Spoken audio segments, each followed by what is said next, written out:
matter if you're noob or pro. Team up with friends. No matter if you win or lose. Team up with friends. With friends. With friends. With friends. A team is fun, but I'm afraid to lose. Don't worry. Team up with friends. Rank up faster, rank up faster. Go and rank up. Radiant protection. Go and rank up. Bonus points. Go and rank up. Double challenge point for you or for you. No matter what, just team up with friends. Just team up with friends. Just team up with friends.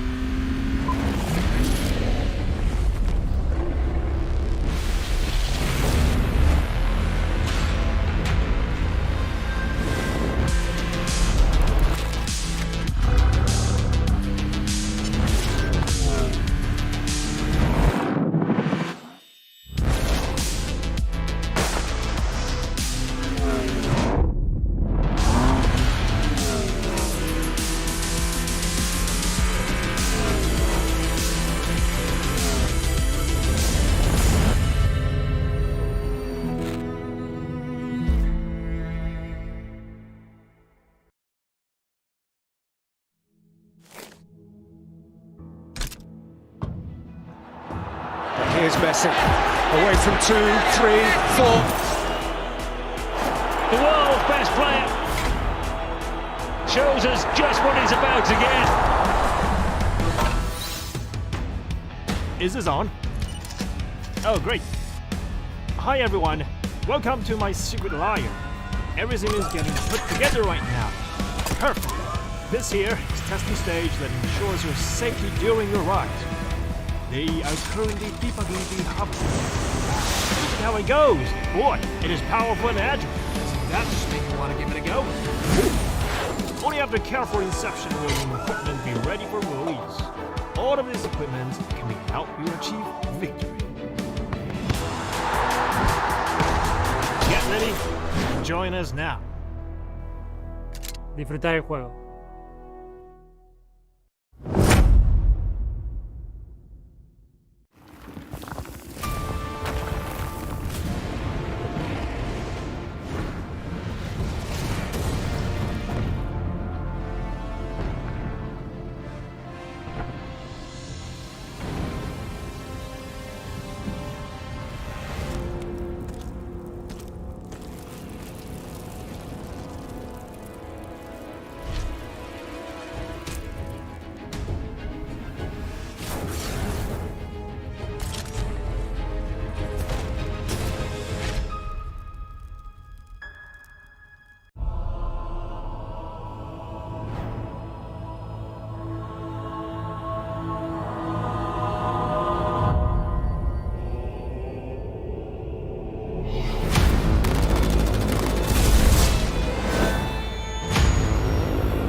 It's been a long journey, ladies and gentlemen. We're currently in day 4 of week number 4. It's been 4 long weeks. We started with 48 teams going through the league stage itself, starting off with Group Red, Group Green, and Group Yellow. And the top 3 in each respective groups have already moved forward to the main event itself. And then we went over to the final chance for all these people itself. We had matches between Group Red versus with Group Green. And we had Group Green go up against Group Yellow. And of course, last but not least, yesterday's match itself, Group Red versus with Group Yellow. And of course, this is the first day of the last chance qualifiers here for all the top 16 teams still remaining at the PMGC, the PUBG Mobile Global Championships 2022. And of course, I'm joined by Blade from Team Aegon I8 right here. Now, Blade, if you guys remember this, yesterday they played quite an amazing match. Game number 6, 19 eliminations, and of course, a winner chicken dinner. So it comes to no surprise that we're going to be having Blade joining us right here. So Blade, how are you doing today? I'm fine. All right. So you had a fantastic performance in the final game yesterday. What, be honest, what went through your mind and your team's mind, and what did you had in plans in mind for that match?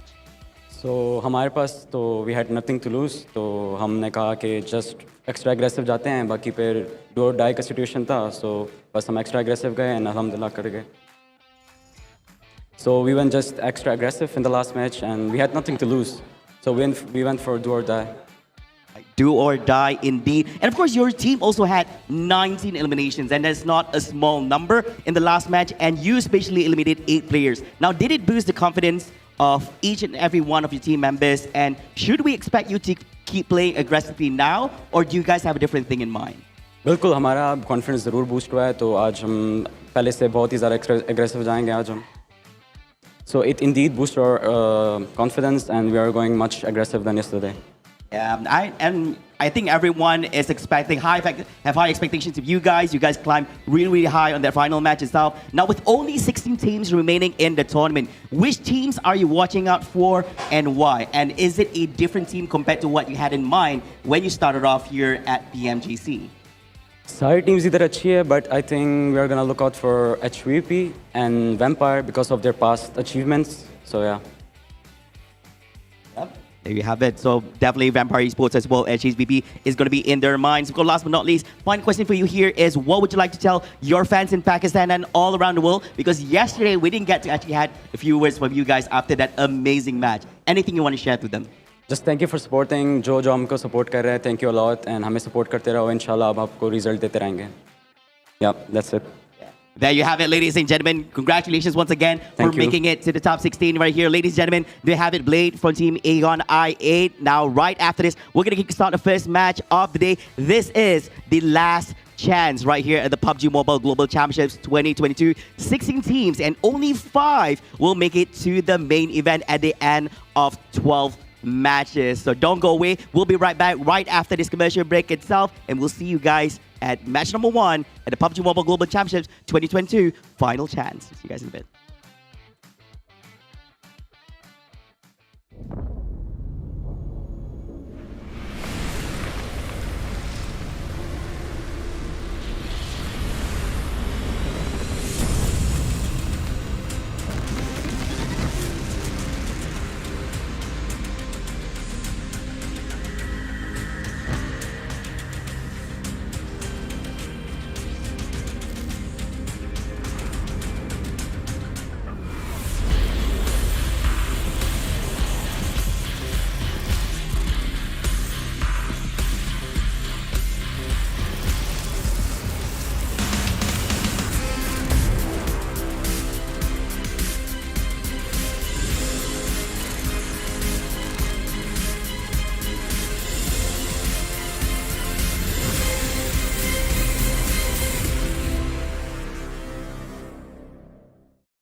Two days, 12 matches, and 15 other teams are going to be stopping you from getting into your dream of playing in the PUBG Mobile Global Championship 2022 Finals over in Jakarta. And it's just a few weeks away, to be honest.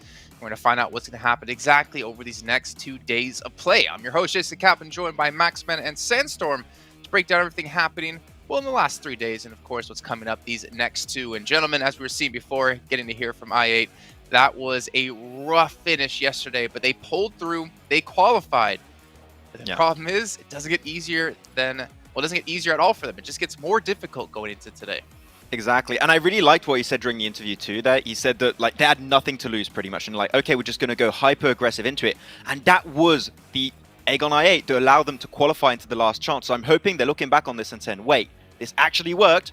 Let's just be more aggressive than we did in the past, and that might be enough for them to maybe make in top 5. It's not going to be easy, okay? Don't get me wrong, it is going to be really hard, but that is the type of playstyle that could allow you to maybe go just a little bit further here in PMGC.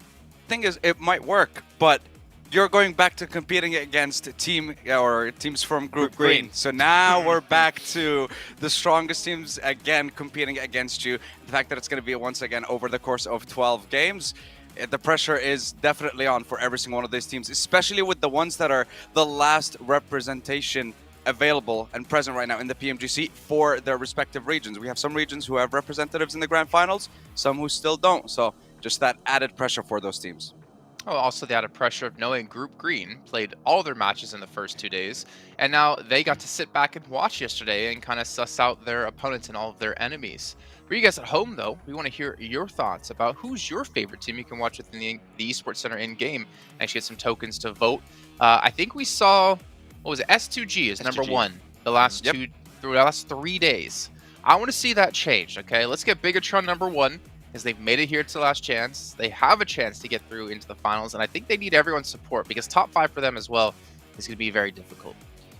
Yeah, I think the BTR could be one. I thought DRS would be first. You know, I was surprised. SG's already qualified, okay, we get it, but DRS would need the support too right now because they're close. They win 7th in the survival stage. They can make it. Hey, if this fan vote was in YouTube chat, I'm pretty sure DRS would definitely win, and then we'd see LGD second as well, considering what we saw in the past.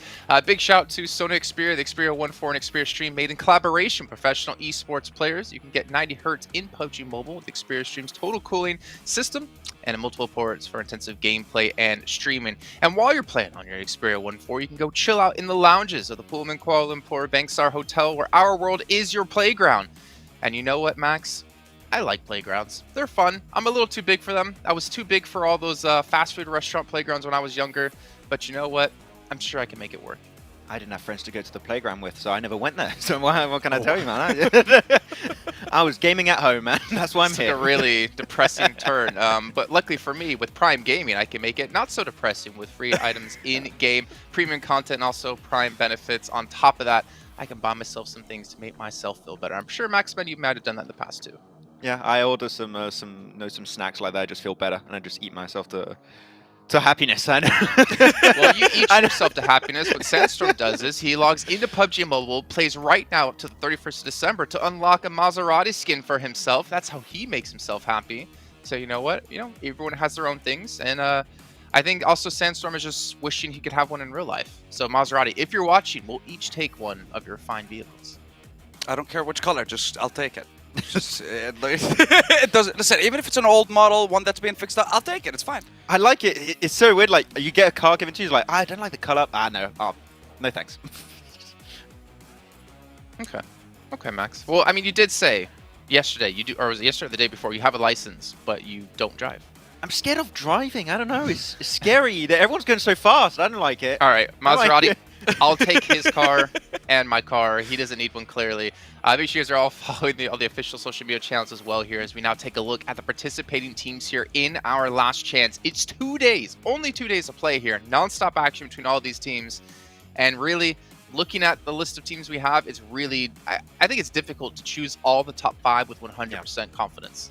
It's so complicated. Like every single game, we only got 3 teams you can put on our teams to watch. I would like to put like 6, 7, if not 8 potential of these teams. Like so many of these squads are looking just so scary in general, Sandstorm. And the thing is, even the teams at the bottom, they showed like true potential. Like I8 on that final game, if they play at that level of play today, who knows? Maybe top 5 is achievable, but it's not going to be easy. Yeah, but Not I want easy. them to do that in front of Group Green teams. That's the thing. In front of every single one of these teams, not just showing it up on the one day. That's going to be the important thing over the course of the 12 games. What's also going to be important is individual performance. Again, 12 matches of time is all you have to step up here. And sometimes all you really need is that one person, like your Suki's for LGD, to put up almost 6,500 damage himself to make things possible. And I mean, we got to see Icy step up, IHC in particular, when it came to yesterday.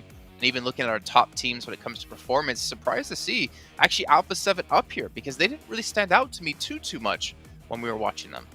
The thing is, they've just been consistently getting themselves some actually decent eliminations. Maybe not able to rack up really a lot of placement points that way, but they were just constantly, like, even in bad games, getting themselves 3, 4, 5 eliminations. It would be constantly coming in. So their average damage, of course, does reflect that consistency in terms of overall eliminations and damage on the board. So they were looking pretty good. I do like what Alpha 7's brought to the table, but it's down to the wire now. Top 5 is not going to be forgiving you if you have one bad game. Yeah, well, yeah, it's going to be difficult.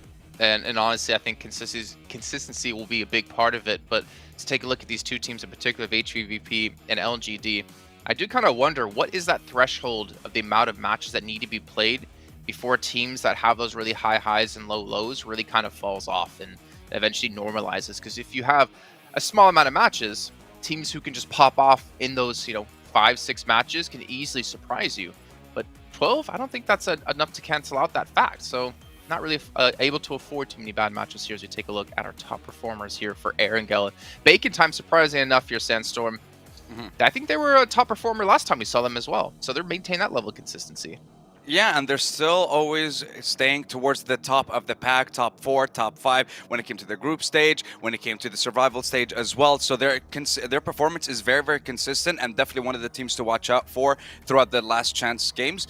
iNCO as well. iNCO, me and Max were talking about it off air, and the fact that the zone was favoring them a little bit at the start of, I guess day 1 for group stages games. So we want to see, or rather survival stage games, but we want to see if that's going to happen with them today or what's going to happen with iNCO. I mean, you were one of the people talking them up quite a bit here when it came to day 1, Sandstorm. So I'm going to hit you with the hard question. Is iNCO going to be top 5 at the end of these 2 days? No. Wow. Honestly, Whoa. I don't think so. Yes, they have been performing very, very well, but now that we've reached the very last stage of the tournament for these guys, I'm expecting a lot of changes from a couple of teams, and I don't think iNCO are going to be able to make it.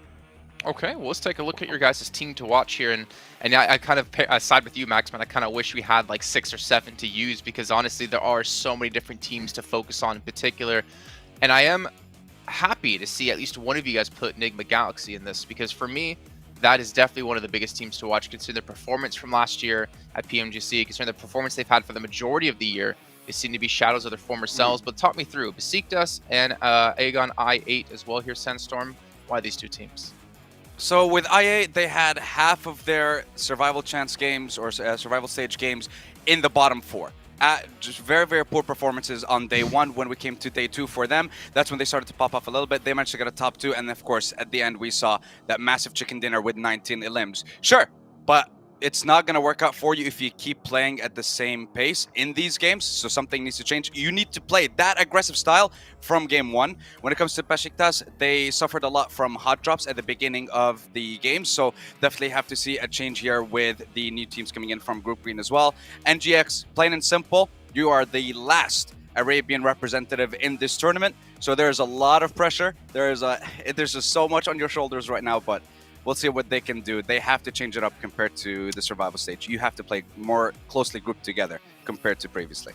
So I like how Sandstorm went with some like underdog teams. Then you look at Maxman and he chose the Chad teams. Shameless. Exactly. Not even like the teams that like if they perform well, they have a chance. HVVP, LGD, and Damwon Gaming here. Maxman, talk me through it. So LGD, HVP, I'm not even going to talk about them because I think it makes sense. First, second place, boom. Okay, that's my point. Damwon. Survival stage actually not as good as I think a lot of people initially expected. They qualified in 13th position, only had one good game throughout the entire survival stage. Bit of a rough transition, so I'm hoping last chance we can see that step up because Damwon still can perform so well, so I want to see a little bit more. Man, it's like an anime. They're still powering up. They're trying to test the power levels of everyone else in the lobby before they go full Super Saiyan. And we're going to go full Super Saiyans. We're going to head over to John, Allen, and Blank to take us into our first match of the day. 12 matches on the card, 6 today, Blank. We are going to play the first 50% of those games, and the team's going to be earning the first 50% of their points that they're going to have. It is a sprint, so you need to put your best foot forwards. You do indeed. I mean, this is where it gets really tough now. Only top 5 teams will go through. 12 matches to play, so they play exactly the same amount of games they will be playing over in the survival stage. We do our player shots here, watching some of these teams get ready to go. Got HVVP on our screen right now, who have done fantastically well over in their respective group for survival stage, topping the leaderboard for survival stage as well, so they'll go home with the lion's share of that prize pool in that particular format. But yeah, last chance now. We'll see which teams can make it towards the top. Obviously, green is a group that is terrifyingly scary. i8 making it in after one of the best games I've ever seen in PUBG Mobile on our previous day that we played yesterday. So we'll see what they can do, because they'll be riding on a high amount of adrenaline coming into today. Well, you'd hope so, right? I mean, they absolutely blasted out. To me, it felt like they did just throw that Hail Mary, right? They went for that bridge camp and stayed there for quite a while. They didn't head central earlier on, which most likely, if they weren't in that position on the tables, they would have done. But they stayed there and they got 9 eliminations very early into the game, and that was crucial in the end. They picked up 10 more over the course of it. But are they going to bring that to this sort of a game, right? Are they going to bring that sort of Hail Mary throw into this stage of the tournament, right? Because now you're set up, you're top 16. The only way you get forwards is in those top 5 spots, Blank.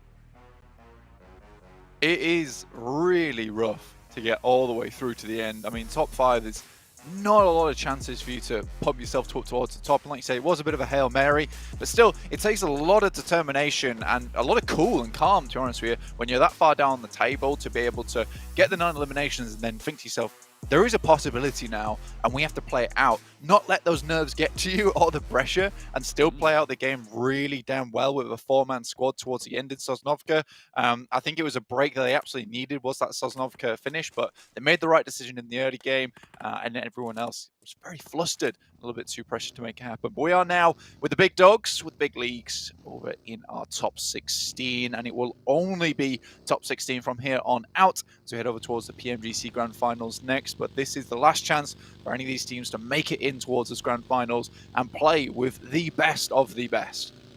Top 5 over in the survival stage on a 12-game set, so very comparable here, was in 120 points. So that will be around where these teams are going to be looking to target in order to be able to achieve greatness. And of course, you can achieve greatness by looking like someone pretty great himself. It's Captain Messi. He's joining the PUBG Mobile Battlefield. Stand out on the battleground with the Messi football icon set. Grab them in PUBG Mobile now.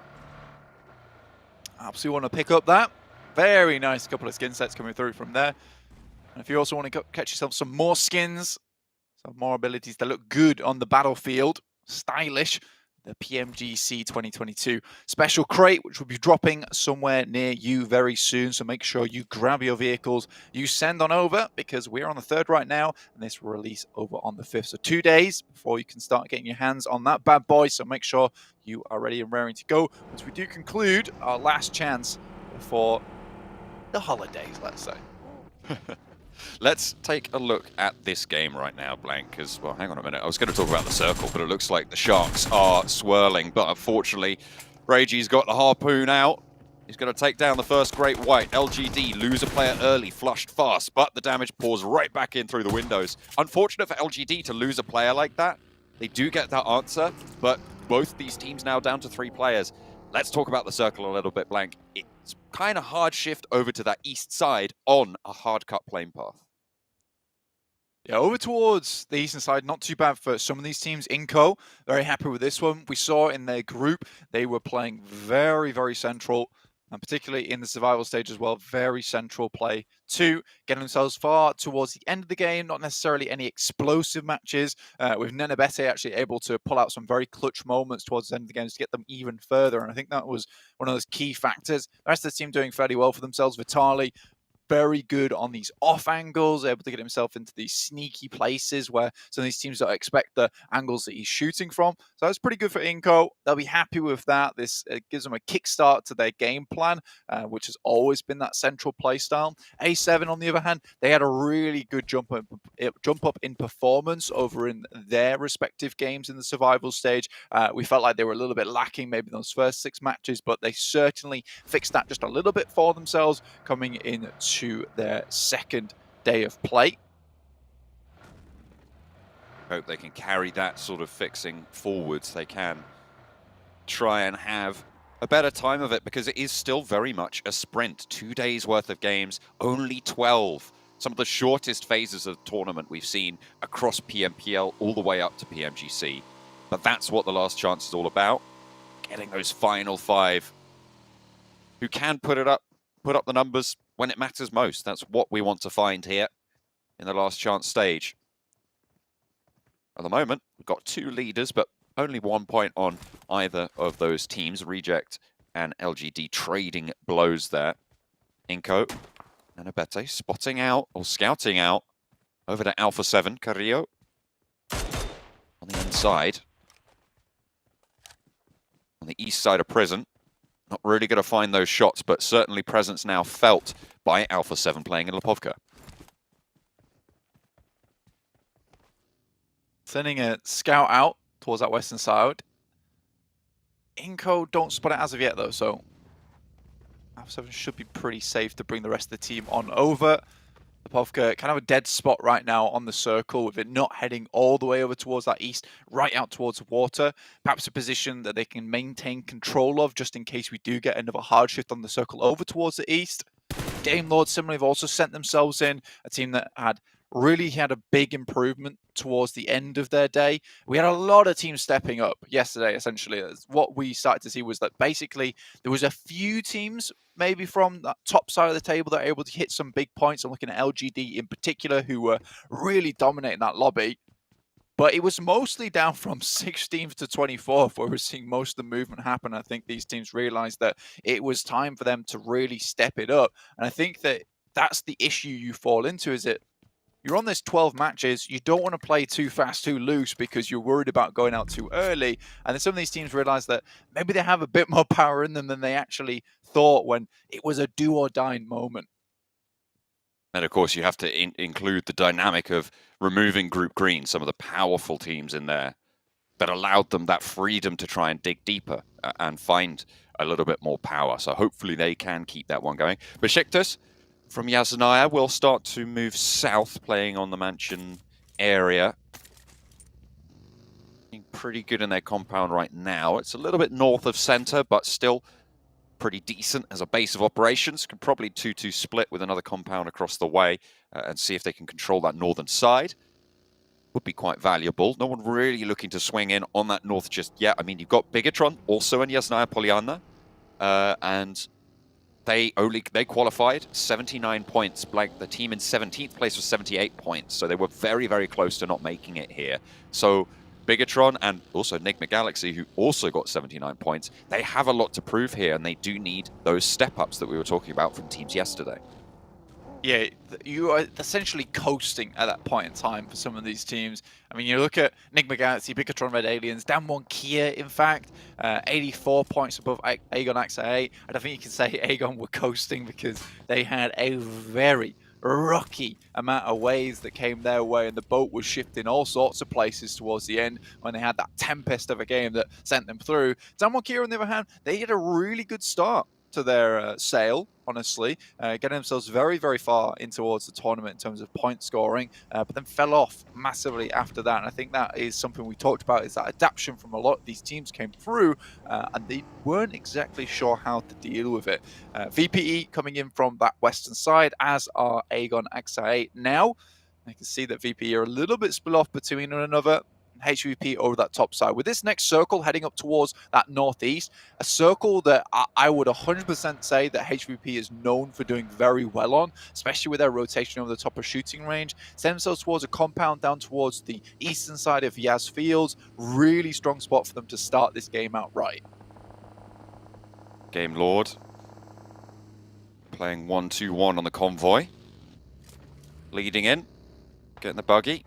They will crash in, playing neighbours with iNCO now. Teams rolling in behind them as well. Reject going to have to divert a little bit to the west there, past Besiktas.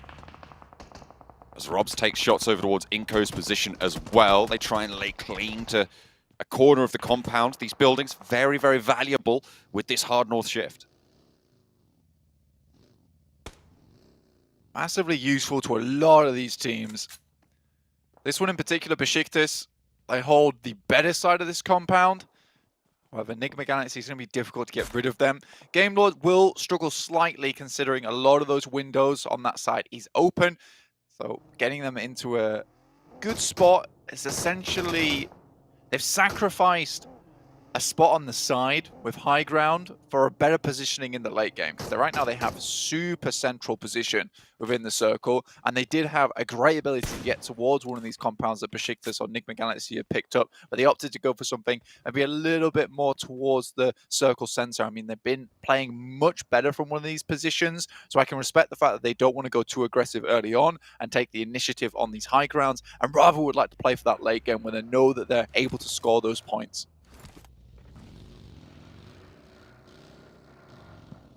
Vampire playing on the western side will have to move south of these fields. That will put them directly in competition with Enigma Galaxy and Besiktas in the compounds ahead of them. LGD from that northern side.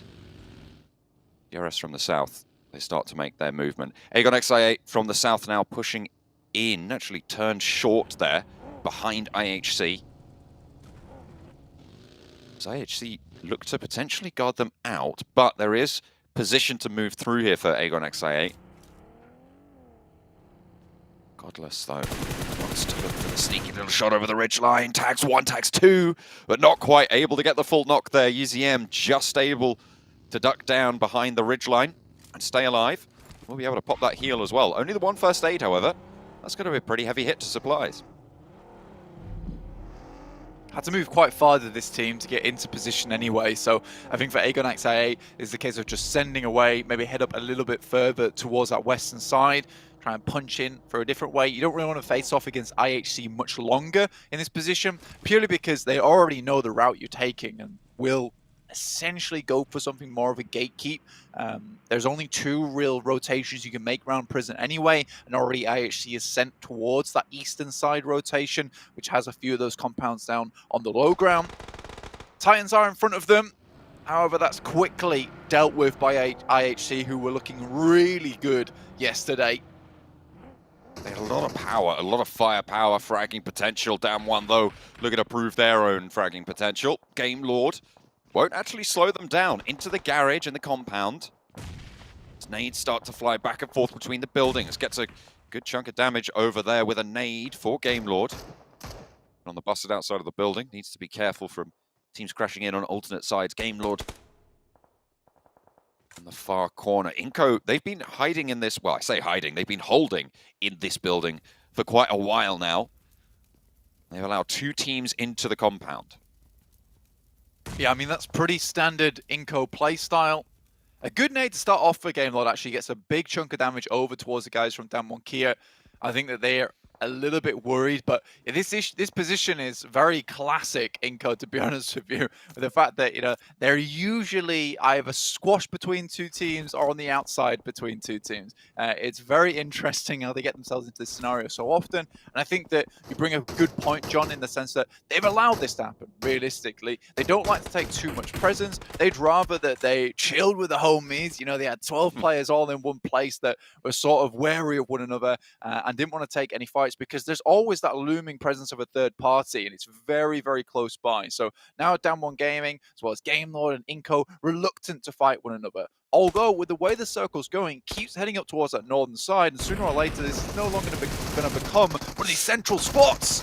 Ooh, a trade, 1-for-1. Victor able to get a knock, but Damwon have the backup. Game Lord try and put theirs into the fray as well. Akashi moving forwards, Rob's low, and a second knock goes over towards Damwon. A flush over onto Victor, but Akashi's picking up the points in the meantime. Forest still active for Damwon, trying to get that heal off in time. Has got the DBS. Brutal catches 1, looks for the flush onto Rob's. Now 1 more player from Game Lord downstairs. Narvalo looks to try and survive, the archetypal survivor for this squad, and Forest is the solo. Molotov through the door forces him around that staircase to play a little bit fast and loose with it. Narvalo gets to cover on the outside, but instead decides he wants to go maybe for a little bit of a scrap. No, outside further. Akashi repositions away, and just in time, the Molotov bursts outside the door.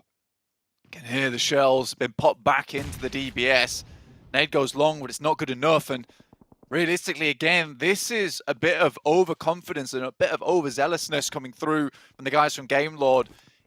They had a good position when they didn't have to push that. They could have waited. They could have gone for the reses. I think this was Damwon's push. Yeah, what I'm saying, downstairs. After they'd taken out so many of the members, they could have waited and got those reses as opposed to pushing onto Damwon. And now this is that third-party presence that I was talking about. This is why I was ill-advised to go for this fight in the first place. iNCO's moving up. I think the only saving grace for both these teams is how much of a non-aggressive team iNCO actually is. But Narvalo is alive for Gamelord, Blank, and that basically means that Gamelord is still very much alive. He can survive anything, I'm pretty sure. But Besiktas, they've been holding in this really powerful position for so long with Nigma Galaxy right down beneath them in this compound. And it looks like Nigma Galaxy want to turn the tables at the top, but Aegon XIA here to play as well. Sun HP able to find the second elimination over onto Besiktas. They have taken heavy hits, and they're down to just the one player. Looking to try and put this nade in through the window. Besiktas fall first. Nigma Galaxy now trying to hold off on the top, but Aegon XIA, they've taken this brilliant opportunity, frankly, and now it's an entirely new team that Nigma Galaxy need to reconsider in going for this push up the top. They did the brunt of the work, but Aegon XIA get the position. And 2 eliminations for their troubles. Very, very well done to them. A great timing to go for this push as well. Smokes on the top of that ridge side to prevent any of these third parties coming through from VPE that they could basically quietly slip throw. So I really like this play from Aegon XIA. Sets them up themselves well, gets them in the circle, gets them towards a high ground position. Yes, it's not towards the center, but it does give them a great outpost to start playing from, to start scouting from. BTR out, 14th place, 0 eliminations, nothing found for them. Not ideal. We've had 3 teams go down early, and in a sprint format, it is dangerous to take these L's this hard. With only 5 places available, right? You're talking maybe 3 or 4 games maximum you can take a dive on. And even then, you will need to be putting up numbers in the others. At the top, we were seeing that bubble in 5th place around 120 points. That's a 10-point average per game, Blank. So you need to be pushing past that every single game. Yeah, and that's with some of our heavy hitters in the lobby taking a lot of those points in the first place. And I think with the majority of the big players from Group Green actually already in, this lobby is infinitely harder now.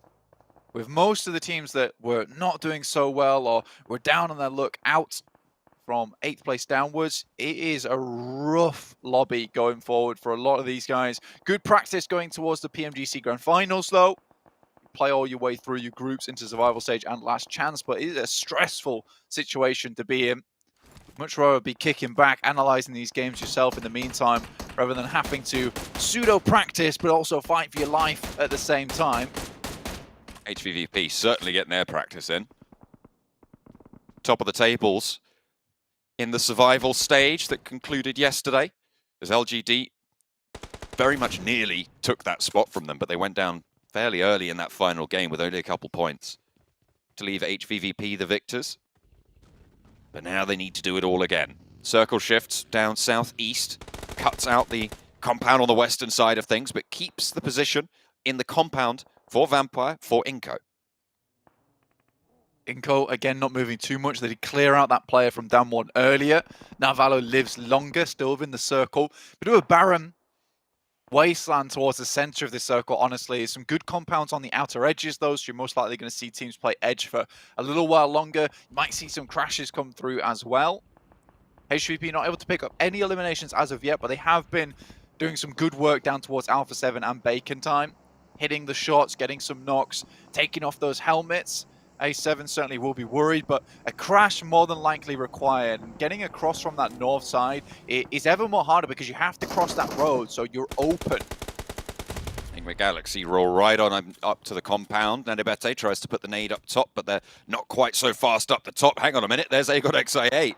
They're coming in behind Nigma Galaxy, potentially looking to crash the same building and cause problems, but with iNCO going down, they know that there is a player in there. They're going to instead draw a little bit short and try and take Nigma Galaxy to task because they know they're forcing them to take inopportune angles against the iNCO squad holding on the inside. It's anyway, UZM in the vehicle. Pushes out wide. They don't want to go for this one. Maybe try and head towards that northern edge of the map. Surprisingly, they allow Nigma Galaxy to get in front of them. HVP suffering terribly versus Bacon Town at the moment. Meku down. Tixie's already out. Kitsune also bleeding. able to get himself back up to 70%. So a two-man squad here for HVVP. Difficult push south, and they really weren't prepared for it. Shirty did go down for bacon time, which leaves them as 3, so potential for them to push through this one, but will be very difficult. You can see that smoke train is starting to run out now, and Matic really in danger for HVVP. Aegon XIA trying to swing around the north side, trying to move into this area of the map, but they don't have much info, and they will be cut down. First to fall is IQ. Next up, look at her try and take down UZM as well. Aegon XIA, they looked like they were doing all right here, but they swing wide and wild on the northern edge, and HVVP fall with them. Allowing Enigma Galaxy to get in front of them was the biggest mistake they made. I think that was purely with the way that the terrain was set up on that western side. Enigma Galaxy were able to swing down underneath the ridge out of view. The guys from Aegon XA8, and they weren't able to gatekeep as well as they would have liked. Great position for Enigma Galaxy to pick up. I mean, it's a Hail Mary to go for this compound, trying to think that there's no one already in here. You expect from the amount of fighting that's going on in this circle, the amount of open area there is, that Enigma Galaxy can go for this push. If there's a team in there, they fight for their lives for it. If there's not, great news. They can continue to play from here and maybe get themselves a good game off it. IHC, on the other hand, down towards that southeast side, there's no one with them right now. They did a good job at getting some knocks, getting some eliminations, clearing out most of the teams on that side of the map. Now they have so much space to work with. DRS shots over to Enigma Galaxy, find the knock onto Lord. The flush actually coming through. 2 players from Enigma Galaxy still alive. LGD doing fairly well. They lost a player early. With the circle that they hold right now, they're pretty much the only team fully in this one. All of these teams of the compound are going to have to move out towards them.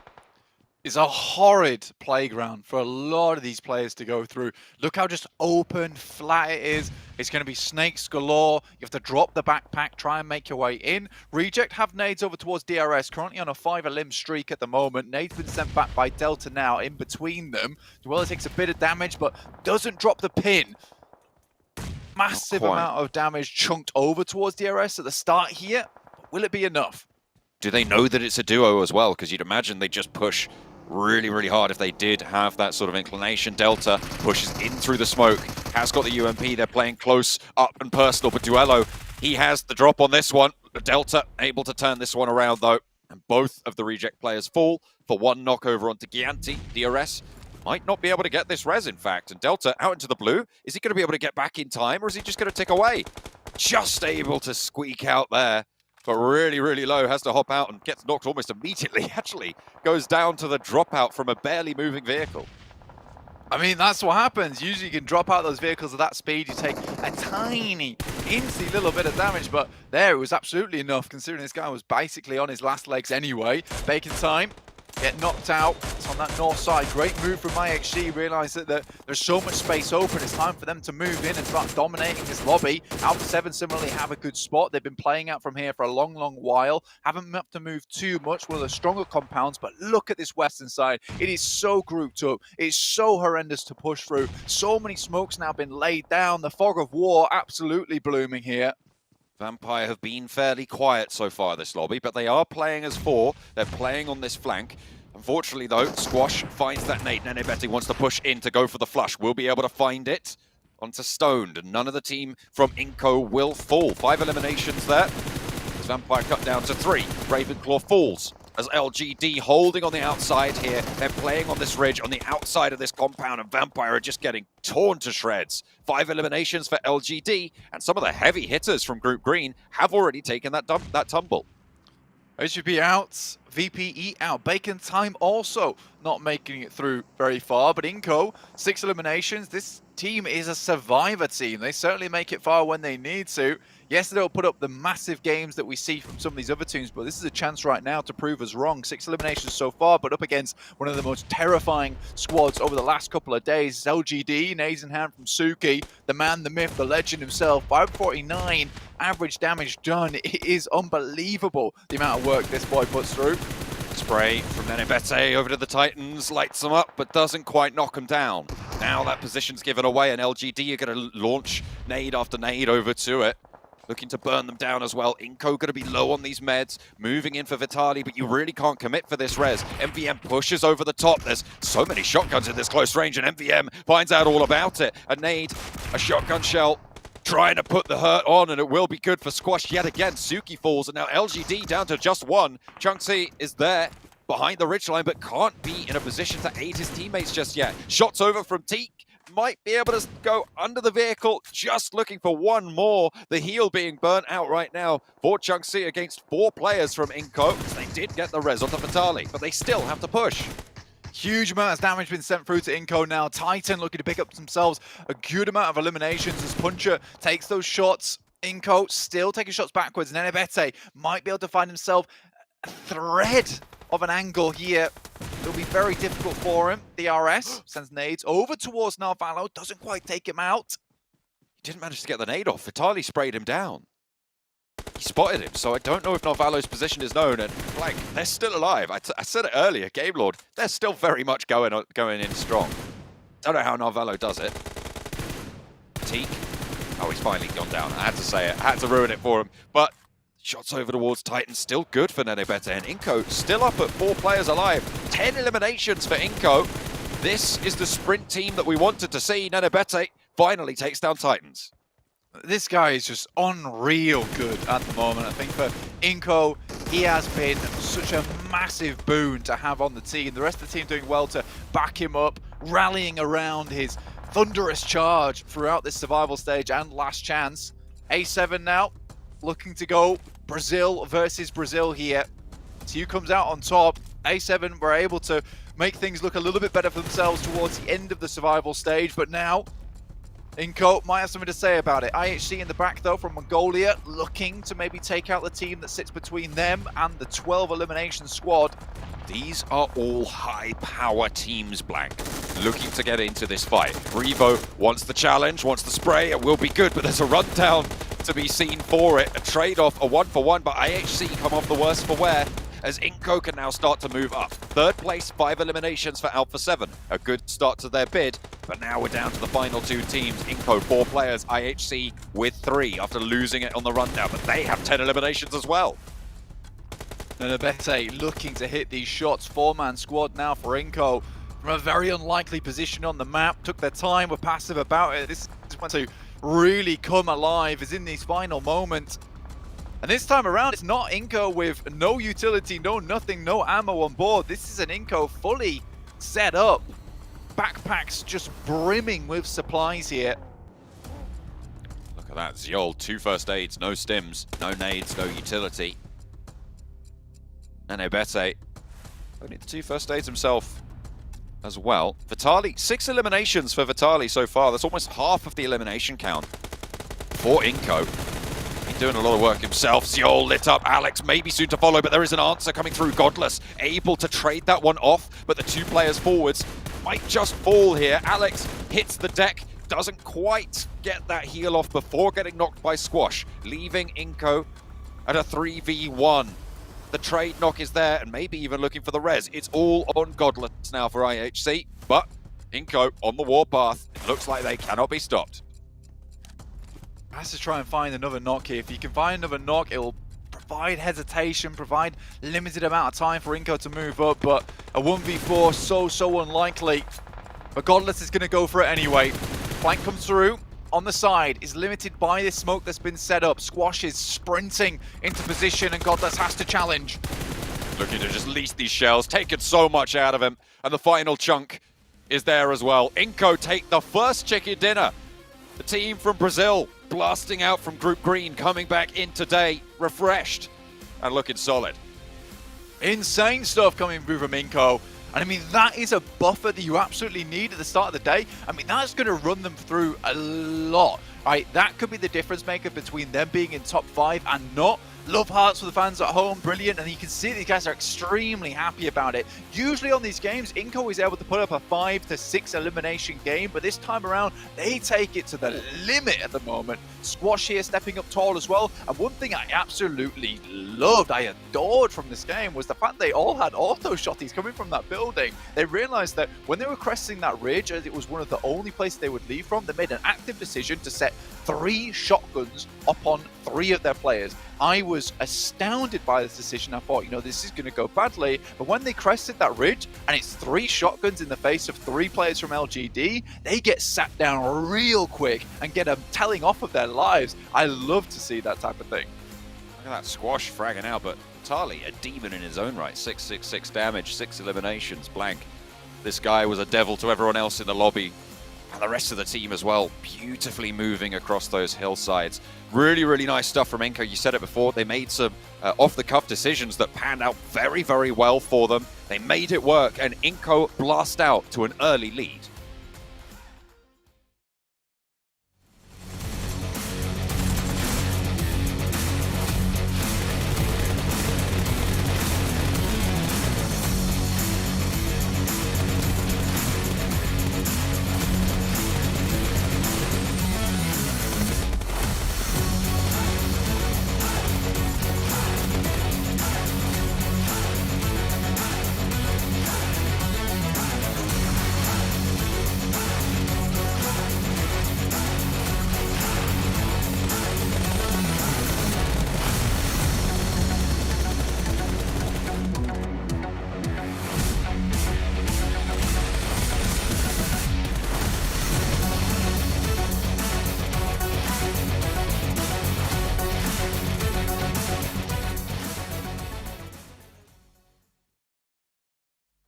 Well, ladies and gentlemen, I'm going to ask you a question here. Close your eyes and just imagine saying that a team isn't going to make top 5 and you don't even put them on your teams to watch. And then they come out in the first match to win the whole thing with 16 eliminations. Now open your eyes. You are now Sandstorm. No! I did not expect that from iNCO whatsoever, but my God, what a start. What an absolute start from iNCO. And look, we asked this before we jumped into the first game. Are they going to be gifted the first zone? Are they going to be gifted the first game? I mean, the first zone was in their favor. It was in the favor of Alpha 7 as well, but their movement was very, very nice. The timing was perfect. That fight against LGD, man, those DBSs, you don't expect 2 or 3 people from the same squad to come out with a DBS, but then Squash comes out with a 1k damage. That is we're missing a stat there. Yeah. Like a shotgun blast used. Shotgun shells used in that game. I love that push they had on LGD outside of Mansion 2. It's just LGD be like, let me tell you something. Please go down. Like I think it was a 3 to 4 man push with the shotgun. They were like, they had Cygers, they had themselves the DBS, and they would. At that range, you just cannot deal with it. Doesn't matter how good you are. Doesn't matter if you are LGD. The shotgun will be mightier than the M4 in those kind of fights. And that was a question we had initially, right, Sandstorm? Right? If the circle's given to them, they might get the chicken dinner. But we want to see them get a win where they actually have to be on the move and be constantly aggressive. This is the game I wanted to see. I'm sold on their performance. So hopefully they can keep this going now. I think about that LGD push that was even more interesting was, I mean, LGD obviously finishing second throughout the survival stage, looking like a very, very strong team, especially these last couple of days. But they also had like somewhat of a little bit of a high ground too, but I don't think they expected the amount of shotguns coming their way when they rounded that corner. Even a tree wasn't enough to save you because that tree is going to be non-existent with that many shotguns blasting it away. But yeah, fantastic to see. But the thing is, we've known the DBS to be insanely strong for quite a long time. We've seen more and more teams using it, especially if you get these close quarter combat situations. It works out flawlessly here for iNCO. Now, the fan vote that we've been talking about here, if you guys are watching in your esports center, you can actually vote for your favorite teams. We have some updates for you. And the update is 4 rivals have overtaken 1 million. One of these teams, great. One of these It's teams not like is the competing others. here. Right, yeah, one of these teams is actually competing right now. Out of the 5 teams that have been voted. Well, 2 should aren't like the others, I guess we should say. Yeah, exactly. But one of those teams desperately needs those votes because they got 0 points here in this last match. Tough times for them for Bigatron. and we'll see if they can step things up, obviously, over the next few days. You guys at home, though, who are watching, we have a survey for you, which you can share with us via the 2022 PMGC viewer survey. I think that's going to be put up over in the YouTube chat for you guys to participate in.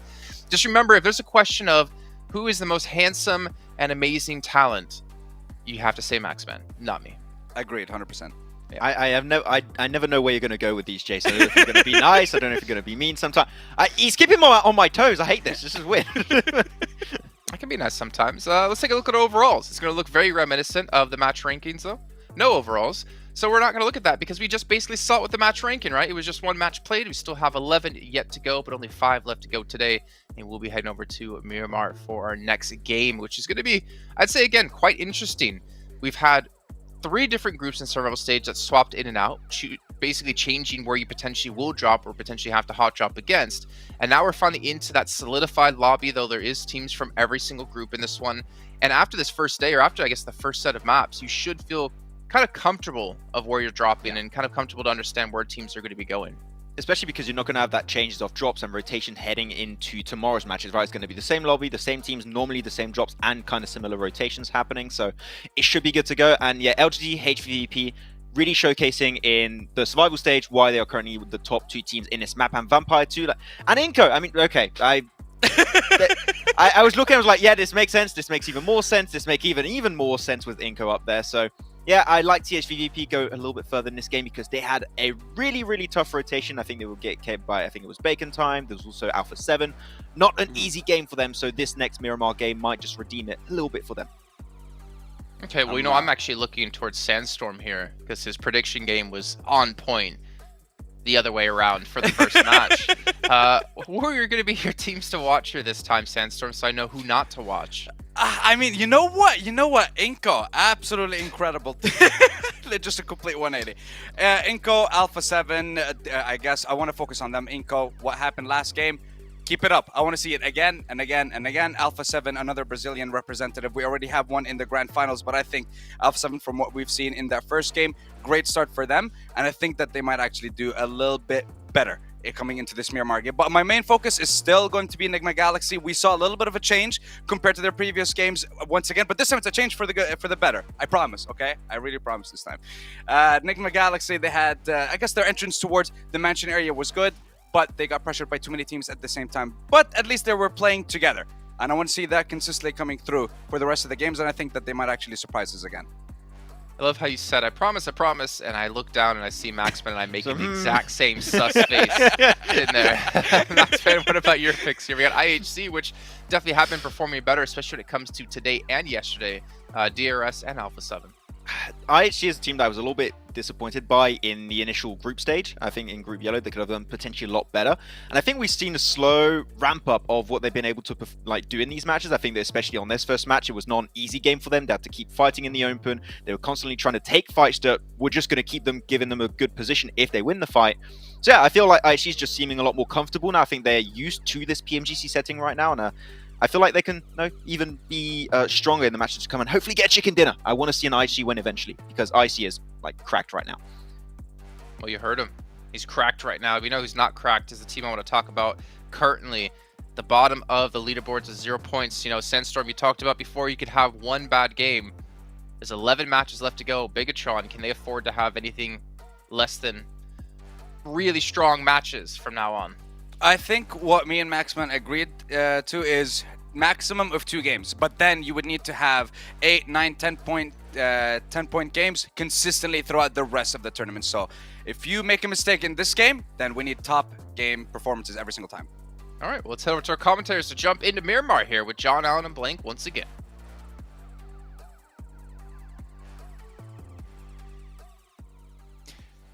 We're going to the desert, Blank. We're going to be taking a trip out to the dry lands. I'm sure our teams are going to be trying their best here to pick up where they've left a little bit of slack in that last game for some of the very significant teams in this lobby, right? HVVP going down fairly early. We lost quite a few of those big powerhouse teams. Vampire getting cut down quite efficiently in that compound fight. So hopefully we'll see them return to glory a little bit here. There's hope for some of these teams. Maybe they can pick up the pace, pick up the performance just a little bit. I think for iNCO, that game has absolutely sent them skyrocketing towards the top of the lobby, which is really nice to see. I think iNCO's taken a lot of pressure off themselves over a big game like that. You don't often see like a 16 elimination, 17 elimination right off the get-go for some of these teams, but it's certainly one of those ones that will really sit yourself nice and happy. And you were saying, you know, for that bubble position in 5th place, you need to hit a 10-point average. Well, right now, you know, technically iNCO sorted 3 of their matches, so the next 2 matches iNCO could do absolutely nothing. They could go out in 16th place and they'd still be on track to hit that bubble position if they hit 10 points and then match 4, match 5, match 6. So you realistically, iNCO's in a very, very good spot to be getting towards that top 5. They just need to carry on that performance. And as we know from iNCO, they're very good at finding these positions towards the center of the map. Their macro is pretty decent. I'm liking the decisions they're making. However, very big decisions have to be made going forward with this kind of circle that moves away from the western path on the plane. Goodness me. Yeah, it is really, again, a hard shift. Keeps those islands out to the eastern side. Zoning over towards Impala. Difficult set of rotations now for the teams, as you say, all on that western edge flank. Ooh, shots from LGD. And again, they're in an early scrap. A very efficient knock and flush for LGD, but Enigma Galaxy, again, taking a little bit of a hit here. Galaxy, it's really not what you want to see. 3 eliminations found on that last game, though. It's okay. Not amazing. I think 3 eliminations is consolation prize. Again, it's better than VPE, HVVP, Besiktas, and BTR, all teams that we were expecting to do a little bit better towards these finals. Besiktas have had a really good run all year, and I think that we just haven't seen that powerhouse mentality coming out from them. I think you can look at a team like HVVP, VPE, as well as LGD, just bullies of these lobbies at the moment. LGD in particular, not afraid of absolutely anyone. I think VPE, similar kind of play style where it's just a case of sending in, getting all those points on board, and just taking it to absolutely anyone. 2022 special crate, though, will be dropping soon, December 5th through to January 8th. You can try and pick some of those up, get yourself some nice bit of kit from that one. Make sure you look good in game and support some of these teams as well. Let them know that you're enjoying the show. On the other hand, back to my original point of not being a bully, it's HVVP who've taken a bit more of a careful approach to these games. And I think although you'd see them as perhaps one of these teams that goes in and it's very oppressive to play against a lot of times, they don't necessarily take that kind of stance that you see from LGD and VPE, which is they just send in and they demand attention. They demand that kind of respect coming through from you. You know what I've just realized is HVVP drop northwest on every single map that we play. It's a relatively unimpactful thought, but it's still kind of interesting. Maybe they just like heading southeast, you know? It's their vibe. They're going to be trying to bully from that northwest side. I mean, always go east. That's what I'm talking about. That's all you need to do. If you head east, it's always good. They're going to be trying to head east over to Jakarta. Get into the top 5 spots, not an easy task, especially currently in 14th place, only the single point from that last game. LGD going to be racking up quite a few more than that, obviously with that elim they got in El Pozo just now. They'll be putting up there on 12. Bacon Time moving in behind Bigatron. Actually, sorry, Bacon Time actually ahead of BTR as they leave on the east side. Hang on a minute. There's been leapfrog after leapfrog. Did they draw short? No, they're playing 2-2 split. That's what I was confused about. There's 2-2 split from Bacon Time going through on either side of the Bigatron rotation east. Interesting. Very, very interesting. Heading their way in between BTR at the moment.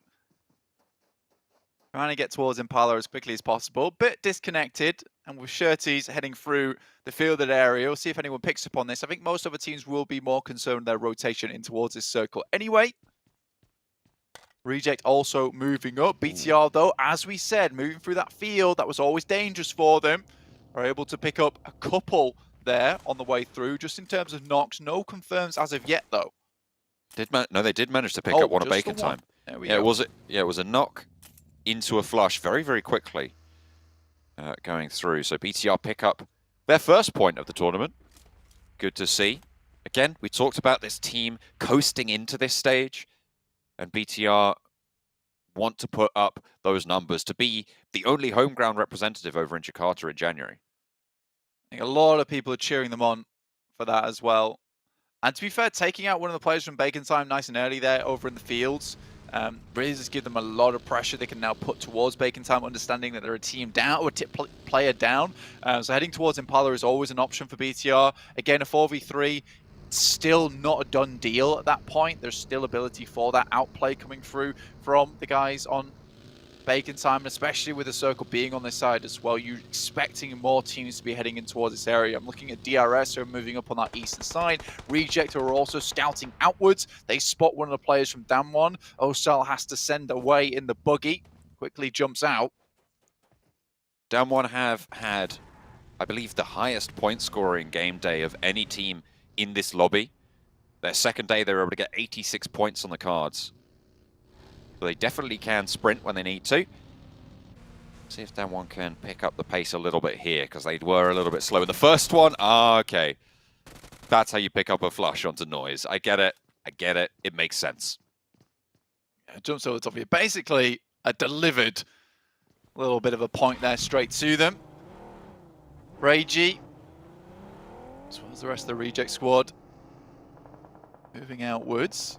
This is towards Impala. They managed to get a lot of the teams set up here nice and early. Aegon XA8 down towards the south side too, looking to move in. A lot of teams on our outer edges though, very much outer edges too, right on the side of the blue. That's Besiktas. Titans yet to move down from Via Damar, Minas Devai. IHC currently in front of LGD as well as Nick Galaxy, and HVP slowly making their path down from water treatment. We saw this dynamic kind of start to develop yesterday, where there would be this big central group of teams and then a large amount of ground between them and the teams on the outside. It feels like that's going to continue here today, which could be interesting to see unfold in terms of those dynamics. Impala, a big draw for a lot of people. Labanita around that crater as well. Minas Generalis, all valuable spots, and people have headed into them early. And if you haven't, then you're playing all the way back. It's a little bit rough. I think that for this place in particular, where the circle's currently setting up towards, where we've got a lot of teams sending very central, that includes iNCO, which we sort of expected anyway. IHC able to put up a good performance on last game with 22 points, A7 also 15. LGD, although going out rather early, were able to get that 10-point average on board, which is great to see for them, continuing on their track upwards towards the top of the lobby. But yeah, this is one of those positions where you want to get set up nice and early. I think DRS has certainly gone for that one, which is on that high ground, because the further you get in towards this area of the map, the more the circle shrinks down towards Impala.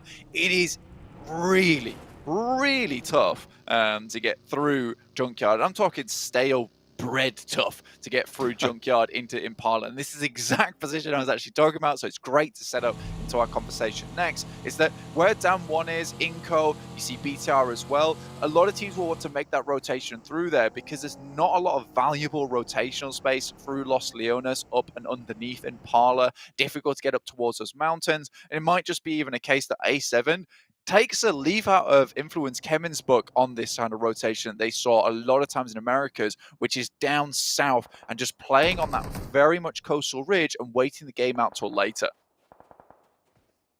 iNCO will go untouched by BTR. They find a little bit of a ridgeline. Okay, I say that. Now I've got to be taking a couple of shots, but only very, very minimally. Victor trying to blend in. You've not fallen anyone, Victor. Your nameplate's orange. I can see you. Get out of there. You're not part of iNCO. They do diverge on their paths. Victor moving back over towards Akashi. Game Lord. 3 players alive. They lost Narvalo. That's basically half their team right there. Robs trying to scout out the position, but BTR hold the longhouse. Currently a really good spot for BTR. Again, when you're looking towards this bottom side, if you want to bring that average up, you're looking at a 20-point game. You're in those 0-point numbers. So for BTR, a really big match here required because, again, now you're playing catch-up. And this is what happens in a sprint, is you never want to be towards the bottom of the lobby after that first game. You always want to be ahead because it gives you time and distance to really pull back any mistakes you make. You don't want to be instantly rectifying the wrongs that happened in that initial match. And going down with 0 points is really not the way to do it. So for BTR, being in this type of position where they have a lot of ground to play around with, a lot of open space around them to take presence, take shots at anyone coming in. This is the perfect opportunity for them. It looks like Alpha 7 have indeed picked up the influence Kemin strat. I really like this. This is the exact kind of strat that they fell prey to over in the final game of America's Championship, where they were moving down through Lebendita. They got absolutely picked apart on this rotation. Instead, Influence Kemin take a different approach from El Azahar, send down here and just wait the game out and actually come out with a chicken dinner at the end. So it's nice to see that Alpha 7 is doing their homework and really cool. They're taking a little bit of a strat out of their brethren's book. I like that. We'll be seeing Influence Kemin in the finals as they keep it up. 15 points on the first game. Looking to try and put up a good result here as well on game number 2. It is really, really fast-paced in this lobby, so getting these good results, as you said, early, brilliant news. HVVP on the northern side, going to be close to Vampire. Both teams will have to move even further south, actually towards that position that you said was really strong for Bigatron. It does shift a little bit away from Impala, so the teams will not have to push all the way into the town. And it goes a little bit more into the wilderness, onto the outside of the mountains. Yeah, for HVVP in particular on the northern side, it makes the life really difficult. I mean, you're sending Tixie out now down towards that south side. More than likely, he might take a knock here. I don't think it's very unreasonable to say that this is a dangerous play from him, but he's looking for any little bit of cover that he can pick up. This northern side so barren. Heading further downwards, there's a lot of space for these teams to play in, a lot of compounds, a lot of ridge sides, which is why you can see 16 teams comfortably sitting in here on a fairly even split. But look at this from HVP. You can see exactly why this is so tough going forward for them. BTR haven't taken too many shots down towards them as of yet, all in vehicles, so they should be quickly getting into a position that is fairly safe. They're trying to stay away from that longhouse as much as possible. We see Meku doubling back at the moment, making sure that they keep the northern side clear. Fallen prey to backfills a couple of times. And HVVP playing it systematically, just trying to stay alive here. Vampire shifted down to the west, 2 players in this building. The rest of them playing on the outside of it. IHC moving in. This is southwest side of the next circle. Titan are further out than they are. So priority on the next rotation will go to IHC, but Titan have the high ground and potential to move a little bit faster out on the outside. Of course, playing inside those compounds, it can make those rotations a little bit slow to start. Alpha 7 sort of locked down on that east side now, especially moving further down towards the south. That play typically works out when you go towards Impala anyway. Though, again, this is a real passive strategy. I think for Alpha 7, they need to commit to this fact that they're not likely going to be in any engagements for a long, long time. I think taking an engagement with DRS and the players up towards there in the warehouses would not be a bad idea, considering they're split off the moment and the rest of the players from DRS currently on the mountain side. They do have to come down. But again, this is a situation where Alpha 7 has to divert attention in 2 directions. So they'll have to be very, very careful. Reject, decent spot, cross the road, making sure they're holding onto these sight lines, crossing onto these rotations so far is okay for them. But again, very difficult terrain to play here on the map over towards the south side of Impala. A lot of places for people to hide as well. So you're more likely going to see more and more of these straight 4v4s coming through from teams, which is going to make this match at least very exciting.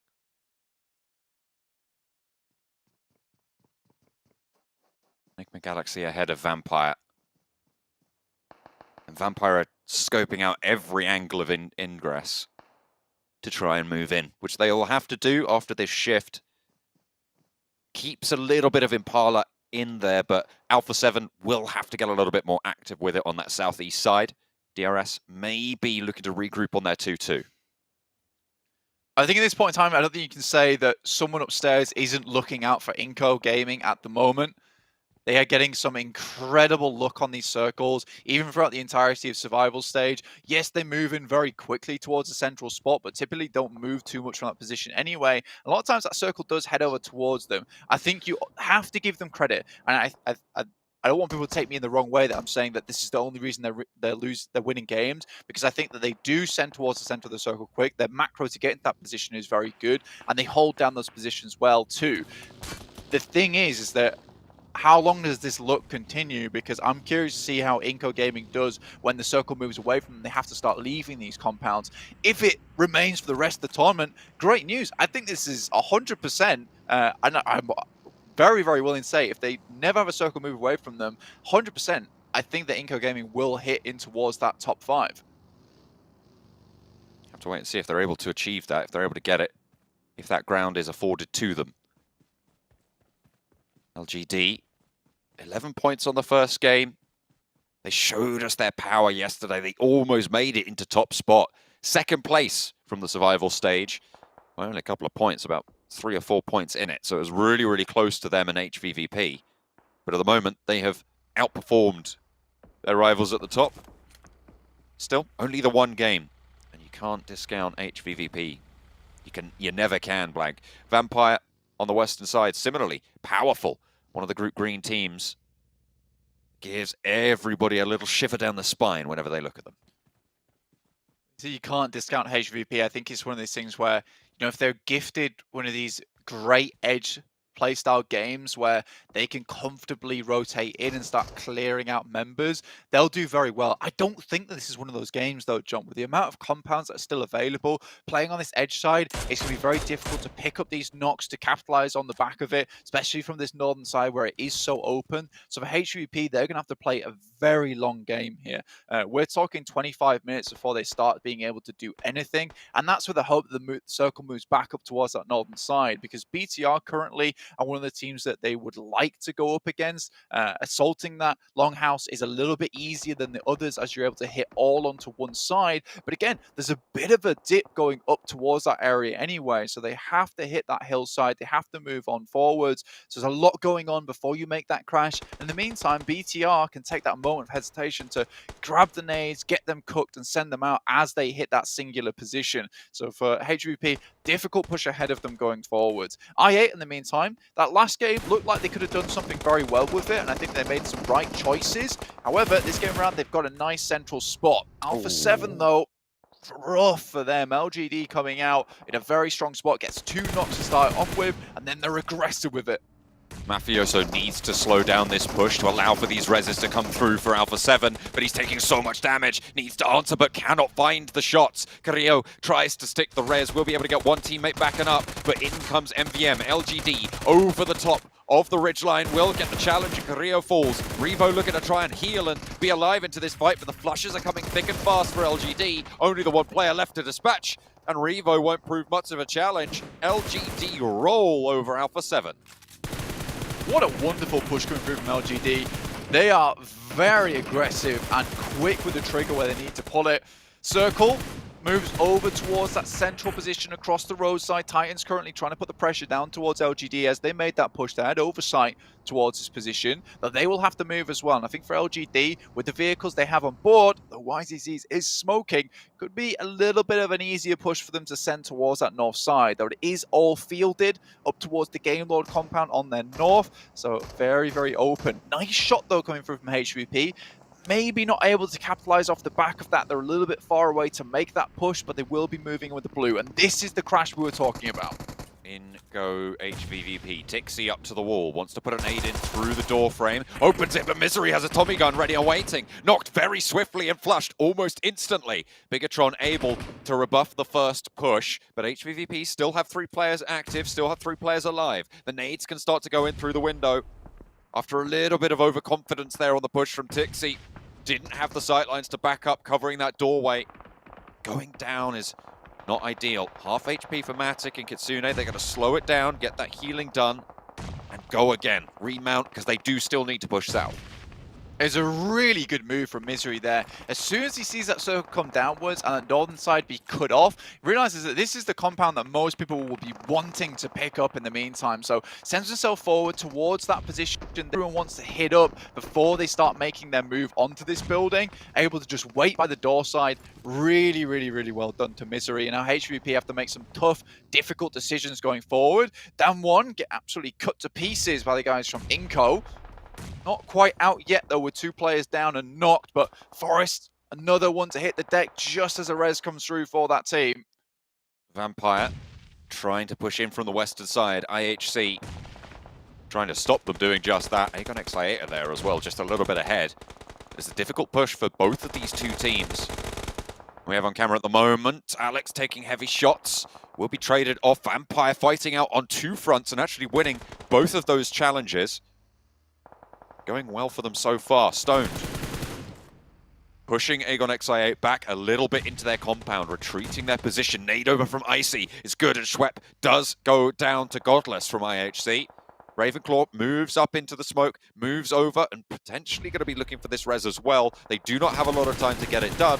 Stoned is ticking away very, very fast. Icy still doing so much work for the squad. Finally, the flush comes through onto Stoned. Looks like Vampire will be playing on with 3. Looked like they had a little bit of a shout, but now they turn their attention over to Aegon XI8. IHC disengage a little bit. Icy not wanting to push over, and the rest of the team much further south. Difficult for VPE here, right on the edge, no cover to speak of. Find their way through. Aegon XI8 cannot hold the entirety of that compound to themselves, but they're doing a good job of it. They're split a little bit, so losing members would be unideal. IQ not going down, really important for them. That might have opened things up pretty massively on their side. IHC outside of the zone itself, so a VPE will have to move through here.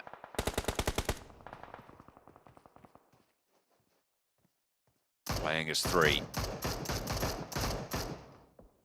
And it is a difficult position, you're right. HVVP slunk down to the eastern side. IHC sending Godless out wide to maybe try and find an angle over towards Titans. On their position in the hold, Teak split from the other 2. 3 players active for Titan. To try and hold out on this position. Aegon XI8 proving to be very, very troublesome. A massive sticking point for the Western teams. Well, so far, this is the question I wanted to ask, is how does iNCO fare when it comes to leaving these compounds? They have the shotguns, but not super useful here. And it's a very typical position. Teams will play, but very nadeable. Gem Foster sends in. I don't think it's necessary for him to hit into it, but he goes for it anyway. Will get knocked. Becca last remaining for them. Then Abete on the back also knocked just him to fall. And BTR make it through. 3 eliminations, but down 1. Close on that heels. 2 knocks here as well. It's very, very bad news. VPE also rocking up in the meantime. This is a lot of action going down all at once. Liquid has to do a huge amount of work right now to keep the guys from down 1 at bay.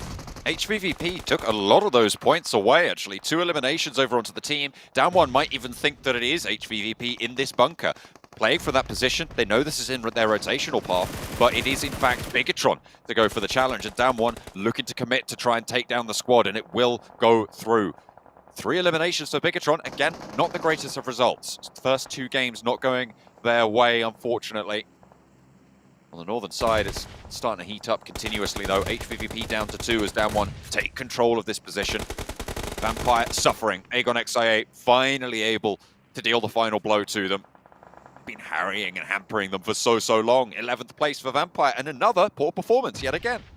It's a good game from Aegon XI8. I like this position they've held. They've done a good job to hold down the majority of this compound, which is not easy to do, by the way. You need to be really aware of what's going on around you. And it seems like they are taking that momentum. It was a little bit stymied by that previous match, sorry, but back on form now. Bacon Time going up against the 2 players coming from HVP. Already 1 knock on towards Bacon Time's position, leaving it a 2v2 now. Certainly doable for HVP, but a tough fight with a very, very good team.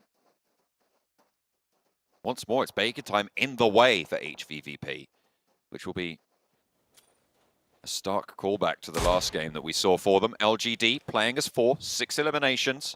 Again, bringing that power that we've seen from them yesterday. Staying alive. Top 10 teams now. Aegon XI8 have another fight on the cards, this time with IHC. A couple more frags under the belt for IHC this game. 6 eliminations. But it looks like IHC, I mean, they shouldn't commit to this push. They just want to control Aegon XI8's egress, their route out of this compound. Yeah, leaving for Aegon X8 now is very difficult, with the circle centering directly up towards Reject's position. They have a great compound to play with, so much open ground towards this center area. For Aegon X8, they absolutely need to get themselves a nice knockover towards IHC and then capitalize off the back of it. Godless is already sent in, so right now it is only a 3-man squad there for IHC. He can still provide support over and down to the 3 players, trying to get rid of the guys from Aegon X8. HVVP down to 1 player now. Really not looking good for HVVP, but they have made it quite far, all things considered, from that position they were pushing in on that northern side. Very difficult. But quite far isn't far enough, Blank. It's not going to cut the mustard here in the last chance scenario. And remember, HVVP was a team that everybody was expecting to go through as a direct qualifier from the Group Green stage. They did so much work. LGD getting cut down on their push towards DRS. They're taking heavy fire, heavy punishment, and will fall, in fact. Delta, the only casualty there. And DRS might even be able to get this res if they're quick about it. Picking him up, grabbing him on into the circle, and DRS up to 5 eliminations. Aegon XI8 now, looking for a challenge. Over onto IHC, spray transfer to Seoul. Not quite able to get that final tick there, but IQ goes down. Will get knocked behind the bus, and there's a bird on. Down 1, right across the way as well, looking to put those nades through. Rez coming through onto Delta, looking for those heals from DRS in the meantime on the southeast side. Kitsune holding down, has the M249, so a lot of bullets to fend off any teams that try and roll up, potentially trying to stay alive for HVVP. The only team really central. Ghost has to step up, but Down 1's got the bead on that one. 8 teams remaining, 7 eliminations for Aegon X8. Not a bad game from them. DRS looking to put more on the board at the moment. They have fell short a fair few times, but Ice moves in, takes down Kitsune, 8th place. We dropped down to 6 teams already. Bacon Time also falling in the process. A lot of teams leaving now as we head into a really awkward zone to play from. Reject looking to pick up some big points here. DRS in the wings. And Down 1 finally looking at a good game after quite some time of poor results so far. 4 players for them too. Game Lord out in 6th place. Great at surviving. Down 1. Said they were one of the they had one of the biggest days in the tournament. 86 points on their second day of the last chance stage. Looking to try and answer that call. A shot over towards Reject is good to open it onto Reiji, playing 2 and 2. What ground do they have? What cover is there available to them? It's all going to be on these divots, these ditches. And Godless isn't going to make it easy for Down 1 to move forwards. Circle really putting things in a worse perspective for a lot of these teams. Understand they have to move out into this open ground. Just have to stand up and start fighting one another. You can see these just horrible spots that suddenly become the most fortified position in the circle. A mound here, a little patch of grass there. These are the best spots in the circle, as well as IHC currently still holding on to this shack, but that's outside. You'll have to leave this at some point. Besiktas finally looking for a good game here. 4 players, but they haven't shown us that potential so far. And even 4 players in the top 5, I'm doubtful of what kind of performance they can bring. So I'd be very surprised and happy to see something good come out of them now. Down 1 looking to move through. Godless is there, still proving troublesome for them, but they swing up and wide, bait the peak, and there's a duo at the back to go for that team shot there. Godless will fall down. Forest able to pick that up. Now their attention turns to Besiktas and Reject, who have started to strike out their way. Down 1 playing on a really solid ridgeline here for the squad. You can see everybody almost looking their way. It looks like everything's funneling there, but there are still sidelines to be fought over, and Besiktas spike out towards DRS. 1 knock going over to both of these teams, and it's 4 full force squads right now, but Enjoy goes down and Besiktas' numbers are dwindling fast. Everybody wants this spot. They're currently Down 1 hold. Nade comes over the top. It's a long throw here from Reiji. One of the top players coming through from Japan. Hits just a little bit too short, but it's kind of on target. Now Reject can maybe push on this. Fabian desperately sending around in the buggy like a bumblebee, looking for those scouting opportunities, but in come Reject. Uh-oh. Going to be able to find an early knock as well. Sung low HP. They just need to put bullets down range, and that's how you do it. 2 players fall from Reject, and now Forest pushes forwards to try and capitalize on the momentum they've gained. 2 players down from Down 1 as well, and it's an even fight. Forest falls. Now it's just Sung looking for the shots over to Divine. Has to go for the weapon swap, but it's not there. And Reject take down 1. But they've diminished so much in these last couple of seconds, Blank Reject are only on one player, and they really don't have the time to go for this. They just have to step straight into the next challenge. Delta shots over the top, and Besiktas taking heavy punishment. DRS 2, Besiktas 2, Reject 1.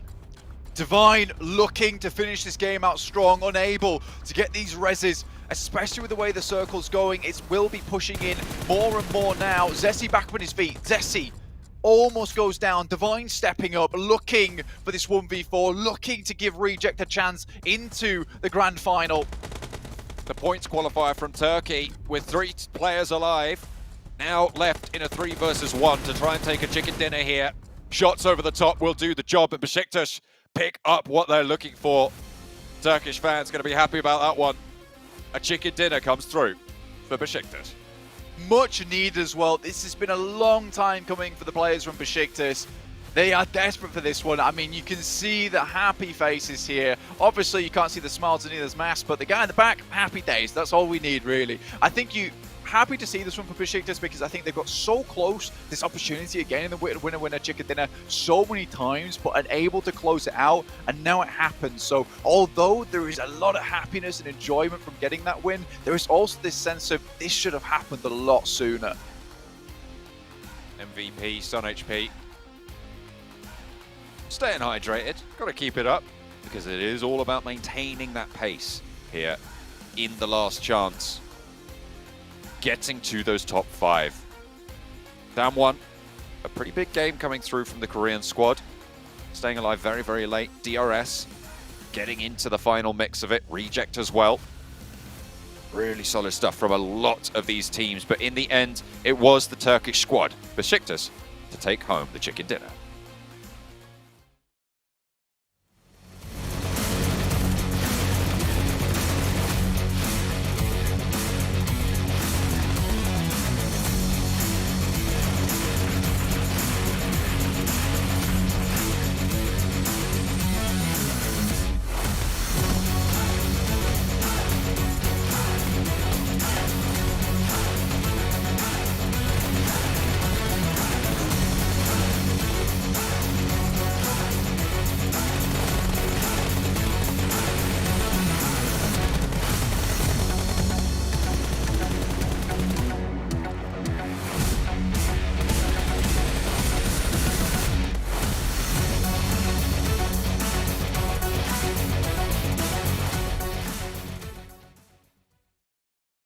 Every win here in the survival stage, not even the survival stage anymore, that was yesterday, and the last chance stage is massive. The points you need to be top 5 is quite extreme.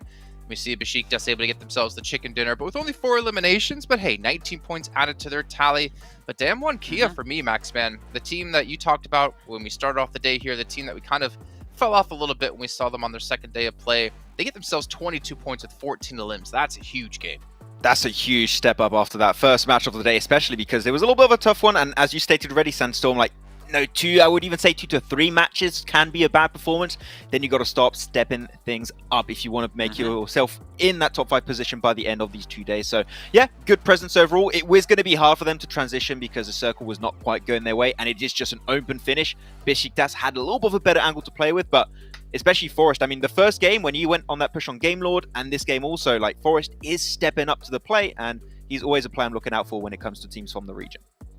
Yeah, and so is IHC. Apologies, Jason. So is IHC and Godless. I mean, the first 2 games that we've seen today, impressive performance from them, considering that when we've watched them throughout the second stage of the tournament, the survival stage, they did struggle on day 1. Then we saw a massive resurgence from them. So picking it up again here in this last chance, pretty good. And we saw what happened in the first game with IC just running rampant, deciding to push the squad all on his own, managing to get a couple of elims and even running one over. But IHC definitely one to watch out for, and I think they might be able to get a decent start for today's games, considering that they've consistently performed so far.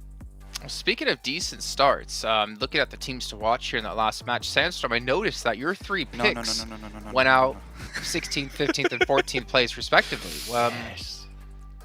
Why did you want us to watch them again? To see them go out early, or what's the... You see, the main reason I pick teams to watch them is because I focus on them and I want to see something good from their side. But NGX, there's no point. I don't think I should be allowed to predict teams anymore. At this point, you don't predict 3 and then just watch them all get eliminated at the start. I shouldn't be allowed. Well, now you know how I'm banning Maxman myself feels from a that. lot of the time. Maybe he rubbed his curse off onto you. We're going to head to a short break, though. We get things ready to go for our third match of the day. It'll be on Sandhawk, so you're not going to want to miss this. And we'll see you guys in a few.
Well, Sandstorm, as Maxman said during break, this isn't golf.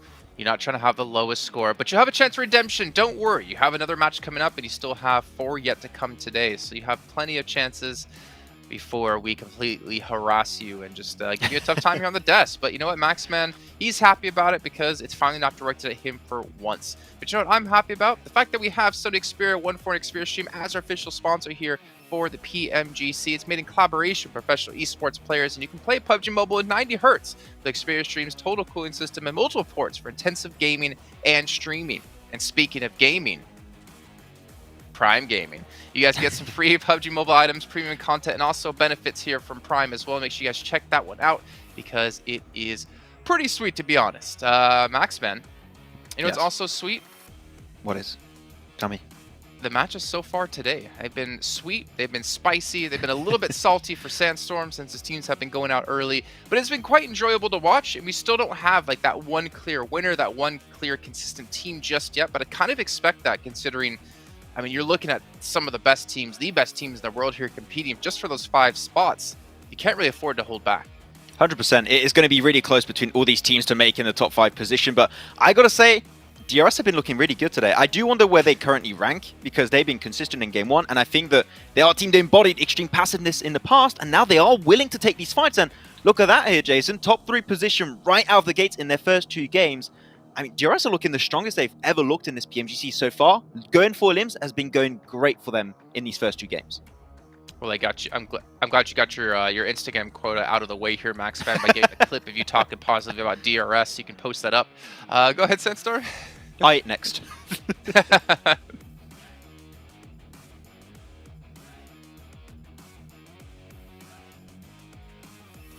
This is what we wanted to see from DRS. Well, when I would love to when hear we what were talking Sandstorm about has it. to say here, Max, but he has unfortunately muted himself. That's his punishment for getting bad predictions. You can see here down the list, though, HVVP 13th place.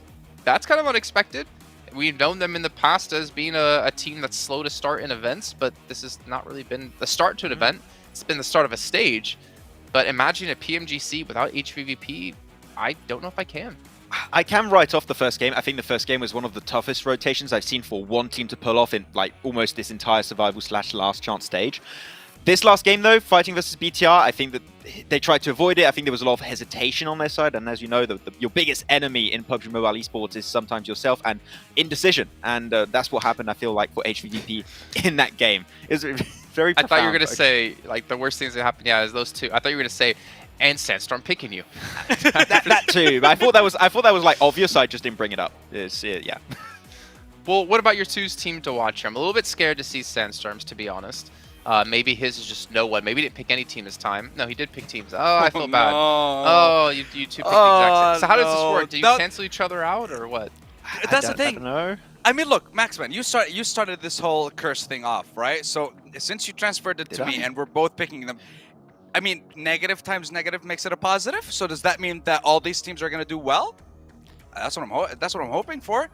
I really don't want to curse the teams, but realistically, I chose these three because I looked at the leaderboard and I was like, you know what? These guys are performing too well, and I want these games. I want the last chance part of the tournament to be just that much extra spicy. Making it so worse. I want them all to be eliminated early on so the other teams can make it just... I don't know. I just want the competition to be very, very close, considering it's just the top 5. Just asking to... I don't know why you just keep digging yourself in that hole, man. I don't know what's going on. But DRS, as I already pointed out for my team to watch on this game, they're looking consistent. They're willing to take fights. I think that if you're looking in, especially in their group stage, these are fights they would never take. They would never do that. Would just play hyper passive and just wait for things to happen. That fight versus LGD was really clean. Like, sure, they were on the defending side of things, but the moment they get close to them, instantly full send it, go for the aggressive fight, and they come out on top. So I love this new DRS, and I want them to, you know, remain on this trajectory. Well, you know what, Max, man? We're going to full send it on over to our casters. Our third match of the day is ready to go. It's going to be Sandhawk and John Allen and Blink. Take it away. Thank you very much. We are going to be getting right on over to Sandhawk and Blank. This lobby is looking tougher than Maxman and a denim jacket. Yes, it absolutely is, John. I mean, to be fair, Maxman in a denim jacket strikes fear into every single man around, so I would be worried to meet him in a bar at night. Obviously, looking at this match, though, looking at these overall rankings, looking at these players, you know, every single team really does want to get into that top 5. I don't think there's any team here that I would say doesn't have a chance to make it in, which is what has made this entire PMGC so exciting.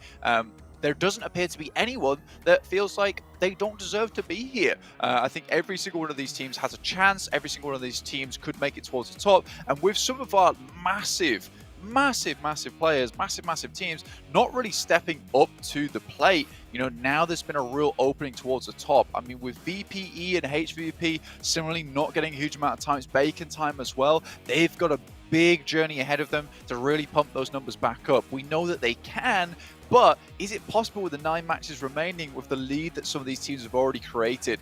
Damwon have really pulled out something special towards the beginning of this day. They needed to do this. They looked like they weren't sure what they were playing with, how they were going to move around it. So it's interesting to see them actually bring things back into the fold here.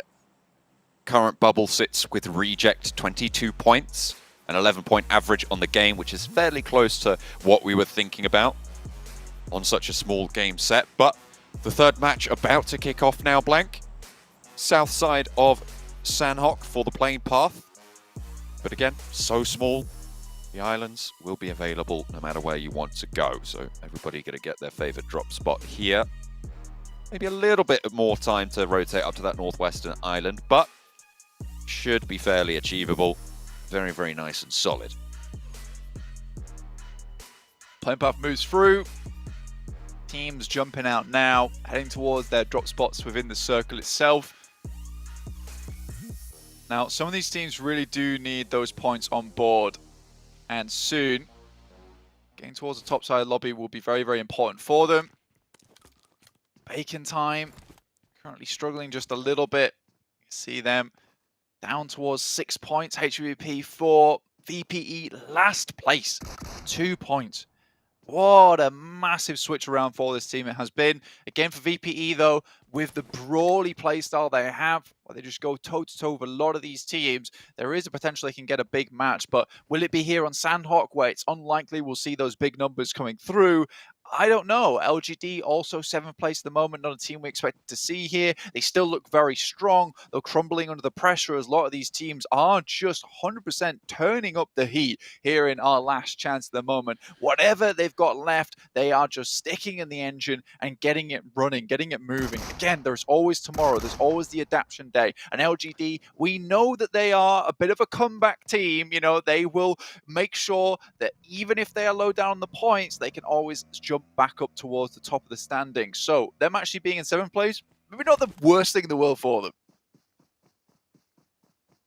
Teams leaving one another alone. Bacon time with Besiktas not wanting to lose a player early, and this is really demonstrating the consciousness of how important each team, well, each game is for each team, and trying to just keep it all together. Besiktas now with the circle as well in a crucial bridge camp spot to stop Vampire from getting too far. HVVP as well behind them in that northern side queue. Will be pretty tricky to make those crossings. The plane and the circle a little bit, well, the circle all the way up to that north side plane.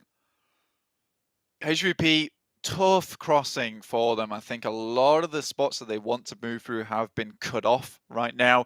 Even the bridge crossing up towards that northern side, not exactly ideal. And with a lot of teams like LGD, Enigma Galaxy, Dam1 moving up from that south side, you know, even if Rage do decide to move up, try and get through boot camp past Alpha 7, that position on the map, that confluence is going to be retaken up by another team, by IHC, Dam1 Kia, or Enigma Galaxy moving up that way. So HVP going to have a tough time getting across. Titans, not seen a huge amount out of them so far. They've been a little bit flying underneath the radar. We've been able to talk about them.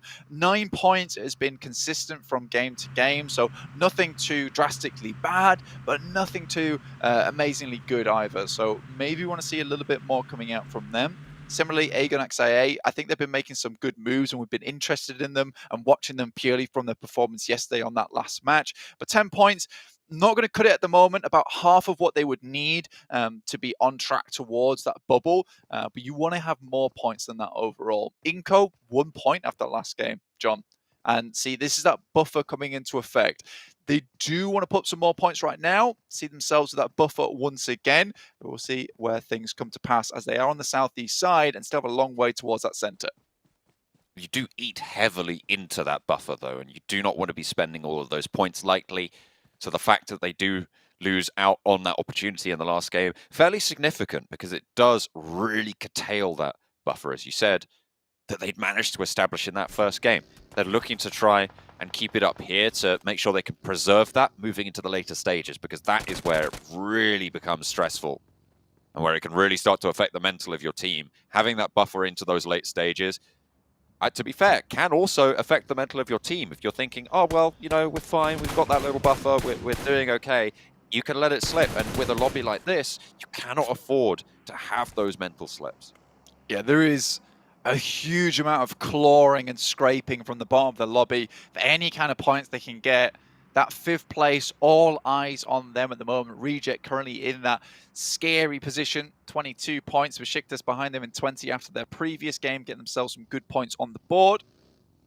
Again, Besiktas, I said I'd be surprised and happy to see them get that chicken dinner, and I was happy to see them get it. Now they have to continue this kind of performance. It is just on track right now with the 20 points to get towards that top side, but obviously being on track doesn't always cut it at the end of the day. As we can see right now, currently 5th place bubble is 11 points average. So this might change and shift around as the days go on, but also could get himself evened out towards the end of this tournament. Again, only 2 days of play, 12 matches total. All these teams, it's a limited amount of time. You only have 1 day to address any of these mistakes you made on the previous day. But I'm excited for tomorrow. You can tell I'm excited because I'm talking really fast and I'm just waiting for action, essentially. It is very soon to pop off, I'm sure. Vampire managed to get across on that northern side. HVVP yet to leave that northwestern island. Playing it a little bit slow from there. Likely that they're going to have to go for that northern crossing in their current position. Reject. Lying down in the grass. South side of the clump of teams in the middle. South of Paradise Resort. Currently only occupied by Bacon Time, but Bigatron are in the hills to the south of it. South side, obviously Bigatron really desperate for some numbers here. Again, I think that they have a lot of pressure on them. I think they have a lot of pressure on them every single tournament, right? Even more so now because they want to represent their region on home ground over in Jakarta. So I think that, you know, you're looking at that and it is just one of those things where I think for BTR, maybe that pressure is getting them to a little bit. and they can't quite make the correct decisions. I think they're still making some good rotations here and there, but they're crumbling under some of these engagements they go against. I think it was decent versus HVP. They knew what they exactly had to do, but that was that early game where things hadn't got too hectic. And I think already in Erangel as well as Miramar, we've had 2 endings to the zone, which are just brutal as anything. And I think for BCR, maybe it could just take a little while longer for them to find that mojo, find the comfortable jog that they need to get towards that top side of the lobby. But right now, the team is just not working too well versus these quick and aggressive pushes. They can't quite combat that. A shunt in on the south side is necessary now with the circle moving up north. It's going to be DRS and Reject really struggling. Aegon XI8 as well, kind of behind everyone in the queue there. iNCO trying to make their way through, but Game Lord spots Nanebete and Becker as well, taking a heavy toll. iNCO down to 2 players. Their first game buffer being eaten into yet again. And a nice couple of elimination points going over to, well, I was going to say Game Lord, but it looks like Besiktas were able to steal one of those away. Either way now, for the guys coming through on iNCO, losing Squash as well would be disastrous. Vitali goes down, and I think that's it. I would even go as far at this point to say that it's 1 or 2 points more that iNCO could potentially earn on the rest of this game. When you lose 3 players at 8 minutes, with the length of these games now with the new circle settings, it is unlikely to get many points more at 8 minutes in the game with 1 player left alive. So 32 points, that's the buffer eaten into now. You said how quickly it could be used up, and they've expended that gas in the tank for these 2 next games of bad play. And I think when you look at that, right, now iNCO need another fantastic performance to see themselves safe. And it's crazy to say that after such a good game on match 1, now they're in a position where they're back to basically basics. Yes, there's still teams that need to catch up towards them, but you know, you're looking at DRS, who are historically quite good here on Sandhawk, and looking at Damwon, who are getting much more aggressive. It's a strange change of pace for Damwon, who back in the day used to be quite a passive and central team. Now they've decided to really practice in their own time, pick up those gun skills, that team fighting potential. Now they look like a rejuvenated squad. Gordon Ralph lead the charge for Enigma Galaxy, but into the fire seemingly. A lot of damage being sent out their way. No knocks over to them just yet, but Enigma Galaxy under heavy fire. Novalo can't quite find the shots. I think he could see an ankle there just dipping in and out of view, but just fading away on that headland. Is very, very difficult to land that shot. Would need to arc it over, and I just don't think you have those sightlines. The heals come through, and Enigma Galaxy get a central position. Good spot for Enigma Galaxy. Very, very good for them in terms of their point scoring, because they're currently at 3 points total. They need this type of position where they can start scouting outwards and get a spot where they can pick up a lot of points. Enigma Galaxy, in the past, were kind of the kings of Sandhawk, but maybe not for the reasons that you would expect here today in PUBG Mobile with these new circle settings. They were the healing team, but even so, they were one of the first teams to implement a playstyle where they would have 1 player out in the blue, and then they would send 3 players in to just sow chaos, and they were very good at taking individual engagements with many different teams, surviving for quite a while with just those 3 players in the first place. So I think with Enigma Galaxy, it is not out of the realms of possibility or out of the realms of unreasonable nature to say that they are a very good team on Sandhawk. With this central spot, this should be a good position for them to maybe get some points here, but losing a play like that to Narvalo is not a good way to start this game. Really not. Enigma Galaxy in 15th place. Game Lord will be happy about that, though. They've already managed to rack up 2 points on the game. They're playing in a strong position. The rooftop affording a lot of power to the squad.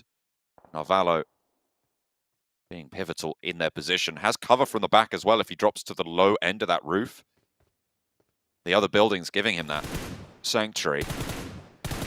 Still, a little bit more exposed than maybe they'd like. However, no one challenging for the spot just yet. Ralph, off in the distance. Take too much damage. Alpha 7, drop down a little bit. 15 points. It's a good place to start, but you need to keep putting up those points now. LGD down towards that southeast side. Very good playing on the edge. And HVP, as we said before, they've had to wait a long while. 12 minutes now. Around about halfway-ish into the game. HVP have to make this bridge crossing. They waited a while and decided to go for that bridge crossing in the first place, letting a lot of these teams that were maybe guarding head across and try and find themselves a better position with the circle in the first place.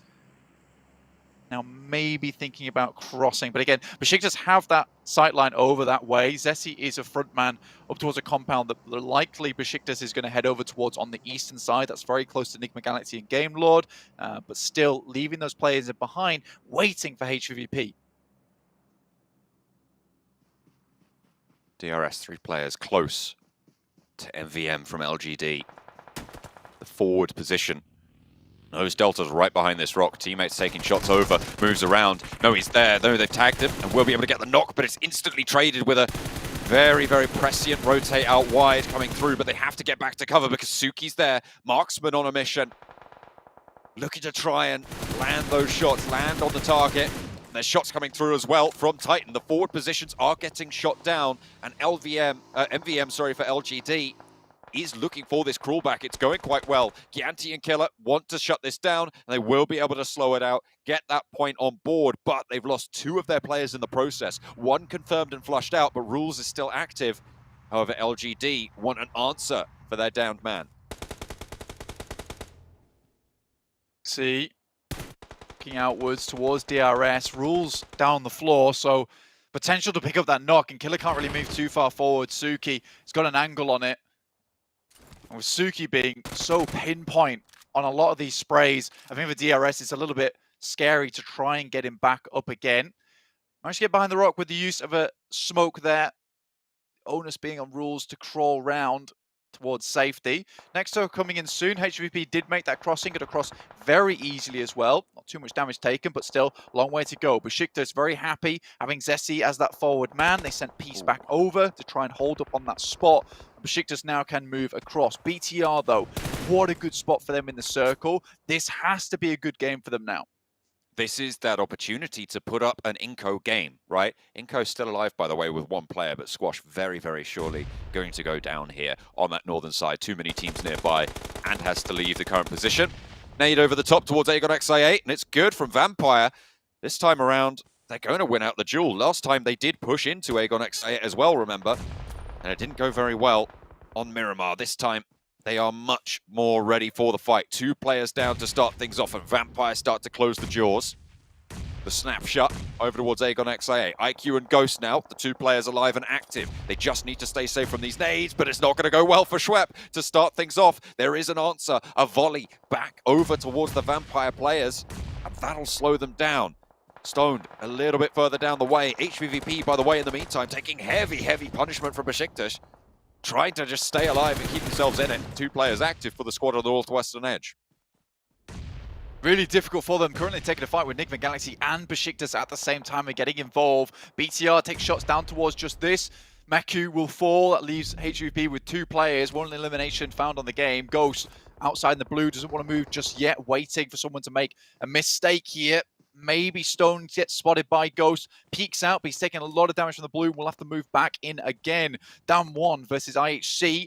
A lot of engagements going on around the map at the moment, but so many compounds still available towards the center of the circle on the southwest side of Paradise Resort. Bacon Time opting to take that high ground for themselves in Paradise Resort. Matic and Kitsune, slivers of HP, but still alive. Besiktas with Enjoy and Peace on the hillside. Playing with 2 as well. Trying to stay alive. HVVP, this is their 3rd game in a row where they've been in trouble, where they've been caught out. iNCO down. A Squash falls in 16th place, will not be going any further. IHC also eliminated. The top 2 teams in this tournament as of right now have fallen early. Peace close to Hermodi. Very, very close, in fact. Lord as well, just behind the rock. They'll hear these shimmies. Game Lord being cut out on this northern edge as well as Aegon XA8 move on their eastern flank. Ralph shuts them down from the west. Game Lord eliminated now. Hermodi steps up for the fight. Enjoy his first to fall. Besiktas in this scrap with 3 players from Enigma Galaxy. Only the 1 player now standing for the squad. It's Peace, and Stoned is there as well for Vampire Esports. The last player standing for the squad. Peace falls, but with those shotgun shells ringing out, they're going to know there's another player out the back, and Enigma Galaxy might just hold it out. Difficult push now. For a lot of these teams, Aegon XA8, Ghost underneath Bacon Time Shirties. VPE out, HVVP out. Be a shame to lose these teams, but you know, in a sprint format like this, if you can't make the cut towards that top side, and now with 3 matches expended and hardly any points found for them, this is very, very odd. Ghost though, hidden, doing his best. If you want to make a break for it, if you're HVVP and Vampire Esports, you want the teams at the bottom to be getting these wins. You do not want DRS or Down1 to be getting any further here. You want them to be going down as soon as possible. Reject as well, but they're on 4 players alive on that southeast side. Really solid bastion of a position. Looking good to maybe break through towards the top of the tables here. LGD as well in a similar spot, naturally.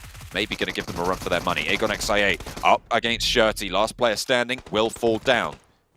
A 1-2 punch from Bacon Time. Eliminates Aegon XIA in 10th place. 5 eliminations though, still not terrible, but it's not going to be enough. We're looking at those 10 to 12 point averages that are needed to put up on the board to see yourself safe into the top 5. BTR currently still in this disgusting position. Now losing from this position will be a real blow to them. I think that they've been given every opportunity now, and it will be seriously bad for the mental if they can't finish it out. LGD, on the other hand, YZZ left, last standing for the team, tries to send out Y, but it's not enough. Reject run through them like a spear there, and LGD will be removed. 3 eliminations, up to 22 points total there, 8th place. Forest also falling, so down 1 out. And luckily for the guys in HVVP and VPE, a lot of these top teams going out rather early. DRS last left in that 1st to 4th squad. We'll go out now just Reject, looking to pick up some more points. With 4 players alive, it's looking good, but the amount of healthy teams still remaining in this lobby, you know, this could be a very explosive finish to this game. Alpha 7, shots over towards Bacon Time. Keeping them at bay. Alpha 7 not quite in this next zone fully. They're trying to keep this high ground for as long as possible, but Titan are there, right at their back. Ready and waiting to roll down that hillside given the opportunity. Enigma Galaxy taking nades over towards Bacon Time. Again, good news for the teams at the bottom. It's going to keep that pack nice and tight. Keep those opportunities for top 5 nice and condensed and within striking distance of just a single game's worth of play, which they'll be very happy about. Nade over the top still continues for Enigma Galaxy. Bacon Time, 2 players in the fight, with Noise getting fully flushed out there, Orm style. Nade towards him, low HP. Hamodi keeps putting that one up. Alpha 7, shots over towards Titan. Finally spotting them on the top of the hillside and taking the scrap. Puncher, spray down, and Mythic goes down first. Evening the numbers now, 3 versus 3 on the top of the hill. Puncher jumps up, looks for a sneaky little angle, but Revo isn't really in this fight, giving Titan the outside advantage. If they step too far, though, he can start to be that off angle for the squad of Alpha 7 as they descend into the compound and into the circle. Bacon Time, in the meantime, eliminated. Enigma Galaxy pick up those points. Reject, though, spot them on that side. Take some shots. That's some long shots as well. Liquid finishes off Lord. That would be Enigma Galaxy. 1 player left remaining. Titans with 3. Fairly decent. Alpha 7 in a similar spot, but in a very good position to hold out the guys from Titans. Mafioso spots one of the Reject players. That's Reiji going down. Carrillo finishing that off. Reject eliminated. Sorry, Alpha 7 eliminated by Reject, but they are caught right in the crux of that mountain. Very difficult descent ahead of them. Sending in 1 player in the vehicle, Divine cut down, leaving just Duello now. Rolling straight on up to Alpha 7. You've got to imagine this doesn't go much further. Enigma Galaxy eliminated. Duello, sliver of HP, but still alive for the time being, finally dismounted. 4th place and 3 eliminations, though, keeps up those averages, Blank. That's going to see them at 11 points, which is good news. That is over the average that they're going to be looking for. Keeps up with the rest of their games. It should be at 33 at the end of this. BTR and Titan and Alpha 7 going head to head. BTR finally now in a position where they have to leave this compound. Road ahead of them, smokes required. Zuxi setting up now, a little bit too late in my opinion to be setting up these smokes because they need to get them out much earlier to make this crossing. Alpha 7 concerned about Titans on their side. Misery takes a huge amount of damage and Revo is set up perfectly for this crossing. BTR move out too late here, John. They need this hard cover. There's really nothing they could do against Revo's position. You said it was perfect. I definitely agree with you here. Covered completely from Titan. Titan putting nades down range, and Bigatron are being lit up right now. They had such a strong compound here. But now just the one player active, and the bouncer from Titan will find it. Alpha 7, in the meantime, have been taking this opportunity to get position over Titan as well. They've been fighting from the top of the hill for a long time now, but the knock over towards Titan needs to get rezzed if they want a chance. A lovely little nade around the side might put the cat amongst the pigeons for them. The final zone starting to close now, and Alpha 7 forced to leave this compound. Teak looks for the heal, but Mafioso is right there. A crucial position for Alpha 7, but the blue zone is taking it away from them fast. Will not be able to get that off angle. 6 around the side, definitely spotted by Mafioso, who stands up, takes one down, looks for the rest of them, lines them up, puncher the second to go down, and the DBS out of the back there, and it is Alpha 7 to take a chicken dinner here. For Brazil, 2 out of the 3 games are being claimed by the Brazilians, and Alpha 7 take the third. Really good game there from Alpha 7, take it all the way to the end. Difficult as well with the 3 players they had in the position they were in. A lukewarm third place though for BTR. So much time to get out from that position and set up early for this last engagement over towards the guys from Titans and Alpha 7. The smokes come out too late, the pushes come out too late as well. There was moments where there was fighting between Titans and Alpha 7, in which case BTR are almost certain that their eastern side is completely clean, in which case they can make that crossing, go for the third party, and maybe have picked something up there. I think this is maybe just a case from BTR, worried about throwing the game too early on and getting a 5th or 4th place, which is really not valuable to them at this point in time. But this game is maybe enough to sit themselves back up to a position where they need to continue, they can continue, and they've got that extra life available. Rejects get in fairly late, sure. Alpha 7 get the chicken dinner, but a lot of the teams at the top went down with very few points. It keeps things nice and close for the teams who want to strike out from the bottom. There's still all to play for.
Well, as 7 Worlds Gaming would say, do Brazil! 24 points for Alpha 7 here off that match, getting themselves a chicken dinner, and again, very needed points. Not only did they get needed points, Titan Gaming, Bigatron Red Aliens, Reject, even Enigma Galaxy getting some good points on the board. It was a very kind of like split, I'd say, battleground match here between all the teams in these points. I think it just gives a little bit of hope also for the teams that had a rough start to the day. Like you talked about your BTRs, talked about your Enigma Galaxy, talked about also Bacon Time that needed some points, definitely in a rough spot before. I think they were in 12th position before this game was only 6 points, so that's going to put them in just a little bit of a, hopefully a rhythm for their following matches. But Alpha 7, I'm not going to lie, Sandstorm, I was a little bit scared in this match because I think they did do a mistake giving that mountaintop over to Titan, but luckily enough, Titan did not want to fully commit to the fight, so they left it happen. But if Titan wanted to and went full aggressive on that compound, I think this actually could have been a Titan chicken dinner. Could have been. Yeah, it could have been a Titan chicken dinner, but at the end, like you mentioned yourself, Revo was able to get into an amazing position, and we saw once again the Brazilians bringing out that DBS, close range, even mid range. They are still using it. They are still dealing Sniper damage. DBS. Okay, listen. Can we allow like a 6x scope on a DBS? I don't know if that's gonna work, but we want to see it happen now. Can I actually hear you? I know this is kind of off topic here. Make the sound effect for the DBS here, Sandstorm. No? Do I have? Okay. Oh, I thought that was it. I thought it was like. What? That's the DBS sound. Oh, well, let's move on. That was what was that? I don't know. Well, to be fair, Max, man, he needs to keep his voice down because he's in the lobby of one of the best hotels in the world, the Pullman Kuala Lumpur Bangsar, where our world is your playground. Doesn't want to disturb anyone else in the lobby trying to check in at reception. But you know what, Sandstorm? Head back to your room for the next segment, and we'll get you to do the proper DBS sound. But obviously, when you get to your room, you can maybe hook yourself up with some Prime Gaming, get some exclusive free in-game PUBG Mobile items, some premium content, as well as the other benefits you get with Prime. And maybe you can actually order something to help you do the sound effect because there's just... I don't think you can redeem that. Unredeemable. No, that's the... I give myself a 0 out of 10 for that one. I'll try again next game. Just message Squash, and I'm sure he'll teach you. Okay, I'm sure he can definitely give you a few tips on how that works. Well, the Sandhawk's done. One thing we have to point out: HVVP 2 points. They have been struggling today so far. They're looking down towards the bottom of the leaderboard, but a team looking towards the top is going to be iNCO, which we're going to interview on the stage with Flava once again.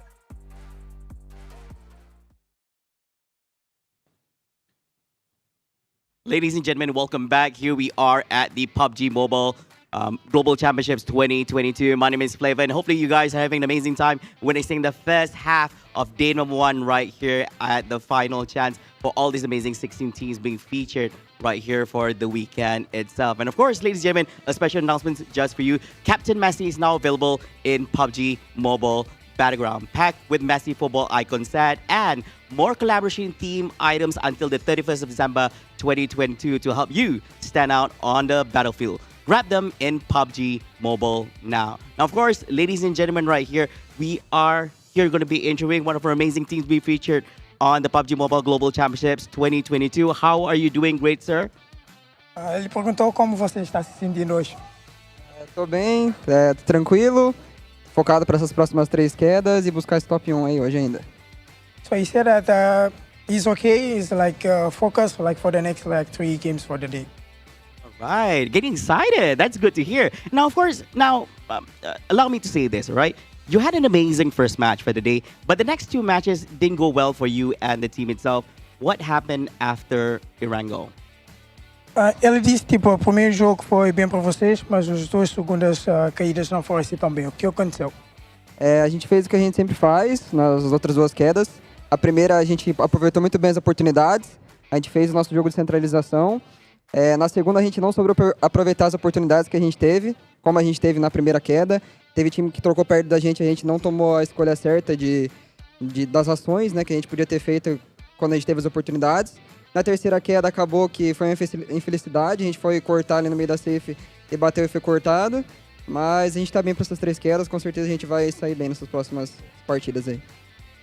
So for them, like actually for all the 3 matches, they be doing like what they always do, like playing like for the center field. Like for the first one, of course, they got like the chicken dinner. They had like a good point. But for the like second, they like made some mistakes, special like in the center field, and the other teams like didn't allow that. For the third, almost the same thing, but it's like focus for like the next 3 matches. Right, definitely that's what they'll be doing right there. So now next up, what did your team do to prepare for today? Because you guys had the day off yesterday itself while witnessing the matches between Group Red versus with Group Yellow. So you guys had the day off and the watch of us and everything like that. So what did you guys do to prepare for today? Então, ele perguntou o que vocês fizeram ontem, como tiveram o dia de folga, e vendo o jogo do grupo vermelho e o verde, o que vocês fizeram para preparar para hoje? Como sempre, a gente viu os mapas, estudou tudo que a gente tinha para estudar, preparou as estratégias, decidiu os lugares que a gente ia cair. E foi isso, a gente sempre se reúne antes dessas partidas para poder conversar com o nosso coach, que é o Knight, e se prepara para todas as partidas, e é isso. So of course, like there was like the map feed like for yesterday. They prepare like well. They talk with the coach Knight. And also, like, they all got together, like, all the players before, like, for the match today, and they talk, like, about their strategies for today. It sounds like the team seems to be very prepared for what's about to transpire today as well as tomorrow as well. And, of course, last question I have for you two right now. Now, what are unique strengths that your team has that other teams don't have? And what do you think you guys need to improve on to perform in today and tomorrow? Então, qual é o ponto mais forte aqui da vossa equipe que as outras equipas não têm? e que vão fazer para melhorar para os próximos 3 jogos? E o nosso ponto mais forte é a nossa união e também a nossa capacidade independente. Quando a gente vai mal, a gente consegue resetar a cabeça e ir para as próximas partidas. Vários dias aí a gente foi mal nas 3 primeiras quedas e depois nas outras 3 a gente conseguiu recuperar. Na primeira fase a gente foi mal nos 2 primeiros dias e nos 2 segundos dias a gente deu o comeback. Então, com certeza, acho que essa é a nossa maior qualidade, o nosso psicológico. So like for the most strength that they think that they have is like the unity and the friendship between them, because like even like the first games, if they do bad, like for the first week, there are like two, 3 bad days, but then they also do like the comeback for the next matches. Unity is definitely their way to go right here. Thank you so much, and all the best to iNCO on the remaining matches we have today. Ladies and gentlemen, there you have it. That concludes the interview we have at the PUBG Mobile Global Championships 2022. Coming up next is going to be match number 4. 3 more matches to go before we close up day number 1. Stay tuned, and we'll be right back with game number 4 right after this. We'll see you guys in a bit. Bye.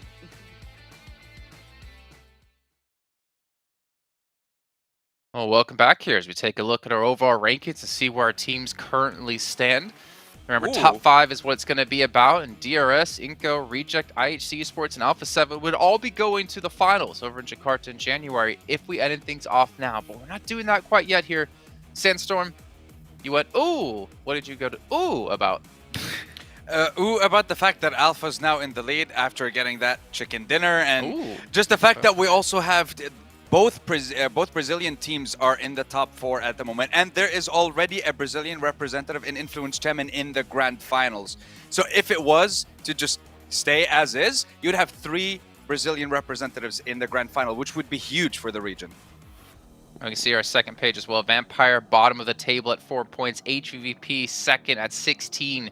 What is happening? I swear we need to get an interview with them, because this is not the HVVP we've known. This is not the Vampire Esports we've known.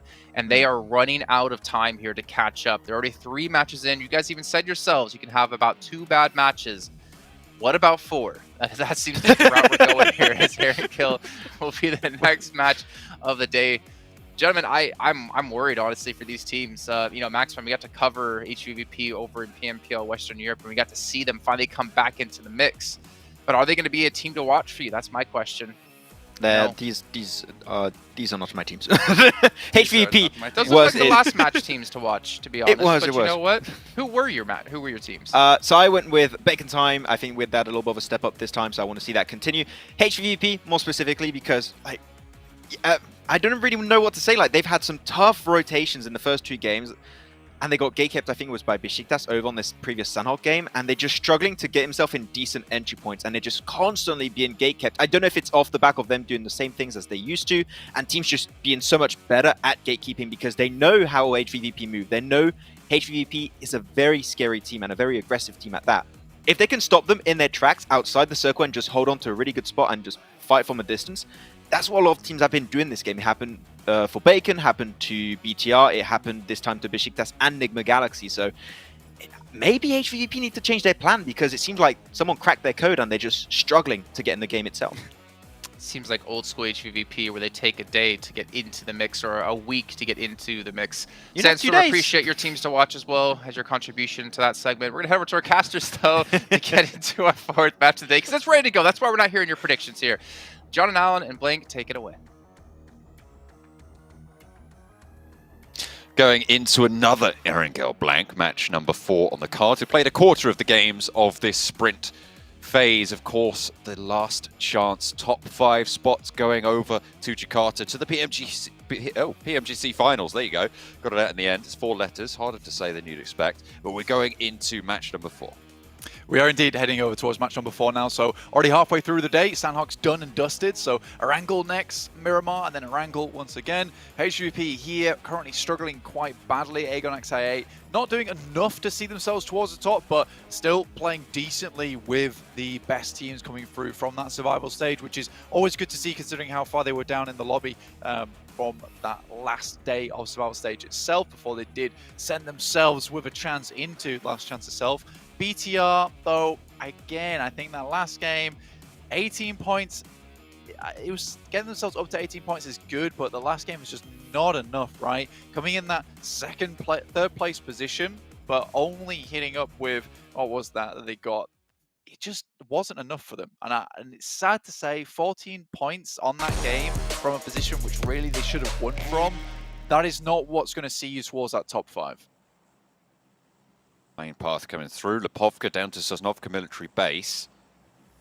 A little bit cutting the northwest out, but those vehicles can be claimed. I think we saw a similar playing path to this during the previous days, and it wasn't too bad for teams to get out a little bit far, but HVVP could still drop down to their backup drop in Sosnovka military base if they decide to go for that split drop on the west. See if there's any hot drops as well around those vehicles near farm and shelter. A7 taking Lipovka as per usual here. LGD moves up towards that northern side, could hit up Kameshki if they want to. Sosnovka available, like you say, there is some positions down there. Bit more difficult to go for vehicles down in Sosnovka if you don't originally drop down there, just because you're more than likely going to have to fight over those, and losing players early on when there is compounds very close to those vehicles where you can quickly get those weapons on board. It's a bit of a toss-up in terms of what you can get done. I8 will drop down there in the first place though. They found some success from Sosnovka before. See if they can find it again. HVP also dropping this area with vehicles in mind. VPE very close by too, so a very scary drop down to here in Sosnovka. A lot of teams close by to one another. HVVP actually going to be challenged out by quite a few teams down there. You've got, I think, potentially a hot drop with Aegon XI8 going on in the military island. As Mythic and Zessi come close to one another. Looking for that vehicle drop. Trying to get to the garage. Zessi, does he know there's a player there? Certainly he's going to know about it now. Here's the nade go off. Thinks better of moving too close. I wonder if Mythic has a weapon. It looks like he has something on his back, but it could be, you know, a crossbow or something like that. I haven't quite clocked it just yet.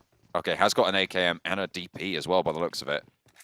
Some pretty heavy gunfire. Level 1 vest, level 2 helmet for Mythic. Alpha 7, Besiktas. Both just trying to keep himself safe. I wouldn't be too surprised to see Mythic just hop in the vehicle and razz it as fast as he can. This is an active hot drop over towards Alpha 7 though, with Mythic taking his position practically every single game up towards this side for Alpha 7, scouting out nice and early. Zessi dropping here alongside him does make things slightly weird. Now the rest of Alpha 7 do come in, but Besiktas also here. 2 shotguns available.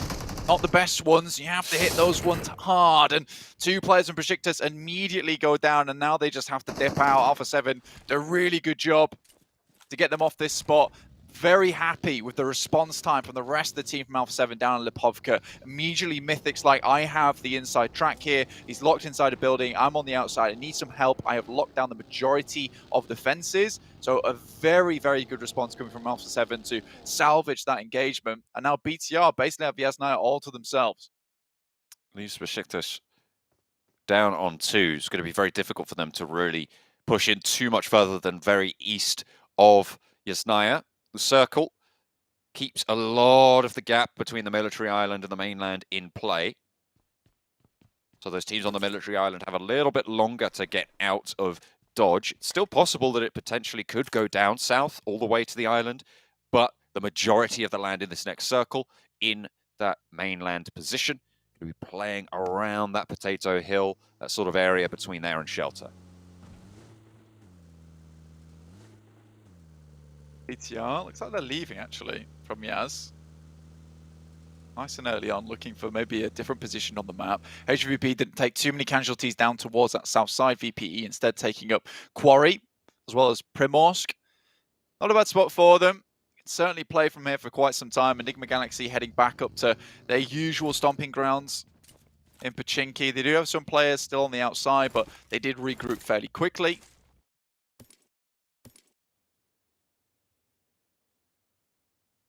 Four minutes into the game, I mean, it was very early on the path on these northeast teams.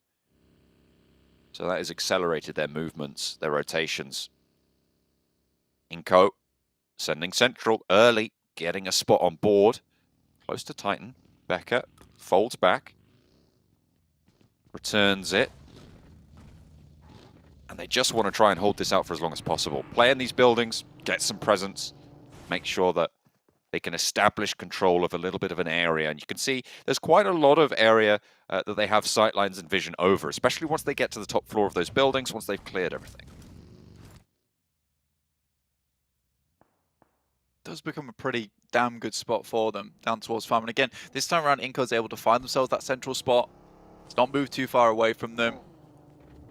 And I think they find the most success when they're a little bit on the outside track at the beginning of the game, and we see that second shift and they can be a little bit more certain where the circle's heading towards. Though so far, iNCO do look fairly good on their angle. It's one of their favored maps. Tend to find some good performances here with the central compounds they're able to play from. I think their timing is probably one of the things that they're very, very good at, in which case taking those third parties, when to disengage, when to engage, a lot of times where they're cramped up with other teams in the area. That has really helped them out. And I think that comes from a place of, you know, being one of these underdog teams, one of these teams that maybe people didn't expect much out of. However, coming into this, yes, they're a bit more careful at times. They don't always take these engagements, whereas other teams would be thinking, we have to take this right now. We have to challenge this position. Whereas iNCO is very happy, just sit back and bide their time and wait for the best moment to strike. And that seems to be what has been securing a lot of these very strong central compounds for them, even with teams surrounding them. BTR moves down to position on the top side. They have high ground in the Wizard Tower, trying to scout some of these compounds underneath. Think about where their next rotational path might take them. Teams on the military island still yet to make a move away. IHC still playing fairly split on their position on the east side of things. Don't think they've managed to go across just yet. And they are still just all four of them on that south military island. Potato Hill now claimed at the top by down one.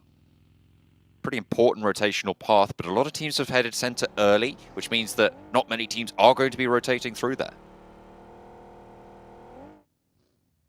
HVVP do need to move north at some point. You'd expect this circle not to end up down towards Sosnovka.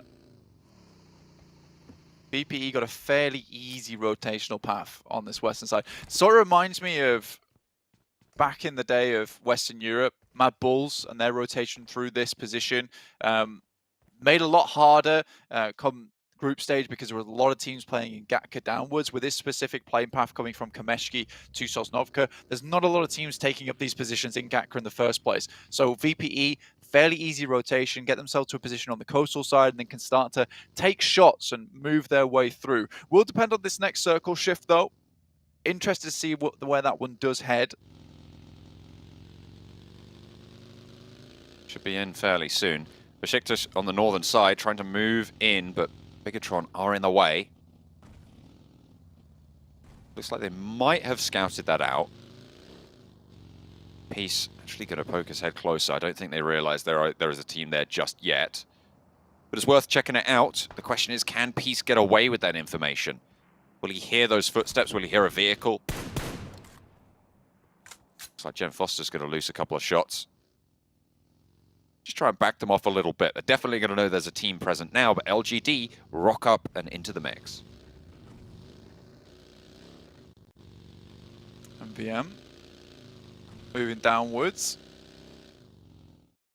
Been taking a while for them to get into position, but yeah, finally here now. We'll be playing around that north shelter area. Most teams heading very central very quickly. We're having discussions ourselves before this game about why VP and HVP maybe not doing as well as maybe we expected them to. And I think it's born purely off the back of their edge play style. A lot of times you'll see that edge play style work out very well when you see more and more teams playing towards the edge itself. You can start to clear positions. But with this lobby that favors getting towards the center very quickly, picking up those compounds, there's nothing for HVVP to clear. Alpha 7 come in from the back and a third party sideswipe on the eastern flank here. Besiktas, remember, they're already down at 2. LGD have been now severely diminished as well. Both middle pack teams right now looking to break out, but neither of them going to have too strong of a showing here now with only those 2 players left standing. They are, fortunately, still in this next circle, sure, but how long can they keep this going with 16 teams still in? That's the question. It's going to be difficult for them. I mean, 2 players, we've seen some good work come from that before, but yeah, for LGD, as they start to slip away from the top of that leaderboard, down to 9th place now, 22 points, they would like to get some more points today. And in match 4, now's the time to be really sitting up those points margin. We're talking about how one big win can see you towards that top side. It's a very even split at the moment. Other than HVVP and VPE, to be honest, with 6 and 4 points, everyone else is slowly sits up at 1 or 2 points between every single team, up towards 3-point margin between 3rd, 2nd, and 1st place. So very easy to send yourself flying towards the top with a big game. And again, we've seen that type of thing on the last match of Survival Stage with i8, with their massive 34-pointer, which would see you currently in 3rd place if you hit a game like that right now. So there's still chance, and I think that getting these big games at the end of today is where it's most important, because you want to see yourself in line with some of these top teams before you head into tomorrow. Otherwise, your work is really cut out for you. Yeah, and I think it's most important for those big teams who haven't performed well so far. You know, it would be great if HVVP and Vampire can get some big numbers up on the board, right? They're looking to be 2 of the teams that everybody was expecting to qualify, quite frankly, in those top spots. So, 1st place for HVVP, 3rd place for Vampire. And it will be a relief if nothing else. You can kind of write off the day and be okay with it as long as you get one good game here today. And you have to take a good day tomorrow, but it's match 4 and we're still, I mean, we're talking about end of day results. It is such a short form tournament? Short format tournament, there you go, that it really does matter. These small little junctures and the way that you handle them, really important. Already you can see exactly why I'm talking about this edge playstyle and why it's not working out for some of these teams that are looking to rely on it a little bit too heavily. You can see that with the circle that's shifted in, it's headed towards farm side, so DRS, Enigma Galaxy, Damwon, iNCO, Titans, Game Lord, IHC already set up here. And for HVP, they've been able to not see any teams. There's nowhere on this part of the map they've been able to clear out space for themselves to start working with. The best they can hope for is that more and more fights start to pop off towards the center, like this, with Besiktas losing another player down to 1 now, where they can find some openings. LGD, though, losing another. Suki in for the fight. A reject just straight crash it on and down, but all of their players are falling, coming a cropper. I think Game Lord is just opening up everything they have, letting the floodgates open. It's washing away everybody out in these open fields. Damwon. A knee sent over their way. That's coming in from Nanabete, from iNCO. Reject will be eliminated as well. LGD and Reject, the first 2 to fall. Reject, top 3 position. Again, for these teams towards the bottom, happy days. Losing Reject early like this allows them not to get too far ahead. A7, however, still on good track at the moment, right on the northeast side. Still have a way to go, clearing out teams. BTR in their path, but BTR don't seem to be too much of a problem for a lot of these teams at the moment. Still, 18 points, it's not bad, can go further right now. 10 to 15 points would see them in a good position towards that top side. VPE crash in towards i8, and this is a much needed win for them. And with IQ maybe winning this fight, it could be bad for them. Really needed to win that earlier to see a safe, but either way, he does come up smelling well. Ghost, however, turns it around and finds another knock over to Vampire. Vampire already confirmed to have lost 1 player now. They really need to keep themselves together here. 2 versus 2. A lot of damage over to Stone. Ravenclaw crawling away to try and get rezzed up here by Fluke as they turn it around. Nades start to come through. They're not going to commit for this res. They don't think they have the time. The double DPS in action for Vampire, and it does give them a lot of power in this close quarter scenario. Southwest side and no one really close. A brilliant nade out. Finds Fluke for Aragon. XI8 stoned around the corner. Evens up the numbers yet again. Ghost now up the stairs, trying to play on the upside, but will be losing his teammate in the process. 2 players still alive, and out he goes, looking for the res, playing it nice and slow, but Ghost wants to put more on out, wants to put a nade outside, and he goes, the nade's in hand, and it's good for Stoned. Can he avoid the nade? Did it drop down, or was the pin back in? Either way, Ravenclaw will get rezzed, and Vampire stay alive. 3 players. Really, really needed for VPE. If they couldn't win that fight versus i8, you know, that confidence really starts to falter. Circle on top of iNCO once again. It feels like they've figured something out that the lobby just cannot quite get the handle on. A7 in the meantime, pick up 1 player there from BTR. HVP maybe hear the shots on that side and start to move across, start to coalesce around the guys from A7. They're currently moving in. They're a bit split off, so aren't able to take these shots as of yet. You can see them rotating alongside one another. Tixie's in the back, takes a huge amount of damage from Mafioso, and now A7 can start to leverage this. Split and isolated. Alpha 7 cut Tixie off from the rest of HVVP, get the flush as well. And now there's a line of fire. HVVP needs some sort of answer here. Their 4th match of the day, and they've already started it off in an ideal fashion. They're moving ahead, and they're looking like they might just disengage from this. We saw this come through on the Miramar game as well earlier. They lost a player and then they just fully disengaged from the north side. They tried to just rotate away and play in a different spot. It looks like their confidence might have diminished a bit, Blank. Yeah, just faltering. Matic takes a massive amount of damage there. Some good sprays. He was on a straight trajectory, though, which makes those sprays a little bit easier to hit. Kitsune still watching down that way. They needed that instant refrag, and with them being split off one another, Tixie in the back. I mean, Matic, the rest of the team, perhaps looking to rotate down towards the eastern side, hope to pick up on a third party. But with how quickly we did see that fight conclude between A7 and BTR. BTR just sending it all the way down towards that southeast side. HVP run into something that, you know, they were not prepared for, and A7 were already setting themselves up for a new fight. 3 players alive, though, still in with a shot from the northern edge. They just want this regroup and see if they can do a little bit more. Center east of the circle now. 3 teams occupy the compound on the long. Game Lord, Titan, Bacon time as well. Bigatron trying to roll up to squash from iNCO, who do have 4 players active. Their players are a little bit too far away, though, to help squash on this one. And he will be caught in the press. Bigatron, you can see the health bars there. Zuxi is down, but Misery and Liquid very, very low. Close by to iNCO, and the nades are in range here. The smokes are starting to bloom. It's actually Nigma Galaxy sneaking a little shot in through from the northwest side, through the doorframe. More and more through. Game Lord Narvalo steps out a little bit too wide. Takes a bit of bad damage on his side. Gem Foster also falling. There is a slight gap in that shack, in which case Nigma Galaxy are completely taking advantage of it. Just sending bullets whistling through. Hear the wood cracking as it hits, and Gem Foster will go down because of it. Then Abete, Becker, Vitali all up front. BTR, all he can do is keep sending these smokes down towards the floor. Their position is now known. Yes, it's a central spot, but look at the amount of teams that see that position.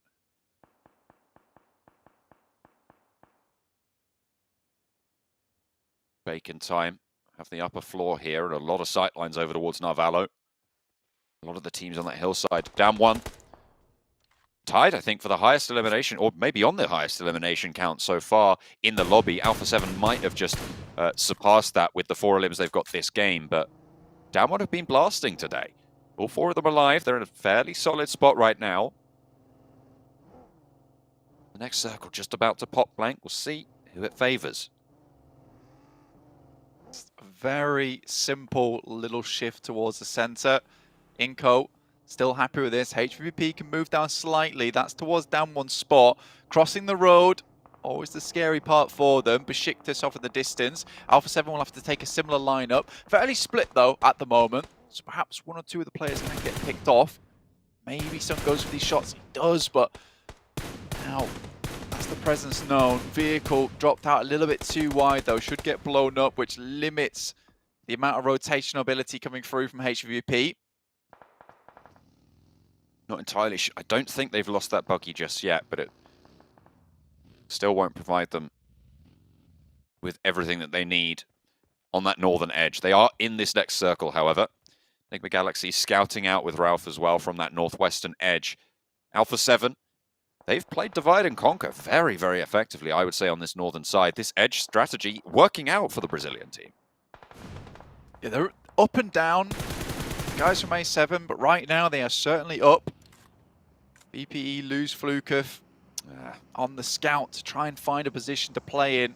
Now just stoned remaining. Yes, they got 4 eliminations over towards I8, but it has been a rough run inwards. And that same ability to just get into those compounds and fight with teams, take them down, and then move forward after that. They are hemorrhaging players. Yes, they took knocks, but they always got players back up to 4-man strength. Smoke goes down. Nigma Galaxy look like they're going to try and move up towards it, and Stone's in a very tricky position now. Spots that smoke start to bloom and has to fully go for a 180, repositions away from this rotation. DRS have spotted it. Delta wants the spray down, but it's not going to catch him just yet. iNCO holding off against the aggressive change. coming on through, and HVVP start to get into the fold against Nigma Galaxy as well. A lot of teams taking shots out that way. Stone does go down. It's Game Lord to pick up that point. 4 eliminations on the game. I mean, it's just not good enough at this stage, Blank. This is 4 games now with a poor performance from Vampire. HVVP similarly struggling, having taken a knock just now. They do manage to condense into that res, but this tower, very, very difficult to hold. The good news is the Besiktas only have 1, and down 1, unlikely to push out this way. So the nades, not going to be super, super impactful. Yeah, for down 1, I think the most important thing for them was the fact that it was the buggy that got saved in that situation. It was the Dacia that got exploded, so there's no way that HVP is going to make a 4-man crash onto that building, the buggy only taking 2 players with them. So they'd have to leave 1 player behind as a backstop there, which is not ideal. Taking a 3v4 as hard as it is, taking a 2v4 with a backstop who's not involved with the fight, where maybe Peace can take shots, Mythic might be able to take shots, it is difficult. And with HVP right on the edge of this circle, they need this northwest shift if they want to get further in. Down 1, on the other hand, very happy right now. Nigma Galaxy got towards the center, but suffered heavily to the hands of iNCO. Next circle coming on through into phase 6. DRS, western edge. Very, very on the edge of it as well. We'll be cutting through potentially even some of the positions that they're in right now. Next circle pops, and it is a westward one, which will leave Titans out. Alpha 7 are going to have to move as well. Bacon Time, Game Lord, all of these teams going to have to move. iNCO in their shack will be okay for the time being, but HVVP will have to leave theirs. It's a little bit better. I think for HVP, though, happy enough with this one. They will have to move down towards where down 1's gaming, maybe challenge out the RS's position. A7 have a little bit further to go, but with a 4-man squad, they have the manpower to make these kind of pushes. Game Lord will have to move alongside with Titans and Bacon Times. That's going to be a rough run out for these guys. All against one another, trying to shunt each other off the road, down and towards the ditches and out of this game.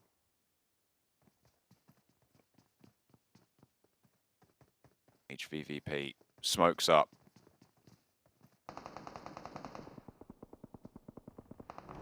Waiting for those peaks. You can see they're just stationing themselves at those windows, maybe looking for people shooting out those smokes. Alpha 7 slowly move forwards, lining up those vehicles for the rotate still to come. IHC swinging out as well, and now Alpha 7 find a knock over towards Bacon Time. Alpha 7, 5 eliminations on the game. And in comes the rotate. Now, Valo already down. Robs looks to move in and potentially look for a res as well there. Victor and Akashi left at the back. They have got that foothold into the circle now with Robs getting that res. But in comes Shirty to lead the charge for Bacon Time against the remaining duo, but a lovely little step up for Akashi, finds the forward position. Noise is there, getting isolated as well. Akashi around the side, looks for more, has to swap out for the Mini 14, but there's backup from Victor, and now he looks for the reload on the UMP. Player at the back, spotted, going into the side building there, side room, but there's an off angle, there's shots coming through, and Game Lord now may lose their backstop position. The duo at the back will fall, but it's only ice for Bacon Time to keep going, and Titan shut it down. Goodness me, Akashi moves outwards. There's two players holding, Nalvalo and Robs, hoping to get these two players back in towards action. HVP lose another member on their cross. They try to move down towards that western side, but down one, we're waiting for that push for a very, very long time. Maybe HVP gets their teammate back up in action, but they need to get towards a top 5 position now to see them with maybe even just a chance towards the last 2 matches of the day. Titans fly in towards where Game Lord's holding. Very limited space to play in, but right now Robs is making it happen.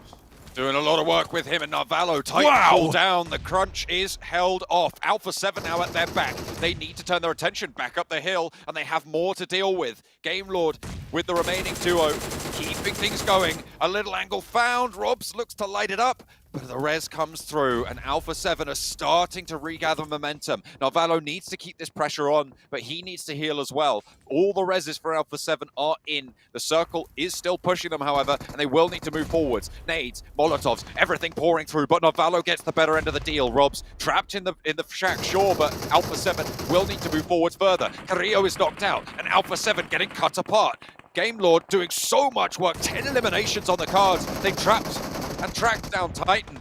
And now they're turning their attention to Alpha 7. In the meantime, IHC and iNCO going one way, then the other. And nades take both of the teams down in the center south of the next circle. Narvalo close to Mythic now, who has a nade in hand, has 4 of them in fact. Repositions out wide, and Narvalo back behind the rock. Revo low. Game Lord hold on with the duo on the east, but Bigatron are right there, ready and waiting. Mutually assured destruction from IHC, as well as iNCO on that side.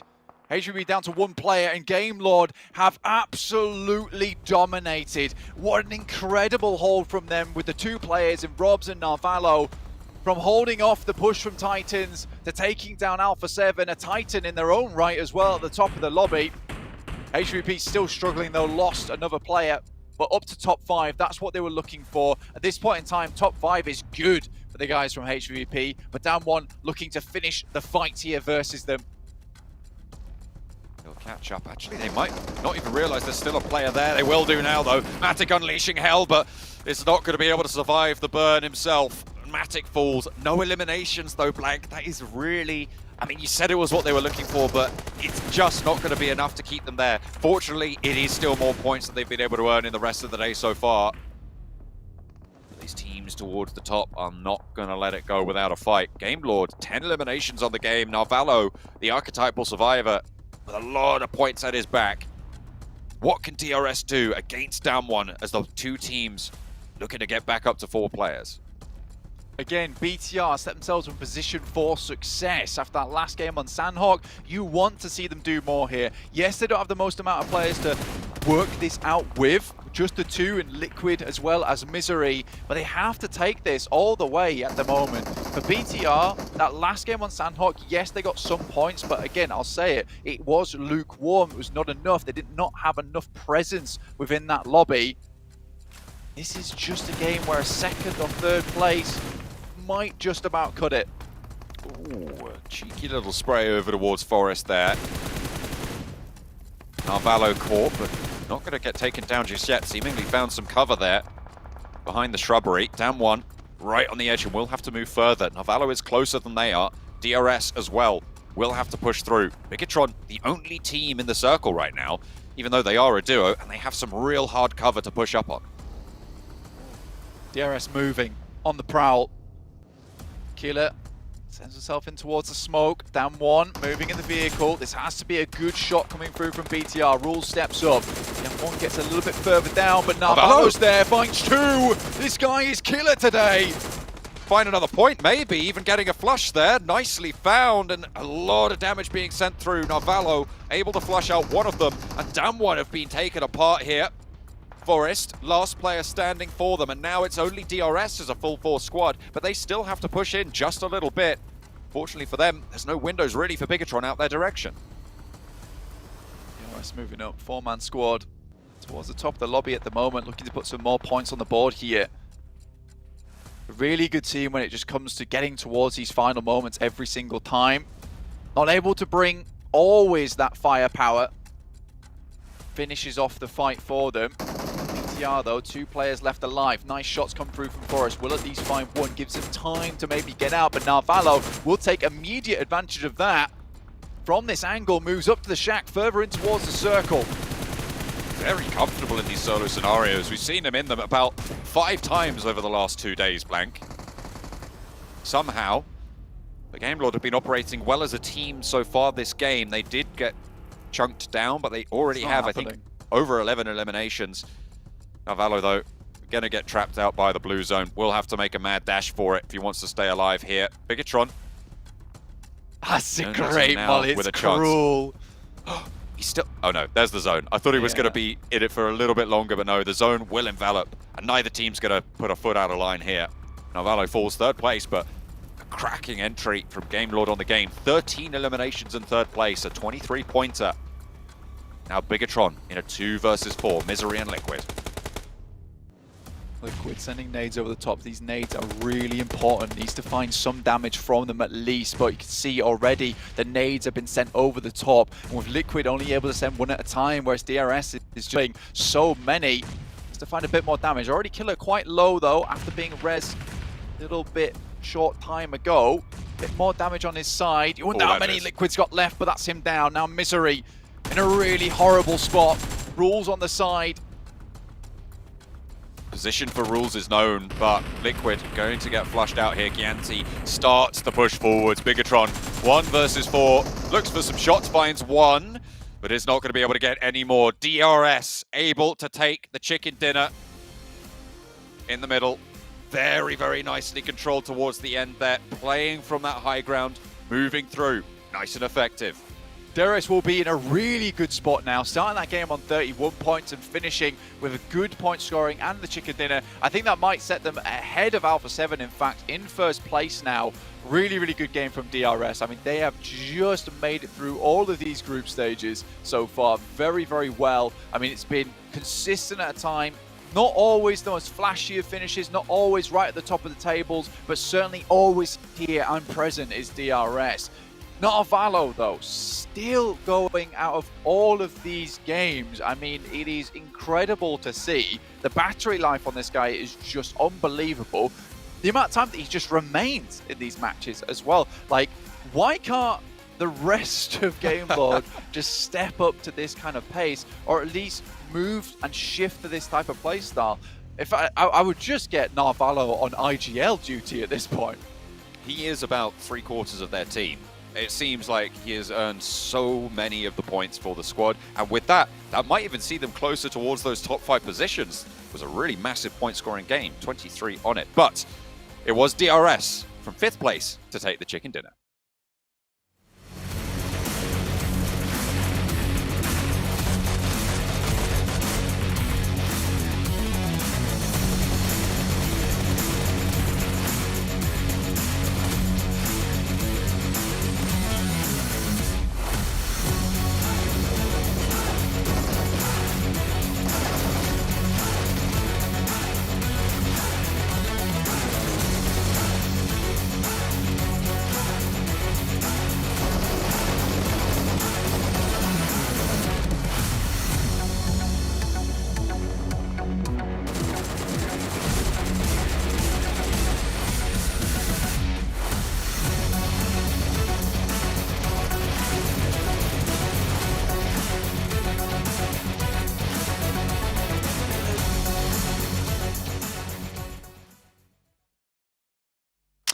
I'm going to take a page out of Imperium's book. Now, you guys might recognize the name Imperium. He's caster for Pubgmobile, though I think he just retired recently from it. Nepal number 1, DRS Gaming, 25 points. A fantastic game for them, putting up a chicken dinner and, again, potentially pushing them past Alpha 7 on the leaderboards. However, another 2 teams here we have to point out. Gamelord, well, I should maybe rename them to Narvalo and Co. Gets 23 points on the board. A fantastic showing. Narvalo Lords, my favorite team. Clearly, I don't know how he just keeps surviving as the last player. Is really, really impressive, and he's up there. And as I said, Sunstorm, during that game, I feel like Gamelord just has their very first taste of a DBS, and like, wait, that's actually really good. This is broken. I want more of this. We just 2v4 Titan in that fight. This is an incredible fight, but I still want this one thing, Jason, from Gamelord. It is to remain as a 4-man team in the late game. I've yet to see it, but if they do it, we could see a chicken dinner because they truly have the chops to take, as we saw, a 2v4 versus Titan. That's big. Won't happen, Max. I'm sorry. It just won't happen. It's Gamelord cannot win games with 4 players left alive. They have to at least lose one player. Yeah, too easy. Exactly, right? But Bigatron as well, Sandstorm, able to do a decent result. They get a 2nd place finish, as we saw there. A good chunk amount of points for them. And that puts them closer to reaching the top echelons of our top 5 in our leaderboards. Whereas teams like HVVP, again, another another underwhelming performance. I don't know if great came. I'm used to saying great when talking about them, but it was anything but that. There's a lot of teams starting to struggle here that I'm getting worried for, and we're almost through the first day. We're almost through half of the matches we have in total in our last chance stage. I don't know what to say, Sandstorm. Yeah, and this is what I wanted to discuss when we get to the last, the last chance stage of the tournament. You have these teams that just come out strong in the group stages, in the survival stage, but then when they get to the last, I guess, stench or the last part of the tournament, they always seem to be struggling. They're not adapting well enough, and that's what we've seen with the HVVP. They have dominated Group Green for the first 3 days, and then they changed their strategy on day 4. They started dropping on the west side of the military base, and they lost first place. They didn't even make it to the grand finals, and now they're here. And they're repeating the strategy again. I'm not sure why they're doing it, considering that's the reason they couldn't get to the grand finals, and now they might not even make it at the end. This is very bad for HVVP, and they have to turn it around now. Yeah, they need to turn it around right now. But for us right now, we have to go to a short little break. And we come back, we're getting things ready for our 5th match of the day.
Sony Xperia 1.4 and Xperia stream is made in collaboration with professional esports players. You can play PUBG Mobile in 90 Hz with Xperia streams, total cooling system, and multiple ports for intensive gameplay. And what, Maxman?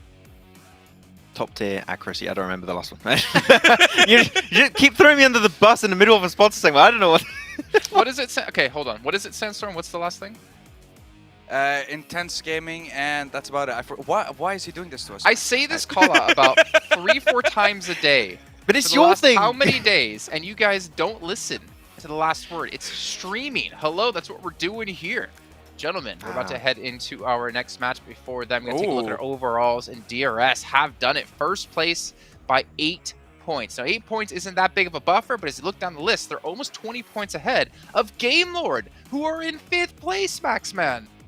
I think that a lot of the teams here just realized there was a 90 Hz option on their phone, not on an Xperia device. Like, wait a second, this is also really good.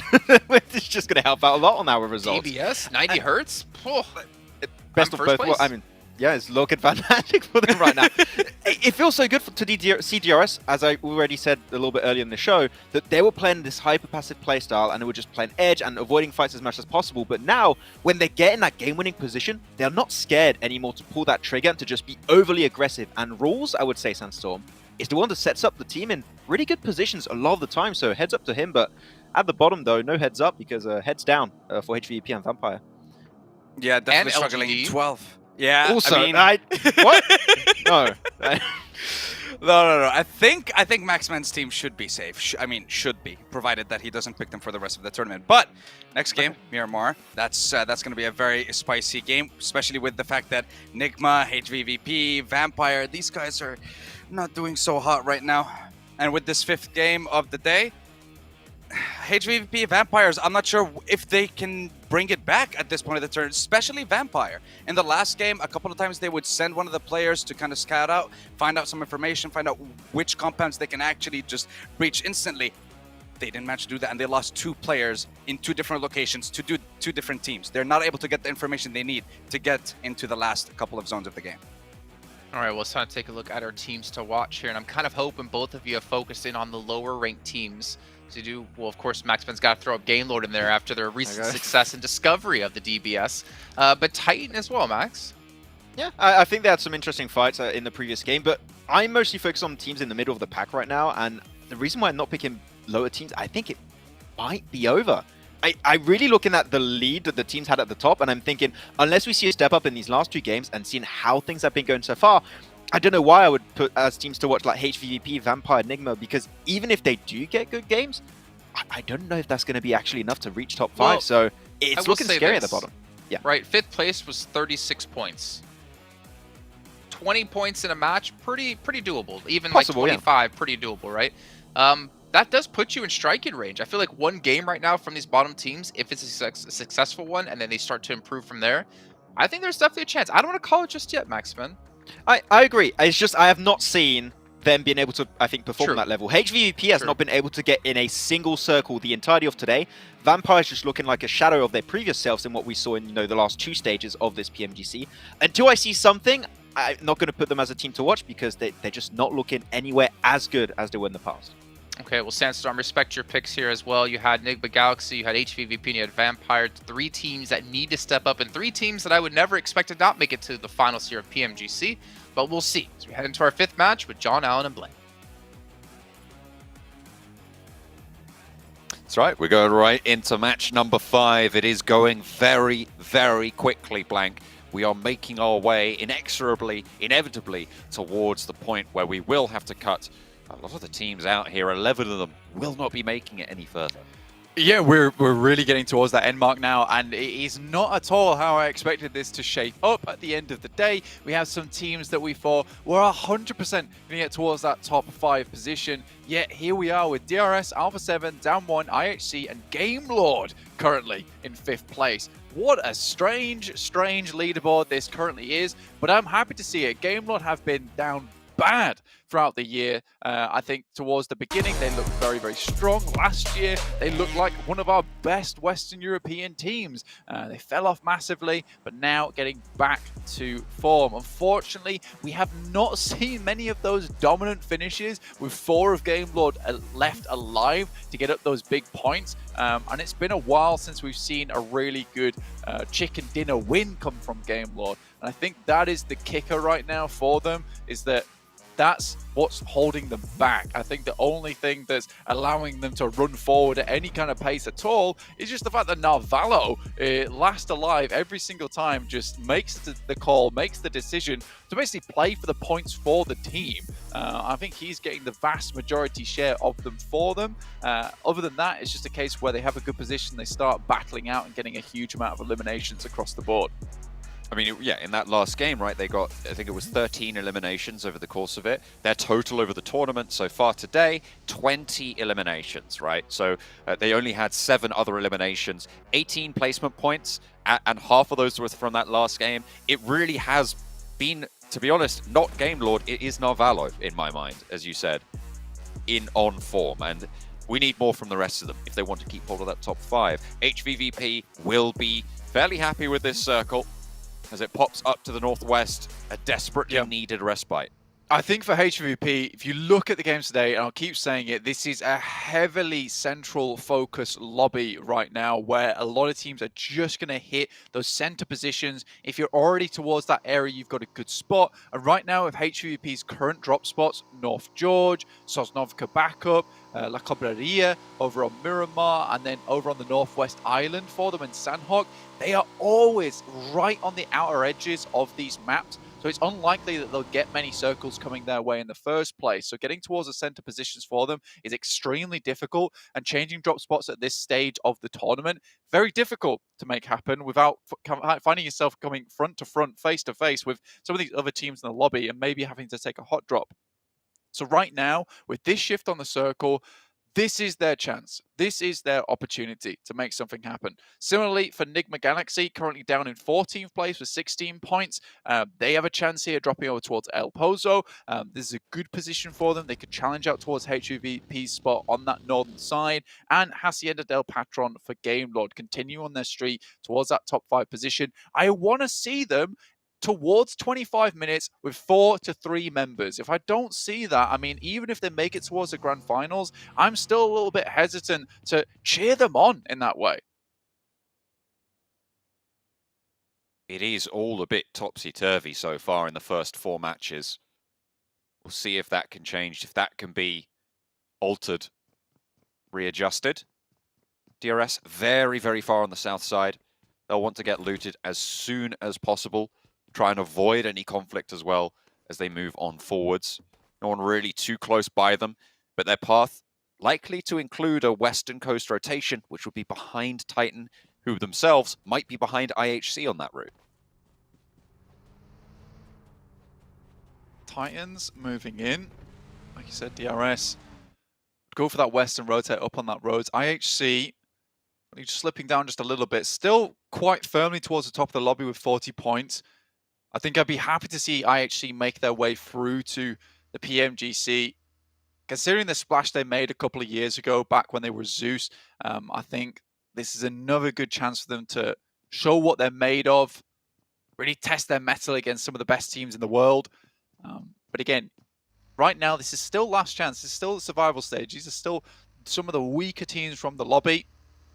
Some of the teams that were just eked out right at the very, very last minute, coming in a 4th place. I think for HVVP, VPE, this right now is not right. This is very, very wrong to see it happen. This is what happens in a sprint format. Sometimes is that you don't get always those expected values. But I don't think right now that 8 points and 12 points apiece for these teams can even be sat outside of the realms of expected values, right? I think you could easily say, oh, HVP would be in 10th place right now, and that is them not doing well. But at the moment, these two teams look like they cannot find that same kind of performance that they were looking at when we were watching them in that survival stage, when we were rotating those groups in and out. Definitely needs a step up. To be fair, you can play the iNCO strat and get 2 really big games a day instead of playing consistently. It is high variance, as you say, but you've already played your bad games, which would mean that you necessarily have to have these 2 massive games at the end of the day. And to put it bluntly, both of these teams can't do that. They can't do it at the same time. It just doesn't happen. No. And so we're seeing one of them going to drop behind at least. Yeah, I think at this point in time, it's very unlikely that we'll see HVP or VPE both in the top 5, barring some kind of miracle for both these teams, and the teams at the top suddenly having a massive drop-off in performance. For HVP and VPE to make it to the grand finals, right now, the percentage is very, very low of that happening. So it's a bit scary for any fans of VP and HVP. It would be very sad for one of the most promising Thai teams to not go through to the grand finals and represent their country there. But again, this is just how PMGC works. Sometimes you get cut, and if you can't continue that kind of sprint, you can't continue that consistency going through for 5 days, you should have made it in the top 3 in the first place. I mean, we were talking about Vampire after the show yesterday, and I mean, they are generally quite a streaky team. They have had massive performances. I mean, you look at PMWI, for instance, back earlier in the year, they came first in both phases of that tournament on a global stage against some of the best teams in the world. This is not that team. This is absolutely completely different from what we've seen, even from previous days in this tournament. So you cannot afford to have these off days in this fashion. Yeah, and I think the adaptation has to come through now from both of them. A7 is probably the only team I'm seeing at the moment that is able to make it happen with this edge play style. And they usually play from the northeast, though, and I think that's something you have to consider, is that a lot of times this northeastern side of the circle, it's very free, it's very clear. And for HVP, where they're coming in, it's a little bit difficult. For VPE as well, southwestern team playing on the edge, they also have a massive difficulty doing that because there's a huge amount of teams that are coming from that way, dropping on that side of the circle too. There's a lot of little bits of nuance that's going on at the moment, which is hampering a lot of these guys, but I still have to admit that A7, again, probably the only team that has found success playing this edge play style. Now, if HVP towards the center, we have a really good time to bring out the magnifying glass and see exactly what's going on. Is it that edge play style that's holding them back, or are they just in this state of a little bit of mental fluctuation? Can they not quite find that same groove that they were in over the past 3 days? And is it not just been able to translate here? I think this is a great time to have a look, really deep dive on the team, because if they don't make it far into this game, I'm talking past 20 minutes, you know, there is something seriously going wrong. And the adaptation coming through tomorrow has to be massive from both VPE and HVP. Hopefully they can pull something together in these final 2 games of today as well. LGD moving in from the eastern side, who've been having a fairly middling day right now, have LGD. They've had 1 or 2 fairly strong performances. They've had some solid results come through. But now they need to start to blast out to join the big boys at the top. You can see at the moment, 11th place, 22 points, 38 points the current bubble. So they are 16 points behind. Not insurmountable by any stretch, but definitely not where you want to be. It's lagging a little bit behind where we thought they might be, especially given their performance yesterday. HVVP regrouping a little bit to play on the north side of this next circle shift. A really, really, really good ridge to play from on this top side. Huge amount of sidelines available to them. The next circle coming in will lock off that northern edge portion as well. So again, leaving those two players behind in Meku as well as Kitsune, the north side of the ridge, will give them a bit more opportunity to look out that way and make sure there's no one coming in. So that careful nature returning back. But you can see there is a difference. There's a really big difference. Yes, HVP got the circle, but it does seem like VPE has switched things up as well. I mean, they looked at what's happened with iNCO. They find that they're getting a lot of success on board, and you wonder why. And it's like, well, they're just sending center. They hold center, they get far into the game, they hold on to these compounds, and VPE, instead of trying to play out on the outside now and move in, they've taken up a very central compound. They're a strong team. They've got good team fighting capability. They can play off the back of one another, but they've been constantly on the back foot every single time at risk of toddling backwards and just falling flat on their back. Ooh, gets lit up. Homodi wins that challenge. A solo outpost for Enigma Galaxy, and that makes that a very, very risky challenge to take for Homodi. However, he does win that out. However, if IHC, in the meantime, take down the vehicle, it means that he will take a knock on the drop down if he needs to regroup with the rest of the team. So be careful with it at this point in time, John. Like you say, a really important position for them just in terms of been providing that info backwards towards the rest of his team. Suki, though, it's a big amount of damage coming from Peace. Immediately gets back into cover. Zessie down. It'll be difficult to pick him back up, but can make that long crawl back towards Enjoy. Pick him up, but Suki's very unwilling to let this player go. Got him on the chains. Keeps dragging him backwards, but finally gets towards his teammate, who's unraveling those as we speak. The rest of LGD as well, looking out this way, being pinged furiously, I imagine. After the knock, slowing them down, and actually, potentially... No, MVM's moving away on that one. Just trying to get a little bit better position in this next circle, because Besiktas right on the edge. It's not worth LGD pushing out for it. Circle shuts yet again. The big fight I'm looking at, Blank, is Bacon Time versus HVVP. Both of these teams need to stand up. We've talked a lot about HVVP, but Bacon Time as well. This was a top contender team coming into today, and again, another performance that is unbecoming of them. 100%, and I think for HVP, currently very split off at the moment, watching all angles. They're very concerned about getting backfilled on from any of these positions and saying how important Crater Fields Ridge is. And Bacon Time slowly making their way on over. I think the information should have been passed back from at least one of these players from HVP. Tixie trying to not get too far forward. Does have to play point man a lot of times and suffers for it, but I think that it's more valuable for them to recall Tixie early on and allow him to play as that backstop member. Reject moves up towards Sung's position. Just this goes down, but Sung has fallen. So we'll be able to get the player back up on his feet for Reject as a four-man squad. With Reject holding off those sight lines. Ooh, nearly losing another up the top there, but Ghost does get the angle. Potential for Titan to take a little chunk out as well, but Reject lose one player. Wants to loot up, get off the top of here. Probably pretty sharpish unless Reject can re-establish control on the ground with Duello and Divine. It is valuable as a sightline, but if you're getting shot out, it's not going to have any value at all. Darius moves up. Currently our first place team, 56 points, looking good at the moment. Poly fans can be very happy about this for them. Moving through. This is all the way down on the southeast edge though, so not quite in the circle as of yet. A little bit further to go. Enigma Galaxy moved down. Challenge off against Titans. Great nade from Teak. This is on the southwest side of proceedings. Nade already finding the opening onto Enigma Galaxy. What hard to be here. They keep just about squeaking in, but they continue to find themselves a lot lower down the tables than they find themselves comfortable with. Amodi has got the angle and will be suppressing the Titan knocks on the inside.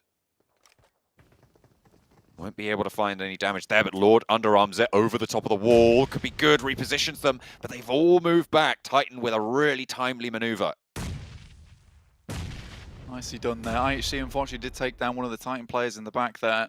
Knocked, unable to regroup with the team. That's Axa down. IHC picking that one up. Might not be able to finish him off, but I don't think that you'll see the rest of the team be able to get there to help him now, all the way on this southern edge. Bacon Time as well as HVVP chilling in the same area. Really, it's very important for HVVP to take a confident and clean fight with Bacon Time. For Bacon Time, life gets very tough towards the ditch inside of Credit Fields. Luckily, Tixie's able to regroup with the team. Very split, though. Any one of these knocks unresable, in which case Bacon Time might be able to quickly capitalize on the top of it. VPE in a good spot. And iNCO holding off versus Down1 and DRS, who are very close by. Good push from DRS, actually, to get into that position. Nice nade. Knock over towards two of the Titan players. They've already lost their backstop, remember, as well, so only one active puncher. Last player standing for Titan now. Lord up and close for Enigma Galaxy. 4 players alive. Pre-fire on the corner. There's backup as well further down. Playing as a duo, Lord and Freak. Trapped on the tire buggy there, but we'll be able to save it as he swings out wide with Ralph. Nice little hold and fight against Titans. Eliminated. 16th place. 30 points, 9th position. They're going into the last game, still very much in the conversation, but we hop over to IHC. Godless forwards against Bigatron's position on the south side. Will have to move up north on this next circle. I also close by with some good sightlines down towards this spot. Smokes are out for BTR to keep this position nice and safe, but it's not within the circle. They have to move forward already. You can see backstop sent out by AHC. Very dangerous outpost actually. A little bit risky, so they will move back down towards the team. See if they can find any of these team shots down towards BTR. They don't, so regroup instead. Smart decision coming from IHC. Might just want to send away from this one. Getting into the buggy. There you go. There's that reposition. There's that regroup. Bacon Time still sheltering under the windbreak of HVVP on the northwestern side. Alpha 7 northeast. Looking to try and challenge out DRS's totals. But in the fight, it's Down1. Having to fall back through the fires, not ideal. Taking quite a lot of damage there, trying to burn away at Aegon XI8 on the scrap. 3 players alive for Down1. Aegon XI8 with 3 in the compound as well. Forwards position and an aid over to Osal. Fabian low as well. Needs to try and get a heal, and that's the last. They don't even need to see them. They don't need sightlines. Aegon XI8 take all of Down1 down, and 3 players active for them to move forwards. Reject on the mountain, fending off against IHC, but the roll-up is a little bit too strong. It's going to move Ragey off, and 3 players from Reject, not enough to stop them. Brilliant nades there coming through from Ghost and Blade. Will decimate the players coming through from Down1. Reject though, IHC were able to move up to a good spot here. It's a long shot for them to get there. In the meantime, HVP spotting those players from Enigma Galaxy down towards that south side. Wonder if they can hold this spot. I mean, Bacon Time will have surely heard them now. They've been very quiet. Certainly have. It's been quite strange that they've stayed there for so long. I guess they know that no one's really going to crash them in this position. They're in the circle. They don't need to take this fight. Just stay alive for as long as possible. Okay, some consistent points on board. IHC moving in against Reject. Lose Yol, but we'll be able to res that one. Duello and Ragey now. Last player standing for Reject. Close by to Alex and Enigma Galaxy as well. A little bit around the corner. Everybody needing to move north though, which means that this fight is going to be forced. Nade over the top, right on top of Alex. And Icy moves into position. Duello trying to swing out wide as well. Ragey super low against Enigma Galaxy. Fighting off against 2 teams as a duo. Really tough stuff coming through for Reject. That south side, very treacherous indeed. Center compound is there, but HVVP get this shift again. This is the game that they need to win, but they haven't managed to rack up the points yet, Blank, and there's still plenty of teams for them to go down in front of. Still a massive challenge. Game Lord have been taking a fight from Besiktas as well as LGD at the same time. It's been really good stuff. A very wide peak there coming through from Robs, though. Maybe a little bit ill-advised, considering they were fighting 2 teams in the first place. Taking a wide peak like that is very dangerous. Narvalo, Victor still alive. Victor making some very risky and dangerous plays as of recently. A bit too far out. 7 eliminations found so far for them. In the meantime, Enigma Galaxy still taking shots down towards the guys from IHC. Finds a good amount of damage through. IC down now. IHC currently 1 player alive.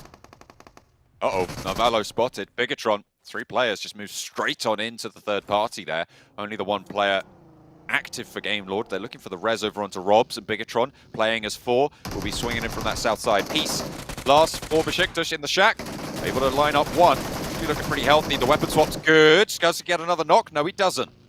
That'll be Besiktas down. DRS holding on to their top spot on the tables, and another elimination point under their belt as well, under the watchful gaze of HVVP on the Northwest still. The wings there as well, that Alpha 7 have a good opportunity to try and third party onto that one. Last player from Game Lord does go down now. BTR putting in some work at the moment. 7th place, not a bad position at all. And I think that at this point in time, yes, BTR haven't had their massive finish on the game, but certainly have got some decent ones coming through. Found some good positions on the map, play from there. Maybe didn't get the win, but looking for those consistent points at this point in time, I think is wise considering where they started at the beginning of the day. iNCO holding onto their compound. Aegon XA8 in for the challenge, playing off one another though. Becker and Vitali move forwards. Blade already low. 3 players to deal with. 1 knocked in the back for Aegon XA8. iNCO playing close. iNCO will fall as well. Blade low and dispatched. iNCO staying alive. 3 players in it. Sorry, 4 players in it. 3 eliminations. 10th place finish there for Aegon XA8. Alpha 7 now up against Bigatron, who have been moving through the Miramar ground very effectively. Misery ducks behind cover again. Jen Foster did get down, flushed as well. Low HP for Misery. Mythic and Revo are there, but Liquid and Zuxi roll on through to try and throw a spanner in the works here. Carrillo pushes all the way through, out, and will spot Misery. A bold push, but it pays off. Revo and Mythic now teaming up with Carrillo. Back together, all 3 of them trying to face off against Zuxi. Last player standing for Bigatron, but Schwepp is there. Will have third-party angle for Vampire to shut anything coming out of this compound.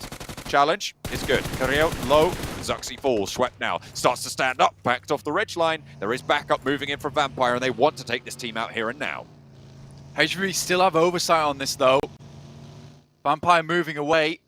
And a little bit of damage over towards Alpha 7 is more than they needed, to be honest with you. That little bit of damage will slow them down, let them know that they need to be wary moving off from this side after hearing those shots. So I like this from VPE. Maintain this decent compound within the circle, yet keep Alpha 7 in a position where they're a little bit afraid to move up.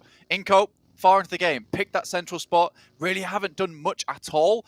Grabbed those 4 eliminations for themselves and then just coasted from there on out, and that is fine. That is fair play. Bacon Time, though, have not moved an inch from that position. I think for HVVP, maybe false sense of security is there. I think I just saw Tixie take some shots down towards Bacon Time, actually, though, so they have been located.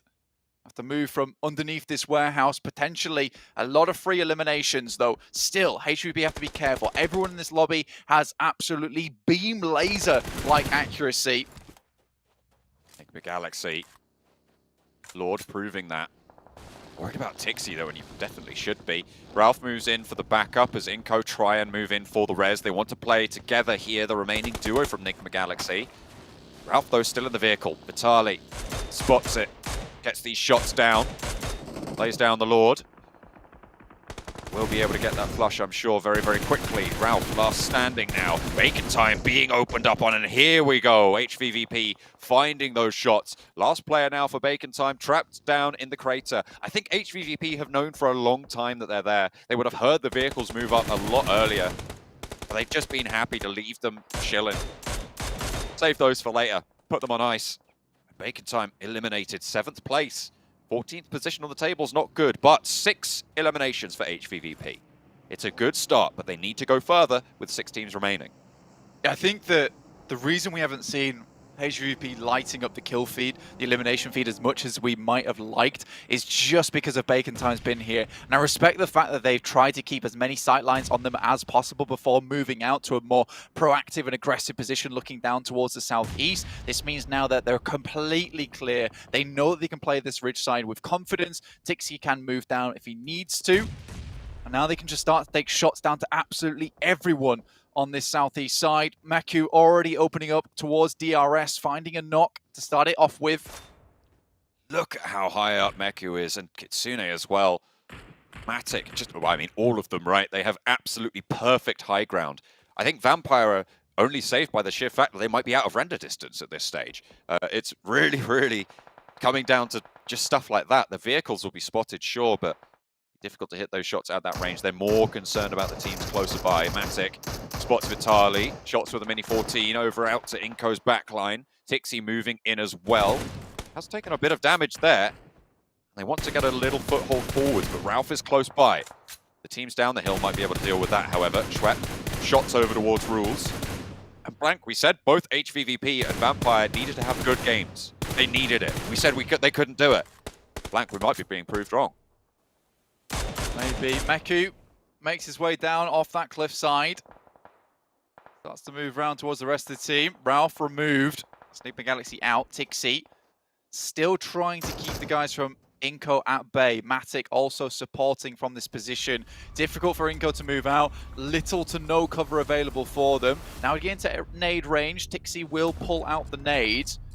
iNCO sends off towards the east, so Tixi wants to put that one away for the time being. Circle goes very central, but still under the watch of the HVVP high ground. They might have to descend from the super high ground positions, the plateaus that Kitsune is currently on. He is outside the circle, but he can leverage it for as long as possible. Vampire picking up a point or two on their way, as well as DRS faltering under their gaze. Fortunately for DRS, though, they're right at the top of the tables. They're in this very late, yet again. 3 players alive. Yeah, this is really good news for DRS and should secure them some good point scoring towards the end of the day, which sees them very safe in terms of a buffer coming into tomorrow. Still, there could be some massive strikeouts for some teams. Get them back into a fighting chance. Again, though, DRS still in a very, very good spot. At least the first couple of matches tomorrow, if they can match the type of performance they've been able to show us today, which is getting late into a lot of these circles, really could be DRS. He's seen as one of our first secured members going through to the grand finals. He's looking for a nade in Mythic's backpack there, but doesn't have one to play with. Behind DRS in both the tables and the position. The smoke forwards actually going out. Will give the game away. Mythic has a little bit of trouble with Gianti close by. It's actually Ravenclaw from Vampire to spot him. Lands a headshot there, sneaks the elimination point away. 4 elims, Alpha 7 out in 5th. Again, similar story to DRS. Good point scoring to close out their day. They still have one more match to play. They'll keep themselves in those top 5s for sure. Vampire now from the south side. HVVP from the top. Trying to trade it off. Knock over towards HVVP for the first time this game. That might be worrisome. iNCO, southwest side, being left alone by pretty much everyone now. In comes Vampire to put the crunch onto DRS. The DRS are being shot down by HVVP in the time being as well. Ravenclaw moves up far and far. Schwep cut down. And in comes HVVP from the top as well to find Vampire shots as well. Ravenclaw out wide. Vampire down to 3. Matic spots Ravenclaw, takes him down, looks for the flush. We'll be able to find it. 10 eliminations for HVVP. Blank. The heat is coming back to this roster. This is what they needed. Hopefully they can roll this confidence forwards. Vampire in it late too, but iNCO are still alive. And this is what we're talking about. You drop the magnifying glass on this team, you see what the real problem is. And it looks like it is just this case of playing on the edge with such a central-based lobby that it's difficult for them to find these positions where they can sweep and clear. iNCO Gaming move up. Nenebete's first to handle. They know they have a knock. Kitsune's got a grenade. Be able to send it over the top, get some good damage. That's fantastic. A nade might do the job there, and Nenebete knows he has to move back. I think those shots came in from potentially even Vampire across the way. Stepped a little bit too far up that ridgeline. Becca on the off angle might be able to get Matic done here, but Tixi bursts it in the air super high, and those shots from earlier are crucial. Nenebete falls, and they can res. Move closer to the edge of here, though, and Becca might shut you down. Vampire is there, and Squash has an off angle for iNCO. This ridgeline is so dangerous for HVVP. It is their savior, but also their curse to play around. They'll have to move closer to the center of the circle. Heals come through. They'll have been fairly good on the ordnance for now. Kitsune wants a peek, Meku wants a turn, and they're getting shot down. Vitali falls, Nenebete again from Vampire on the sidelines. Becca spot out, but shot down, stoned. Squash will be able to deal with it. And out Flute, the only player for Vampire. 1 player active for iNCO as well, with the backline still active. Vampire eliminated. 3rd place, 3 eliminations. They'll take it. 13 points is not massive, but it's better than what they've been able to do so far. iNCO now against HVVP. who have been claiming so much of this lobby in such a crucial time. And iNCO as well, performing in a way we haven't seen since the start of the day to get this late in. Squashed out to the zone. Nenebete looking to heal everybody back in for the roster. Nenebete moves up, back to challenge here.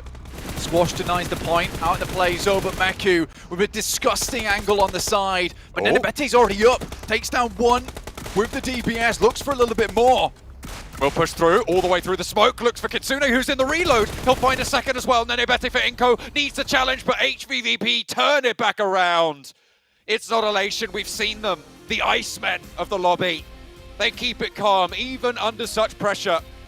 And they are happy, they're relieved to keep themselves alive in this last chance. And with that kind of game, honestly, 12 points at the start, we'll see them around about 20-ish points there on the higher end of 20-ish points. We should see them just about underneath, getting into that top 5 now. I mean, it was a little bit good there for DRS, getting quite far into the game, secures their top side in that first position spot. And VPE also similarly getting some points on that game too. Very, very well done. Look at that, Matic. Look, man, when you don't go and scout out with the vehicles and get shut down about 500 meters away from your squad, look what you can do. It's unbelievable good stuff. That's crazy, isn't it? 8 knockouts, incredible stuff coming through from Tixi for the roster. 14 eliminations, 29 points, Blank. It is a great game, an absolutely insane game coming through from the guys from HVVP. And again, it's this thing where we had to take a look at them from a position where they could play, and it seems to me that there is just that edge play that is causing them some problems, John. Vampire in late. HVVP getting this chicken dinner. This is the turnaround that is needed. But is it too late? Have they got enough time to make that run back?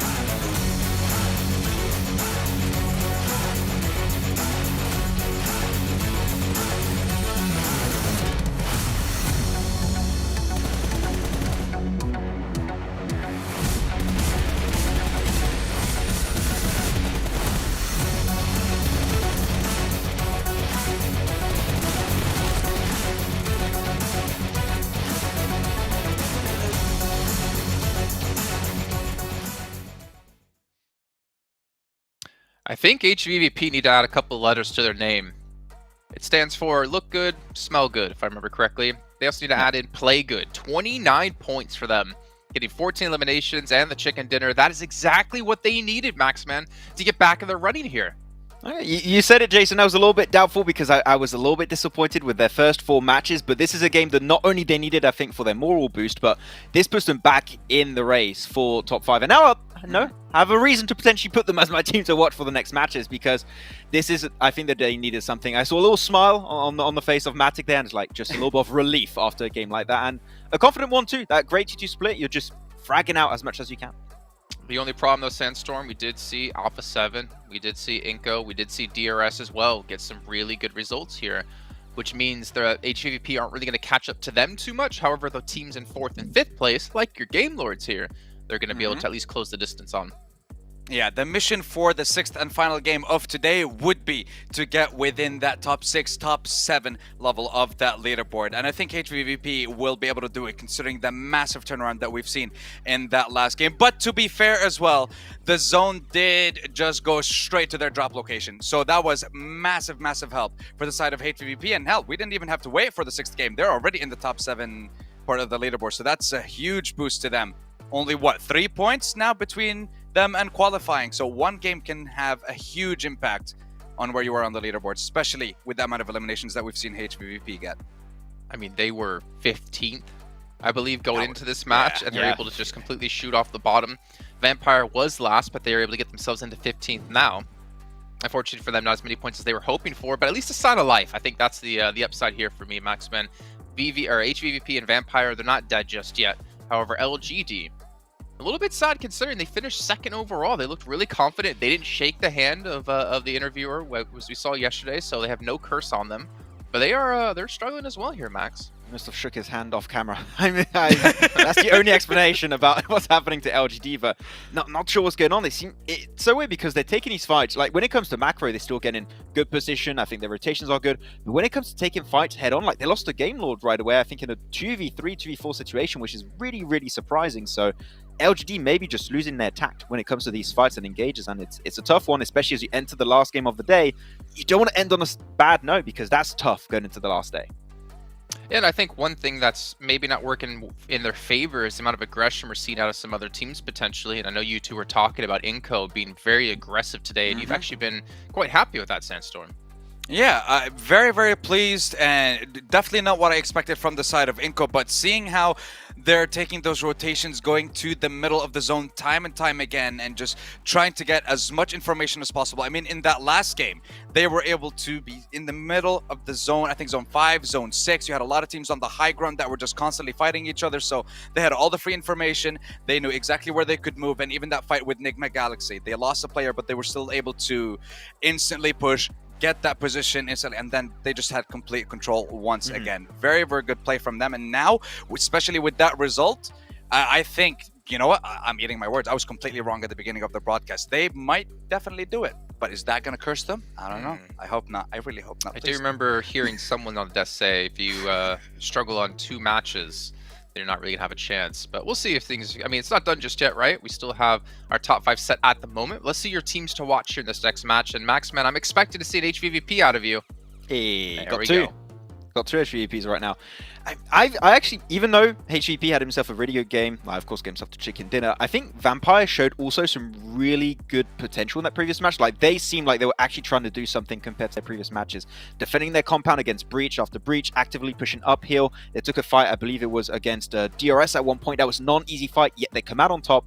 And they were trying to also sneak a top 3 position at the end, which they were able to secure. So, still a tough start to the day, and they, of course, still only in 15th position, Jason. But they started off this game with 8 points, and now they're up to 21. So they're getting there slowly, and they still just, with one strong game, can catch up to that top 5. But I still need to see a little bit more from these guys.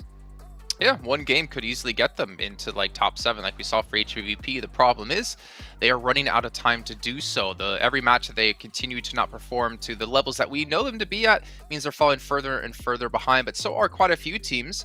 But DRS, iNCO, HVVP coming in for you, Sandstorm. I can kind of expect why most of those were picked, but let's hear your thoughts on DRS. So DRS, the team that had the biggest change, I feel, coming into the last chance stage of the tournament. They struggled a little bit during the survival stage, but we said, or I focused on the fact that when we get to this stage, it's going to be a complete change in the strategy from them, going from playing the edge of the zone and being super passive to actually picking the right time to take your fights. And now they are leading last chance. So I want to see if they're going to be able to finish off the first day of this stage and still keep that lead, because I think that would actually cement them as one of the 5 to already qualify, because it would be quite difficult for the rest of the teams to get to them, just with the fact that they still managed to get a top 4, top 5 in that last game as well, with HVVP getting the chicken dinner. So good performance, and hopefully they'll be able to keep it up and secure themselves a spot in the grand finals. I mean, yeah, if we talk about regions with big fan bases, like DRS has a massive fan base when it comes to Nepal. DRS for them to qualify would honestly be phenomenal. The thing is, we've known DRS, the real soldiers, for years now, Max. Like, we've seen this organization around in PUBG Mobile, but we've not really seen them make the splash that we've seen out of a couple of other orgs. I think I mentioned it on the very first pre-shows that they were like, it's a tradition to have DRS in PMGC. It wouldn't feel like a real PMGC without them here. So yeah, I think that they're a team that for the first time for their first time in PMGC, making big changes that I have not seen in previous iterations of this team. And I think it just looks amazing to see that they go for this passive play style, and now they're just ramping things up because they know a middling average performance is just not going to cut it to make into top 5. It really isn't, and you need these big step ups. And I think that that's maybe what LGD's struggling with, because PL, really long tournaments, and now you got this 2-day tournament now where you have to qualify. They're struggling to the teams that are making these massive changes, like your iNCOs, like also the side of DRS, and they're really bringing the heat in these games. And bringing the heat indeed here as we take a look over on the side of Titan. No smiles right now for this team as they are well, and then there's a smile, of course. You know, why would there be? I own Caster Curse. But yeah, I'm not looking to new happiness necessarily. And we're also getting word that unfortunately we'll be playing with 3 players in this last match as Axer unfortunately needs to go get some medical attention. So a little bit making things a little bit tougher, but maybe more awesome for Titan if they can manage to get a top 5 here at the end of our day tomorrow, to kind of relive things and potentially push themselves further. But on the HVVP side, I mean, even with that last victory that they just had, they're not looking really calm. They're looking a little bit worried. They are looking a little bit stressed, and my question to them right now is, which drop are we going to see from you guys in this next game? Are we going to see you revert back to the good old-fashioned drop in North Georgia pool that gave you first place in your group 3 days in a row? Or are we going to be seeing you drop off on the west side of Military Island, get mediocre loot, and then suffer with a lack of information and a lack of ability to rotate into the zone, like we've seen in the first half of today's games? We saw in Miramar, they tried to go in from the north and they struggled against BTR. We saw that again in Sandhawk throughout the day. So there needs to be the proper drop location and just the proper start for HVVP if they want to stay within that top 7, top 8 range, just because of, again, how close the overall ranking is, and because of how us not having so many teams dominating, the results are just so squeezely tight, or tightly squeezed rather, at this point in the leaderboard. I like squeezely tight. I think Right? that was a good one. Medal to the pedal, you know, it's cool. Yeah, we have a new one to add to the list here. Oh, wow. Yeah. I have another team actually I want to bring up right now. Is going to be, I want to see Besiktas step up. Then you have one chicken dinner. Outside of that, not too much. So Besiktas, I want to see, you know, a good baseline coming through.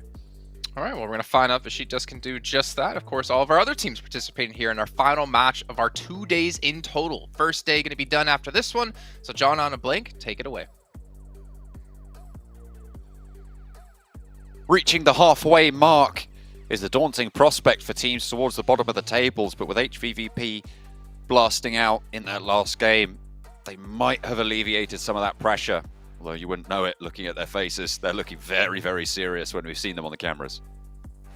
Still, they realize that, you know, they need to do a little bit more here. I think match 6 will be important to them, and I think that when you look at that last game, light bulbs should be flickering on now for them, in the case that on their side of the map in North George, yes, they might need to play there still because it is their drop spot. It'll be unlikely they'll change it right now, but I think the looting session needs to end a lot sooner for them, and moving towards the circle can occur quicker. A lot of times we have seen the eastern circles or down towards that south side, which is getting a bit more difficult for HVVP to actually contend with and head down to early on. But I think if they make an early move, perhaps they can get towards one of these compounds that can be picked up right on the edge side, and at least they're not playing inwards versus a lot of teams that are currently holding a lot of these western compounds. Alpha 7, on the other hand, towards the northeast, able to find a lot of easy positions to move in towards the circle, a lot of undetected areas. This still requires a lot of skill and a lot of scouting from that team, but getting in through that area a little bit easier than for VPE and HVVP currently, who are held out on these western sides. So I think earlier movements, more central case positions, and when we saw it that last game, I've been talking about it all day at this point in time. VPE sends center, HVP gets a center position as well. Both teams end up in the top 3. I don't think there's much left to say about that because the facts speak for themselves. They are better in the gunfight than the majority of this lobby, I would say. I think that's self-evident from what we've seen from them before, even if we didn't see it at the start of today. So hopefully they can pull it back together, pick up the pieces, and rearrange them into the shape of one of those last chance spots. Top 5, of course, being that bubble. HVVP seeing themselves very close to that now on the overall standings. Alpha 7 going to drop out late. Imagine heading up towards Severny potentially, but is that VPE as well also heading out on the northern side? Hang on a minute, Alpha 7 maybe up to North George. What is going on with this circle? It's really kind of changing things up here as well. Alpha 7 may be hot dropping HVVP in North Georgia pole, and the circle contains Zaki blank. Goodness me. Zaki in this one makes it for a very interesting start to our game. Also up on that northwestern side with this circle, again, HVVP given another chance right at the end of the day to bump up those score totals. Currently in 7th place with 41 points. Very doable to get into the top 5, in fact, at this point in time. Just need to not have one of their games they've had from match 1 to 4. Though I would even go as far to say that right now for HVVP, there's a very good likelihood that we'll see a good game coming out from them, especially being on this northern side, coming off the back of a good game where they found success with that central position they were in. They've already got another chance at finding those positions once again. Meku out towards box compound, Alpha 7 sending over the tops. Alpha 7 will have seen the shoots from HVP and know they're there just because it's their general location. But similarly, HVP will be looking back towards those shoots, knowing that there's a team over towards that northwest side. I'd sort of expect them to try and gatekeep a little bit.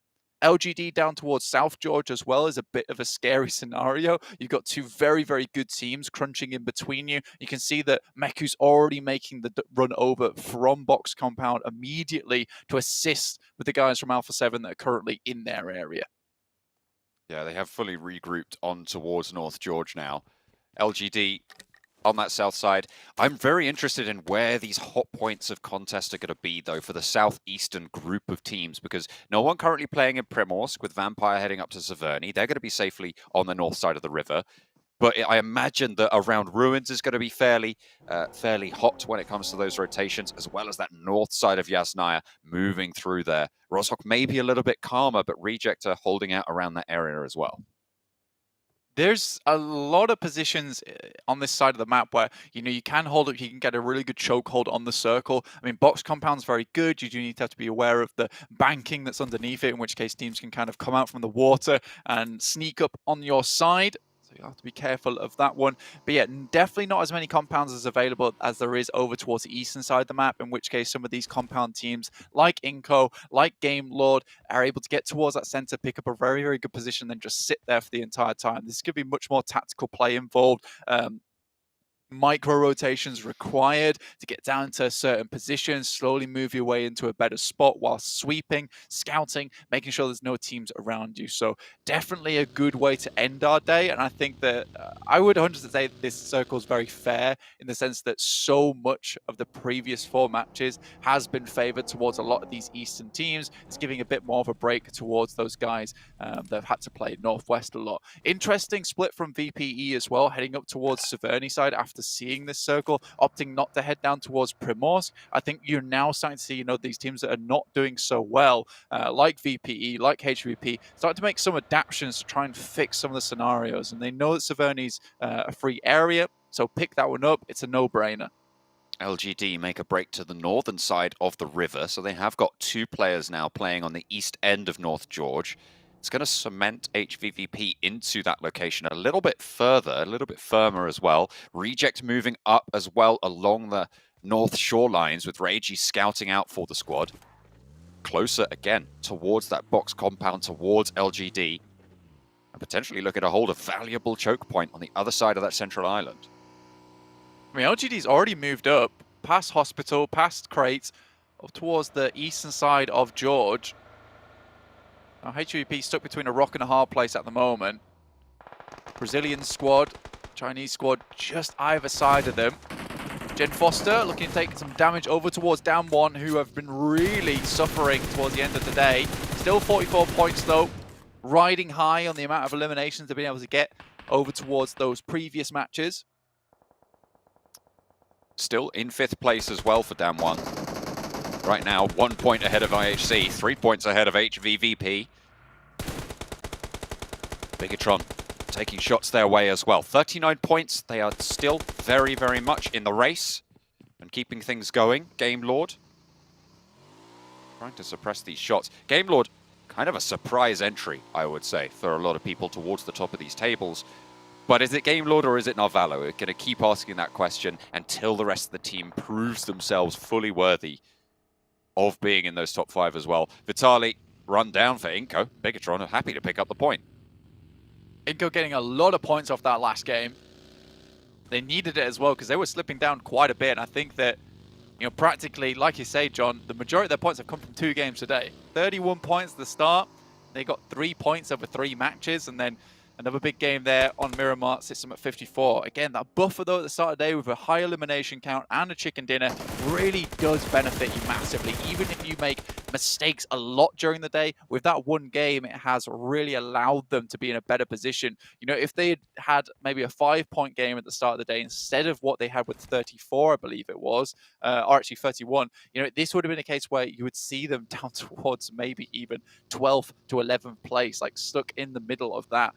With that last Miramar game. So a lot can change and very quickly in this format, as we can see just with HVVP as well, up to 41 points after that previous match on Miramar. And Vampire, it is unfortunate that they didn't jump further than they did. They're currently still 15th place, but they have shrunk that gap to the bubble to 23 points. So hopefully trying to eat into that to bite a chunk out of that distance towards the end of today. Teams starting to crunch in. HVVP have not left North George yet, and a lot of teams are starting to move into the positions around them, so potentially difficult for them to maneuver. Alpha 7 actually leaving North George and heading back up towards Zaki to play right at the back. Nobody's going to be able to backfill them there. Why would they? Unless DRS go for a wide boat swing, which might come through if the circle shifts north. Yeah, Misery gets lost on the rotate. Unlikely they'll bring him back up, gets shunted into the bush and dunzoed. One elimination now found for Besiktas. 62 players in the lobby, 16 still going. IHC, the long crawl up towards that northern side, and Titan still remaining over towards Milter. Circle centers up, and look at that, iNCO. A long run, make the way towards that top side and shooting range. Sure, they took a little bit of damage earlier on, but they should be absolutely fine. This is in that forested region, so they can keep themselves nice and safe. Nice and comfy in that area. With HVVP playing all the way over towards the eastern side of North George. LGD a little bit further ahead of them towards the east side. I'm wondering how LGD are going to be able to hold on their 2-1-1 split right now. I mean, it's very open with this next circle. I imagine they're going to look to regroup, potentially even 2-2. HVVP get the first knock onto iNCO, get a second as well. Third coming through. Was that a flush onto Nenebete, in fact? Turning it around. No, it's only Becca left for iNCO, and HVVP picking up a couple points there. Make that 3 that they're able to claim away. Someone must have pinched one of those points away from them. But either way, iNCO down and out in the final game of the day. 54 points is their total blank. That is below a 10-point average on 6 matches. It's a 9-point average. So should sit just underneath, technically, of 5th place. We do conclude this match, but still, a lot of teams have to do well here. And we could have a case where a lot more of our 1st to 5th place teams drop out. We have more of these 7th to 8th place teams start to ladder up just a little bit. So we'll see what happens. I mean, 54 is still a 10-point buffer between them and 4th place at the moment. All moving out down towards Besiktas' area. This is in the ruined airplane area at the moment. Nice position to hold for a little while. Ooh, fortunately, you can get naded out quite easily. Shut down. Navallo gets the flush as well with the DB. Akashi takes a lot of damage but doesn't go down for Game Lord, so still 4 players active. Aegon XI8 not so lucky, taking a knock their way. HVVP holding off against Vampire, who have managed to appear here in the circle. Moving in from Severny a long time ago, past Alpha 7 somehow. Into the north side of Georgopol, to one of the buildings underneath the hillside on the north edge of it. Seemingly allowed to do so. That's going to be dangerous. Potentially a bacon time situation for Vampire.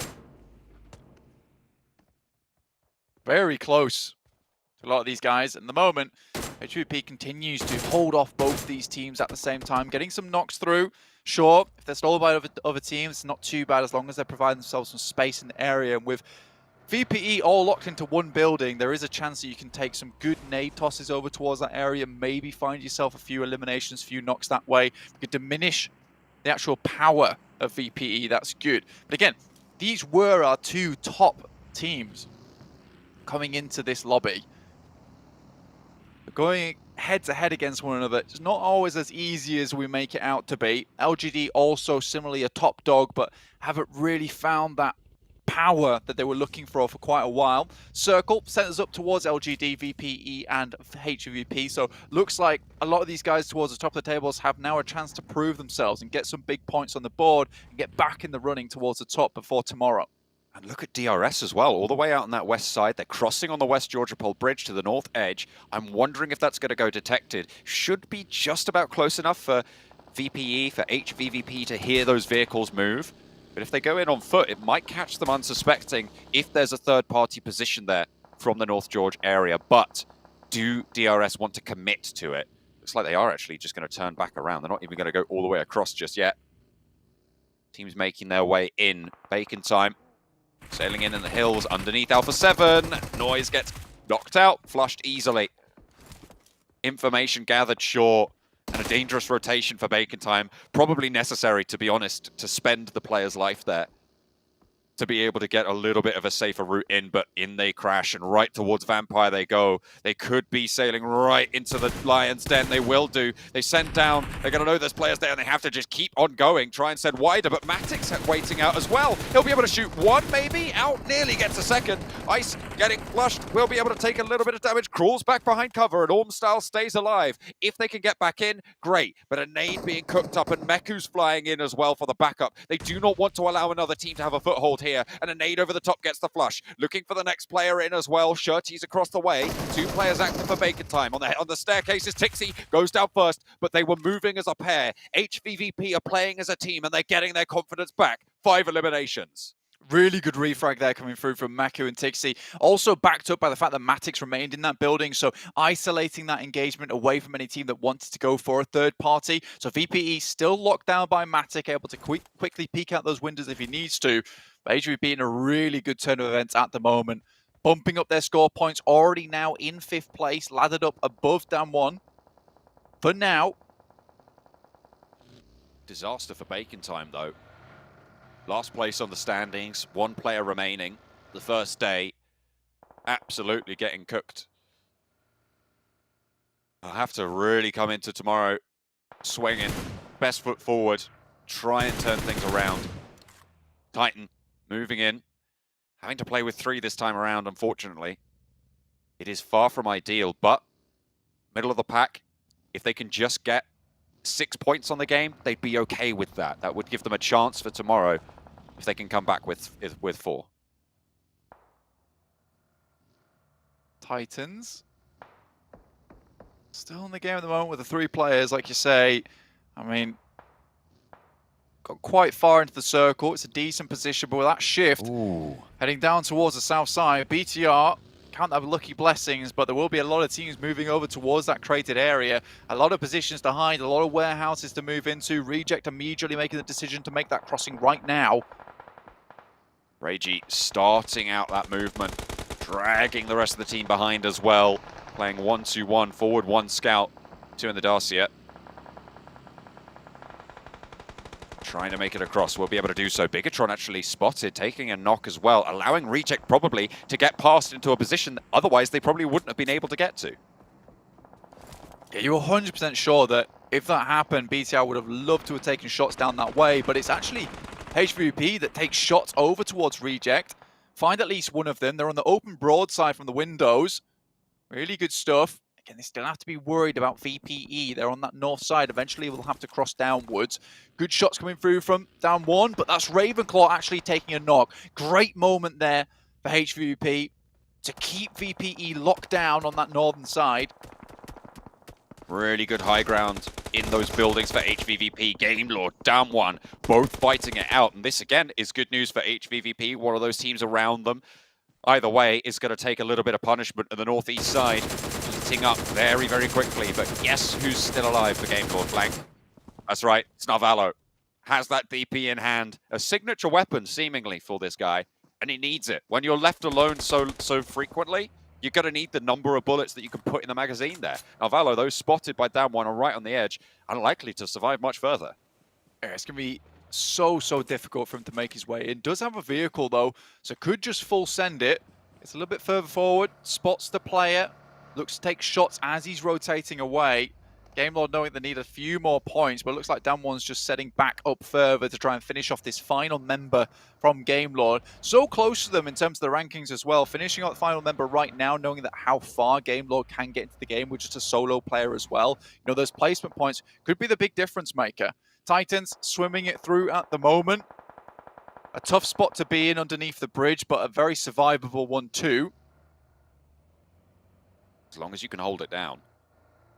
Those sightlines from the side can be brutal, so if you allow people onto the coastline, like Alpha 7's position, like Besiktas' position, can be dangerous, but fortunately, there are teams on either bank as well who are going to take shots across that broadside.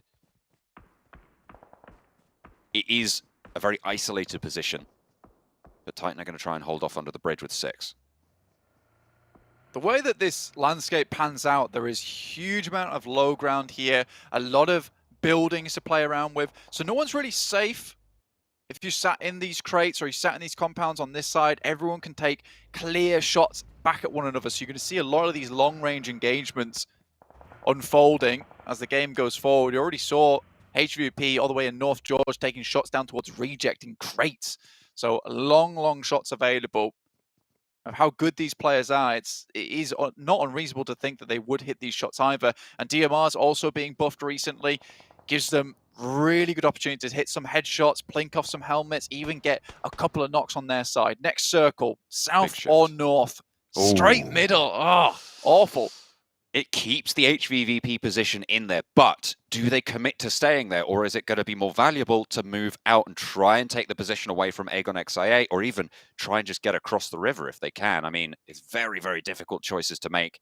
Maybe they just try and play for the points and get as much as they can from the spot that they're in. It's very, very tricky, but it's equally tricky for all of these other teams as well to make that decision. And likely, we're not going to see anyone except for Shirty move, except for Narvalo, down 1, and Vampire are going to have to make that choice. DRS have a really difficult push ahead of them with Reject looking down that way. I mean, the best bet is just to head down towards the south and move into one of these warehouses, which they're currently doing now. I think that if you are forced to move over that coastal side towards Reject, it's almost a death sentence. So the fact they're able to quickly swing downwards, pick out that compound, realize that no one's in it, that is a perfect opportunity for them. Getting further into the game now too. YZ lighting up down 1, and all 3 of them fall. Punched out and flushed out as well. Goodness me. Fabian wondering what the hell just happened to the rest of his team. Now going to have to live the Narvalo lifestyle. And cut down the approach quite easily.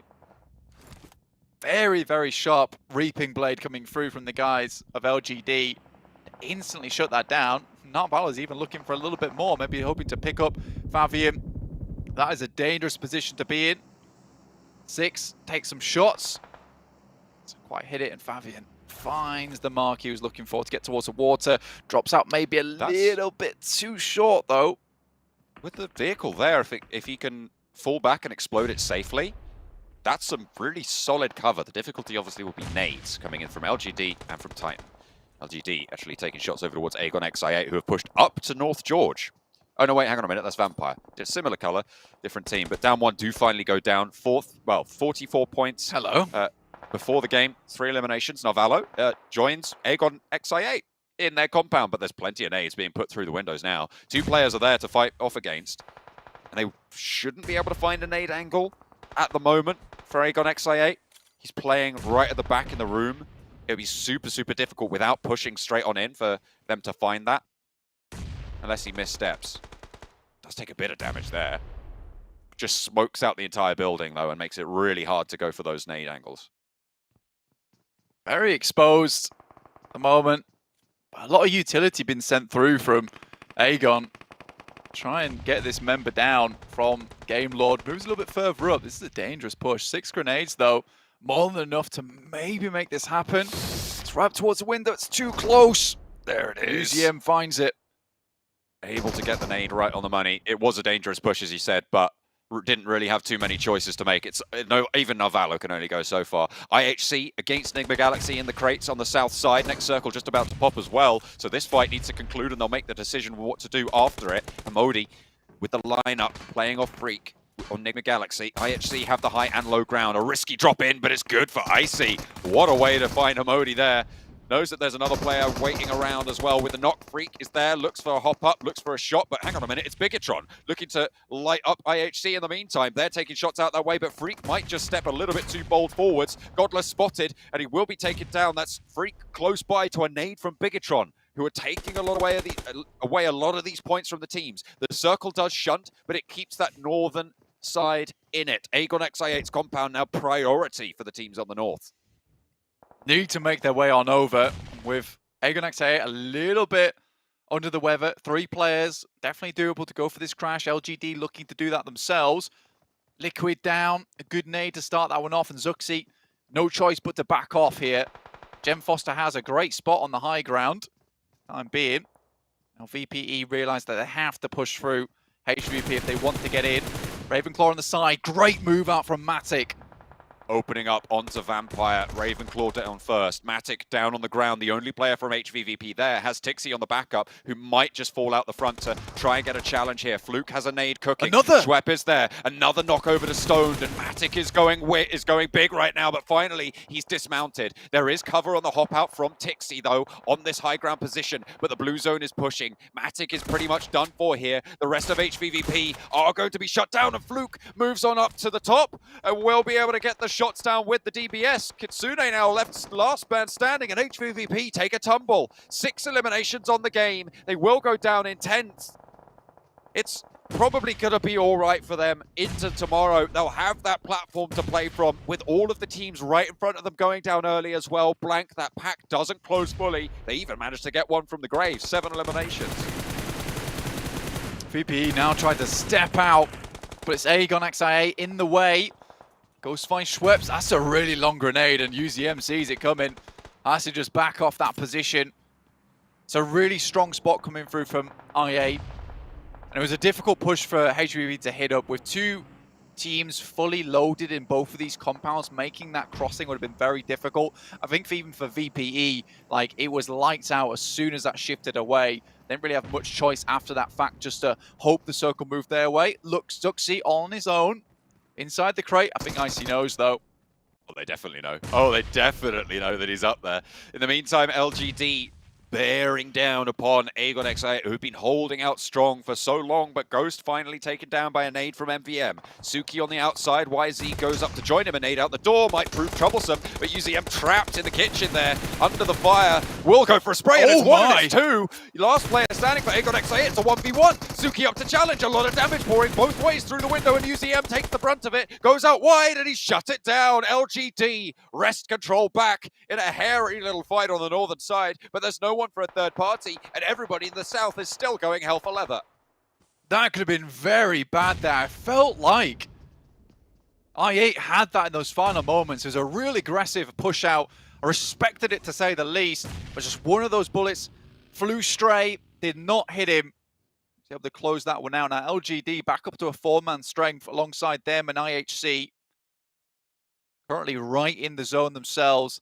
For LGD, what a difficult push it's going to be to get across this river for them. They'll need the vehicles. I don't think they have them. They will have got that full resupply, though, of all 4 bodies there. Jem Foster for Bigatron, just chilling right now. I don't think anyone's really looked out here, and because he could, I think, can he crawl forward and be in the next zone on the arm of the crane? Maybe, I'm not entirely sure. We'll have to wait and see. IHC are going to push out. I don't think anyone expects there to be a player up here still. I imagine people are thinking that everyone was down and descended. Although, to be fair, they would have got that knock onto Zuxi and known that there was still a teammate around from Bigatron. I don't want to jinx it just yet, but Titans, 3 players in a really strong spot all the way on the eastern side. They started this game with 3. A very nice consolation to AXA, currently not in the game. They're able to pick up some good points here. Would be such a relief for them as well. They've already got to top 7. Looks like they're going to try and take the fight with LGD. A tough task, and Teak goes down first. They have got cover. They'll need to crawl back quite a way and drop a smoke to be able to go for this res, but they can stay up at 3. LGD are going to have to push closer to that ridgeline, towards that bank side as well. And you said it was going to be a tough choice, a tough push. This is where it really starts to solidify. Some vehicles, though, at least the one. So you really do need to just send straight direct to the other side of the bank, but there's so many other teams also holding in a similar spot. There's Revo, steps up, takes shots. Suki, huge amount of damage on his side. goodness me. Playing in the vehicle as well. Suki spotted, knocked out as well. But Revo got a little bit too big for his boots, and YZ humbles him. Puts him back into the mix. MVM going down, as are the rest of LGD. Only going to be YZ left. Suki may be resable here, but Mafioso will need to crawl across to get Revo back into it. YZ looks for the shutdown, and Mafioso wins that trade. How does he get that done? LGD eliminated, 6th place, 6 elims. Now over in the crates, it's really all to play for. Jen Foster still on the top rope, up on high ground. He is taking shots. He took down Scarlet, one of some of Reject earlier before. IHC moving through though. 3 players active and alive. DRS, 1 player down, looking to res up Killer. Delta will be looking to pick that one back up. Alex as well, getting resed here. Bigatron, their Lone Ranger up the top. Will find Icy from IHC, the 4 position against DRS, which is going to allow them a lot more ground. And he does have just a little bit of this to play with. Does he have any meds though? Because he is super low right now. Delta spot Icy. Shots from Teak as Titan can start to leverage their bankside position. If they get rid of Alpha 7, they have an amazing opportunity to curtail the players from crates. BTR out, Titans, DRS, IHC looking to finish this one off. And Titans with the 3 players. Axa not in, but they refuse to let him down here at the end. Shots from IHC, good. Line them up onto DRS, finding 1, finding 2. Ziol now with the last player to worry about, and Titan are on the bankside. You do not have anywhere to go if you're Gianti right now. Pushing all the way through. This is a broadside from Godless, just completely bold there. If Titan peek up, that's a dead player for IHC, but Gianti playing around the corner. They know he's there. Ziol trades it off Godless, playing 1, playing 2. Gianti gives them a run for it, but Ziol stays alive. They crunch in, they have the cover of the crates, but in move the Titans. They start to close the net, and the trap is set. Ziol tries to heal up. What a fantastic way for Titans to bring this back up to form.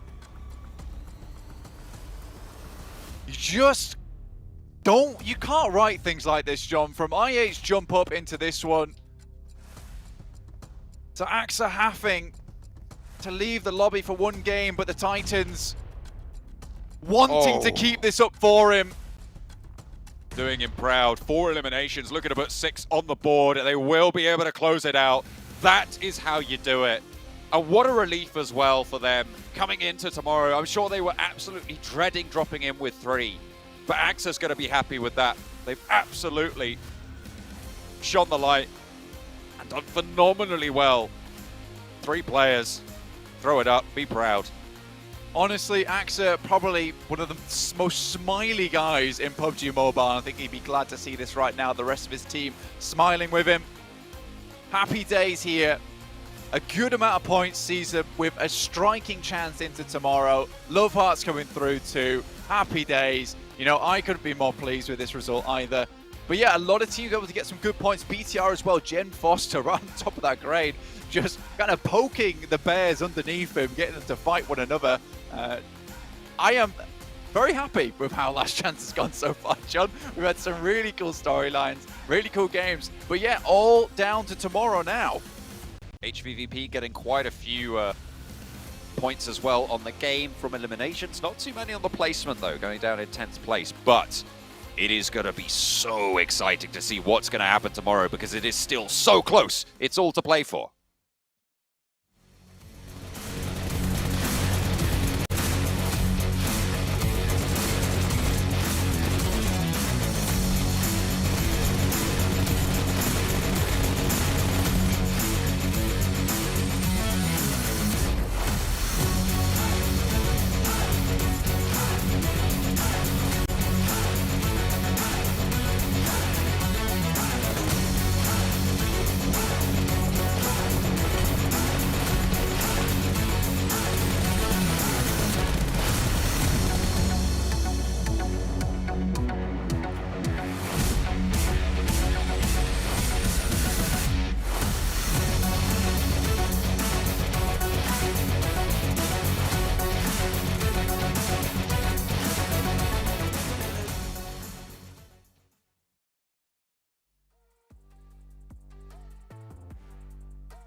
Just gotta leave the suspense in there for you guys at home, because to do that for Titan Gaming being a man down, since the game started, and to pull off a chicken dinner with 6 limbs, 21 points to keep them in the running for top 5. I don't know what it is to say about that team, but that was phenomenal. They go from mill to right to here. It's a really, really long rotation to make too, and they must not have had a lot of information in this game. But yeah, as you said, as a 3-man, a game like this, very, very complicated to get. And a lot of teams, what they did is like, oh, do we have to go north of the river? Oh, do we go south? They're like, we'll go in the river. How about that? We are the we river. Are the river. we are the river, pretty much. The bridge tolls of the game. And the moment all the teams are eliminated on a north sandstorm, you can start playing that ridge line, and you know you're never going to leave George Pole in one piece. Well, DRS get another 14 points as well. Genfo's getting a Bigatron, I believe that was 12. Some big points needed here for some of these teams, but DRS lengthening the lead even further.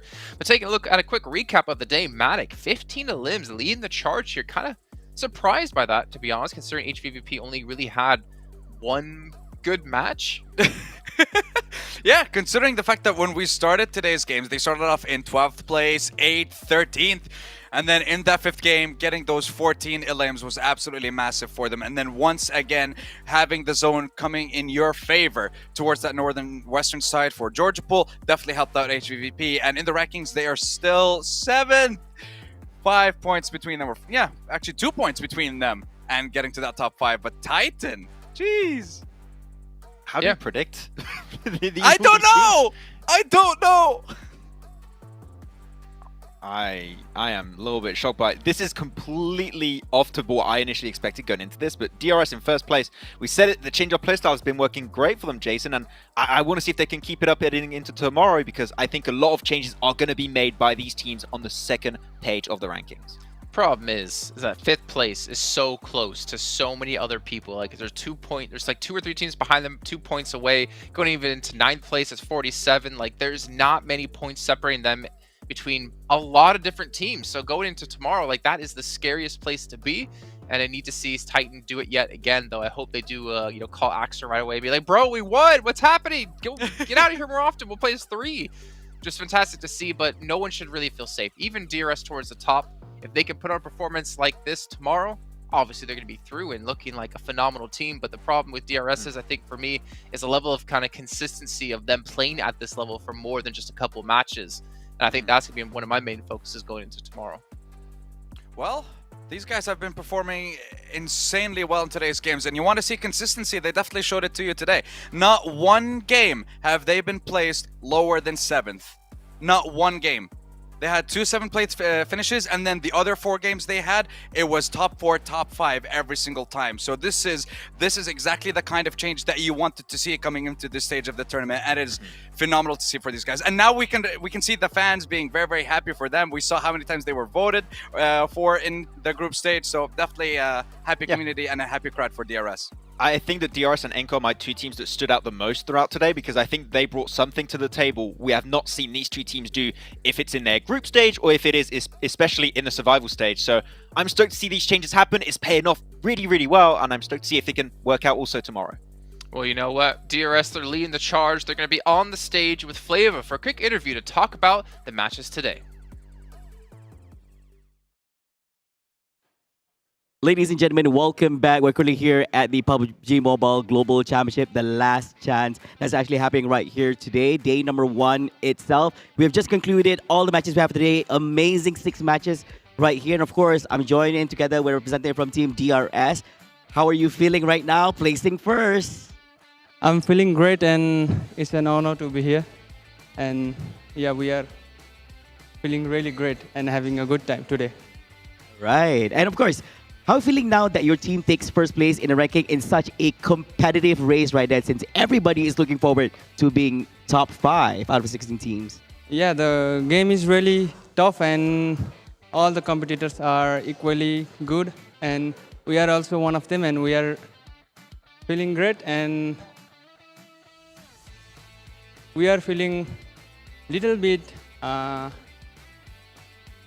uneasy, but we will adjust ourselves in this lobby, and we will try to take the #1 place tomorrow. Yeah, most definitely. So the team that they're, despite the confidence in being in first place, they are still a little bit uneasy. Probably they want more right here. And of course, what do you think should be taken care of to keep your team in the top 5 tomorrow? We should be, I think tomorrow we will play calm and composed, and we will try to be in the top spot and not leave #5. But I believe in my team, and I think we can win the last chance tomorrow. All right, that's an amazing response right there. And of course, which team and players' performance impressed you in today's game? Was there any particular team or player that comes to mind when it comes to this? In today's game, I think our team was the best and our players were the best in the lobby. And that's why we secured the #1 place. All right. So, and of course, last question here. Tomorrow will be crucial in determining whether you can reach the grand finals. Now, what will you do to prepare either tonight or even tomorrow morning just before we kickstart day number 2 in the final day, the final chance? After going to the hotel, we will discuss about today's game and we will study others' game and rotations. And I think we are ready to fight for the glory. Yeah, they're ready to fight for the glory. There you have it, ladies and gentlemen. Congratulations once again for that amazing performance today. Now, ladies and gentlemen, that concludes day number 1 right here at the final chance. Now, tomorrow is going to be the final day. At the end of tomorrow, we will get to know who are the top 5 teams out of the 16 teams being featured during this weekend itself. So thank you so much, ladies and gentlemen, for tuning in to the PUBG Mobile Global Championships 2022. My name is Flavor, and we're going to be passing over back to our analysts to do a little bit of analytics on what has transpired throughout the whole day itself. And of course, thank you so much again to Team GRS for the amazing performance today. We will see you guys in a bit back with our analytics. Bye, everyone.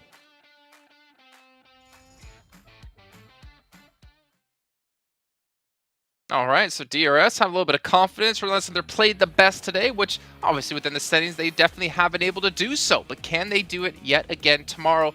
As you heard him say, their work's not done just yet. They're heading back to the hotel, Kuala Lumpur, Big Star Hotel, where our world is your playground, funny enough, and study, because that's what they need to do here. They realize what's on the line, and getting through into the finals is exactly what they want.